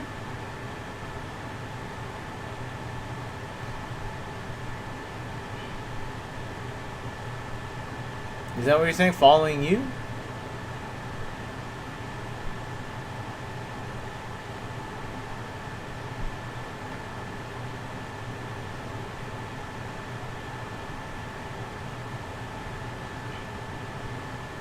Like I said, I'm not, you know, don't take it the wrong way.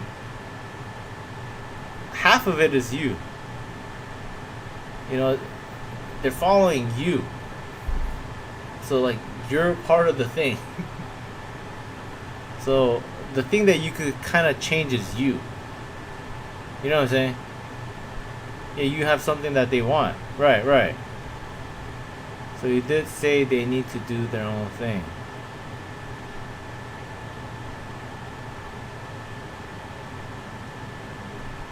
I mean, they have to figure it out. They don't have to do anything.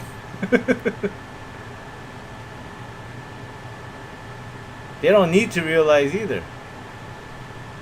It'll be great if they do realize it though. But they don't need to. You know what I'm saying? This word of need and should and that those are all kind of coming from like idealistic viewpoint. Need, you should. It's a, you know what I'm saying? Like it's a vision. Like it's a. They don't need anything from me. It's all there.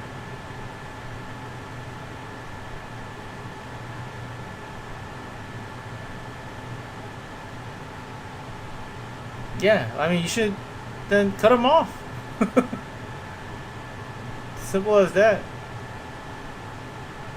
Yeah, you gotta cut them off.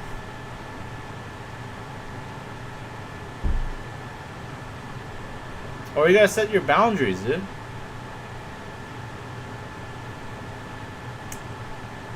Like I'm saying, like it's just, it's from life experience that I have. It's just part of it is you, and the thing that you can control is you.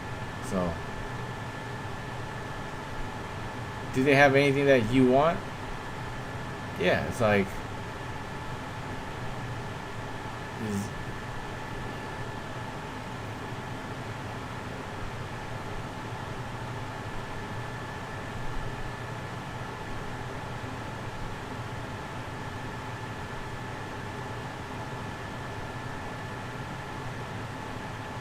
Or you gotta say, you can't help you. I can't help you, bro. Like, you gotta figure it out, bro. Now we're going back to the fucking... that idiom. Teach a man how to fish. Well, the fucking give the fish to a man, eat for a day, or teach a man how to fish, and whatever the fuck. Well, like, the point is, like, you can't, you know, you're doing something that's kind of keeping them coming back to you.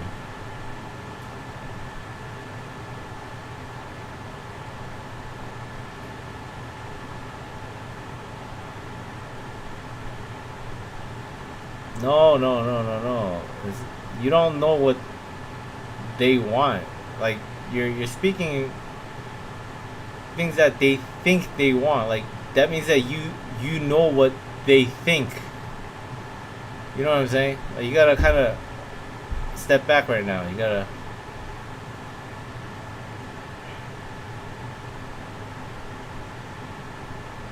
Yeah, but you don't have to change you. Like, I'll... the things that they think they want. But you never know what other people think. You gotta let that go. And you don't have to change you. Nobody said to change you.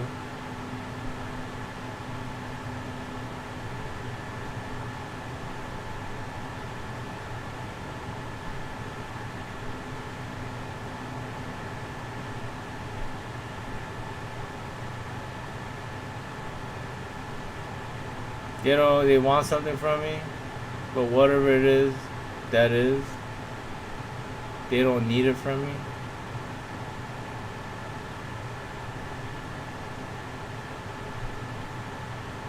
I could care less what they think anymore.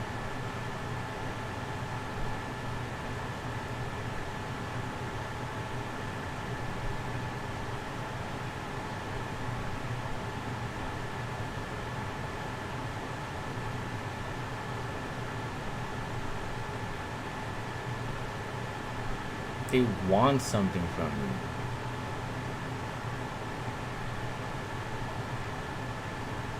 They don't need it from you.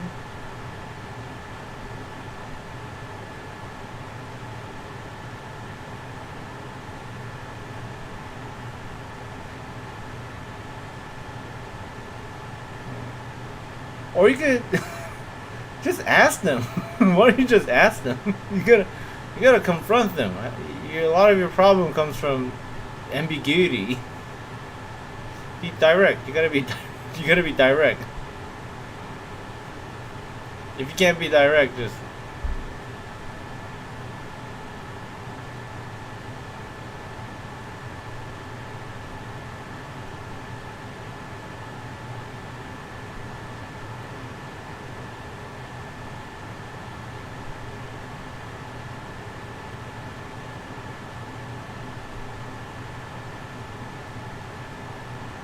when they are persistent. Yeah, that's what it means. From anyone.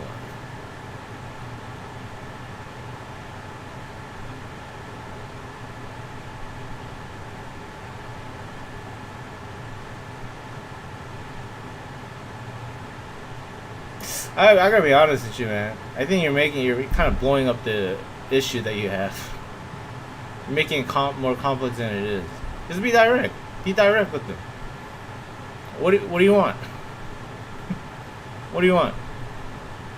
I can't help you with that. Like, you gotta business.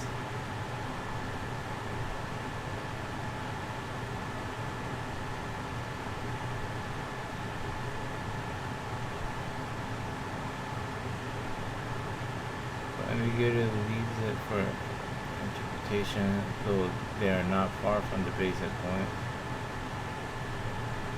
No, it doesn't have to be complex. Just ask them, what do you want? What do you need? You gotta be like that. You gotta. It seems like you're at that point. You gotta not make it complex.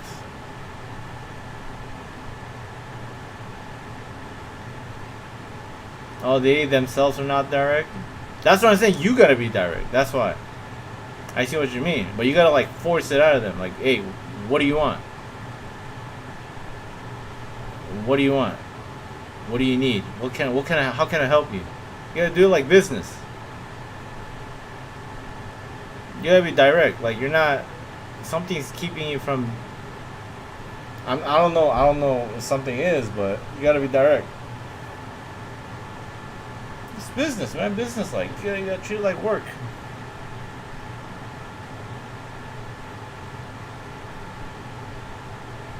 They don't know. They don't ask themselves. You got two options. You can say figure it out and then come back, or say like, how can I help you with it? Is there anything I can help you with? You know? You can talk it out with them. You can give an effort, and if it doesn't work, then you gotta leave them. Or say you can't help them. Right. When I tried the direct thing, man, they shy away all of a sudden they get. They go like, oh. They do that, like, oh my god. They shy away. Oh my god, oh my god. Oh my god. Oh my god.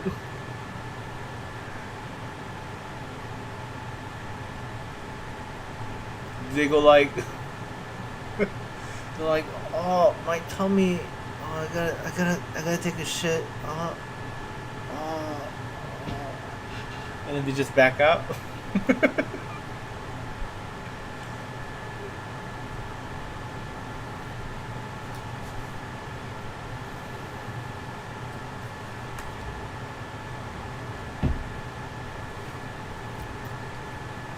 Nah, but you gotta be direct, dude. You gotta force it out of them. You're wasting time then.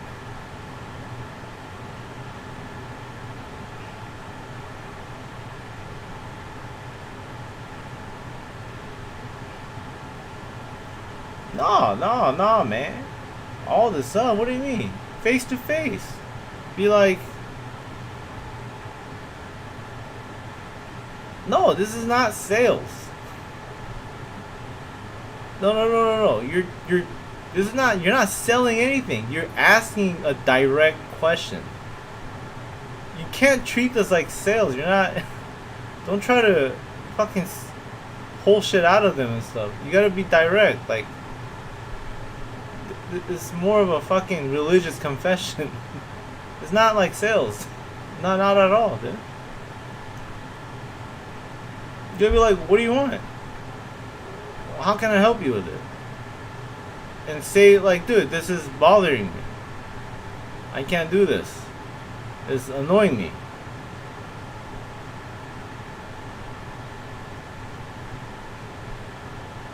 You gotta be direct.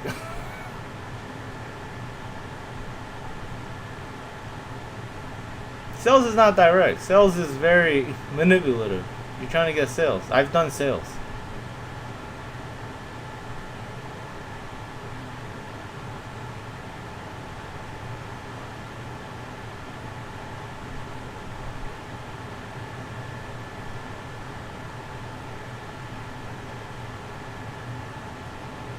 You got another guy on your side?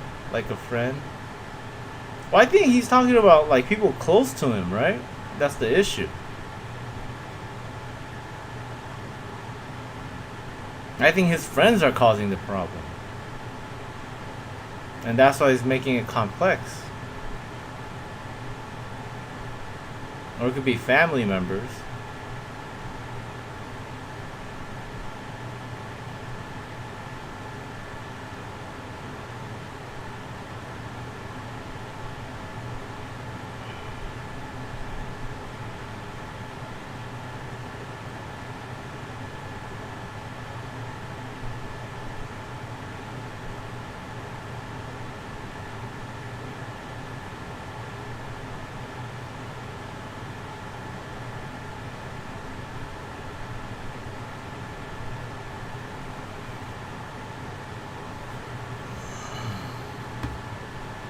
You just gotta be direct, bro. I think they'll solve a lot of your issues.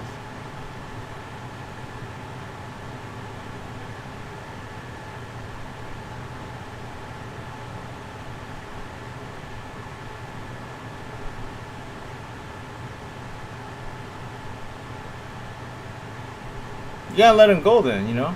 Like you're then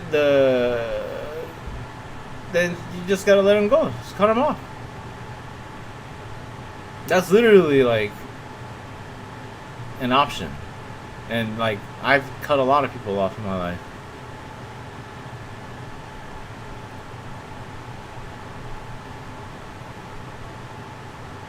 You gotta cut some people off. Like just from the things that we've talked about so far, it seems like you gotta cut them off. Like you're not. From the answers that you're giving me, it seems like you gotta cut these guys off. Like I said about positioning, like you gotta.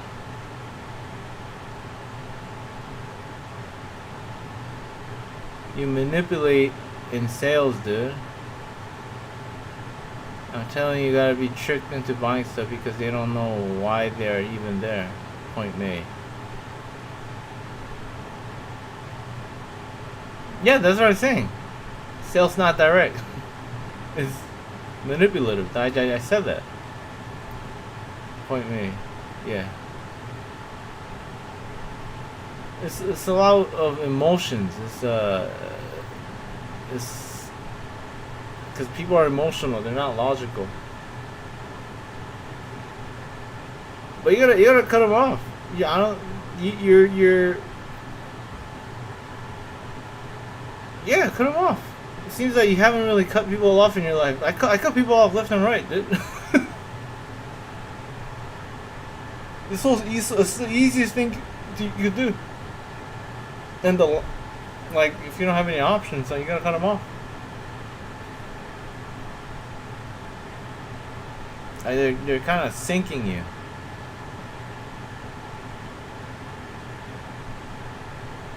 And it's like if it's your own conclusion, then that means you gave thought about it. There's some people really you can't help them. Like you really can't help them.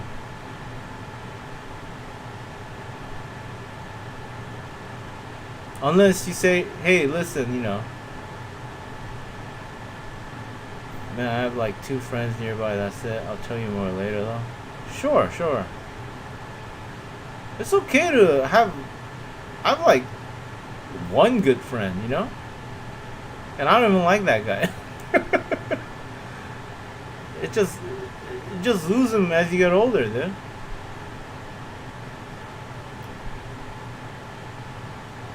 Just this whole, yeah, you gotta be okay with being alone. Like this. It's okay, like this. There's a lot of like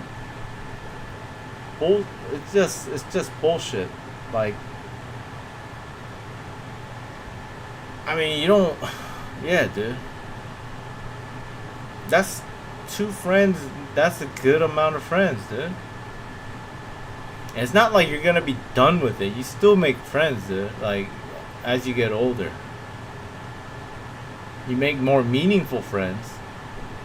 It's harder to come by, but that's why you gotta be okay with being alone. If you're alone, then like if you're totally okay being alone. And we're here, we're chilling, you know, we're chilling. So this is, you know, this is basically what friends do, right? Just talk about shit. We're here, I'm here. We're living in a new age where we could connect through internet. That's still a friend.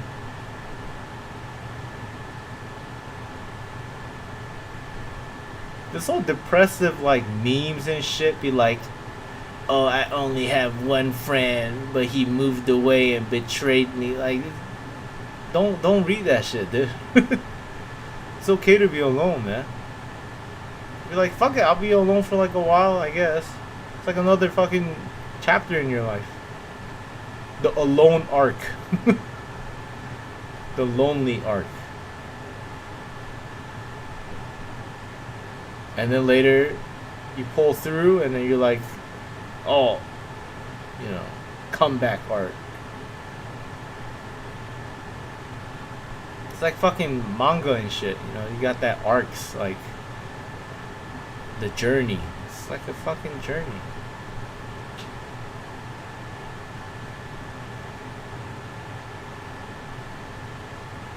Yeah, dude, you gotta cut.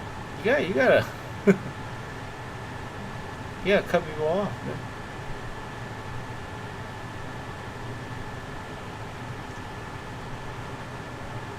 You'll be alright, though.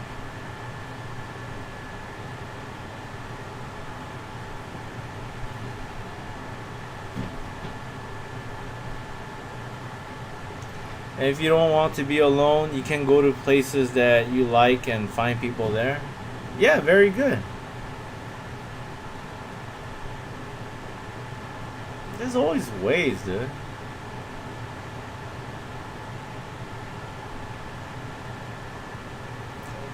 So you can make friends at a gym. You can make friends at fucking like a convention, you know, art convention. All those people are going there to meet new people anyways, and they're open to talk to you. Just be like, hey, that's just cool, where'd you get that? And then they'll start yapping. They're just like, oh yeah. And they just cause like they're just waiting to fucking talk, and then it's not that hard.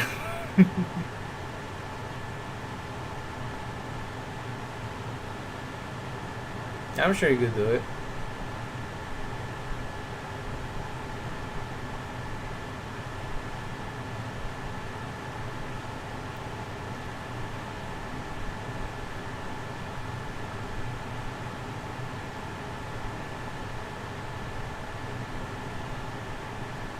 Lycan has his shit right. Lycan always knows everything.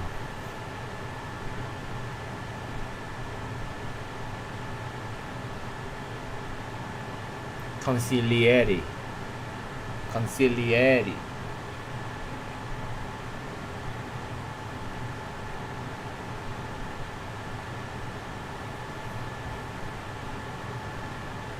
You're alright. You're alright.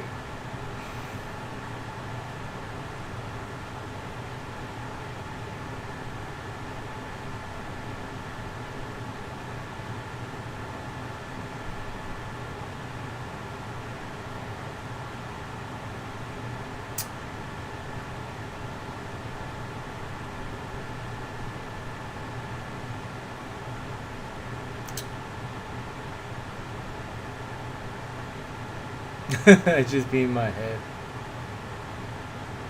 That's good.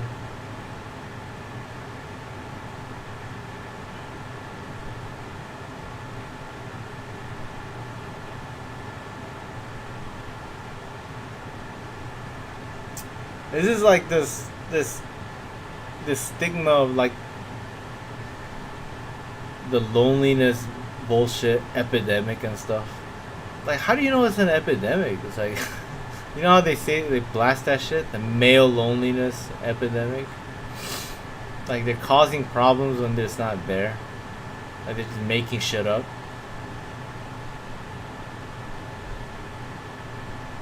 It's like, no one's lonely, man. Just let us chill at our home, play video games and shit. It's like, we're fine.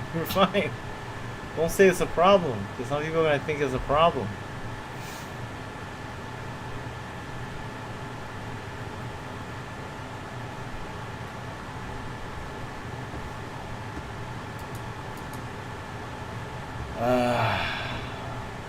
Fuck. Triple C, I hope I didn't piss you off or something. I'm just trying to help you. Because a lot of people will say that they're alone.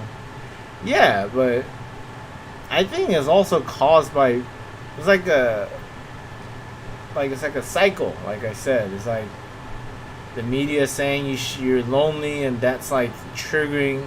You know how people who are saying like those self-help shit, like, oh, I got a mental problem, and then they look for it in their algorithm, like in YouTube and shit, and then it's like confirmation bias, and then it just reinforces what you have, and then you just want more validation. It's just like a fucking cycle. Like it's the same shit. Like I'm kind of lonely. Let me see if other people are lonely, and then you search for it. It's like loneliness epidemic. The graph. Look at the graph. Look at the fucking graph that somebody made in Photoshop that goes like this. Okay, you know what this means? It means it's increasing. It's like, yeah, alright, I guess just because you saw a fucking picture that says the graph is like this, it means it's true, I guess. So it's like that reinforces your thought, and they're like, yeah, I am lonely. I'm not the only one, and then it's fucking bullshit. Like you just gotta learn to stay away from that stuff.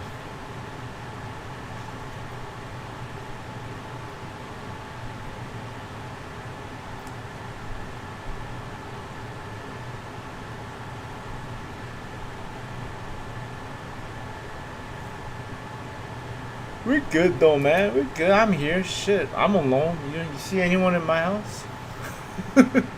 I'm alone. Shit, chill, man. Let's chill. We'll play Final Fantasy tomorrow.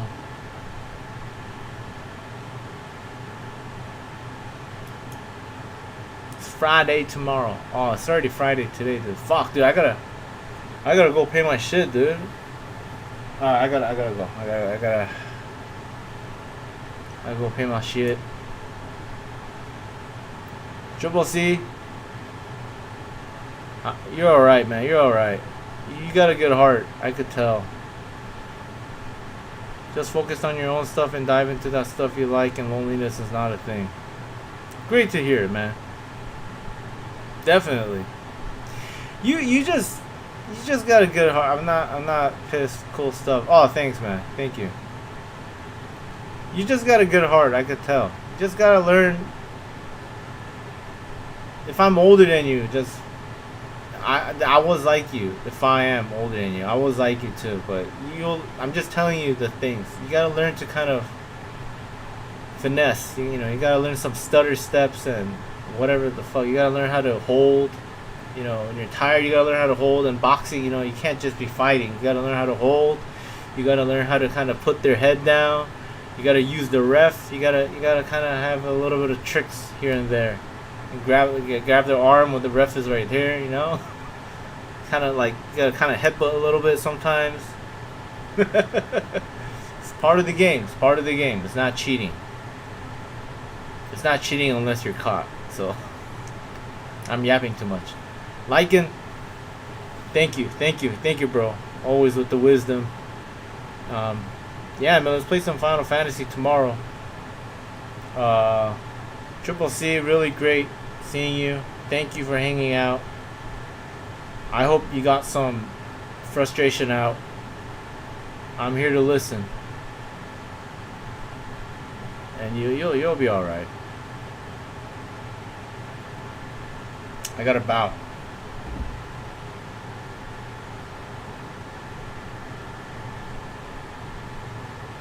Alright, fellas. Have a good sleep. Peace out, brothers. We'll see you mañana.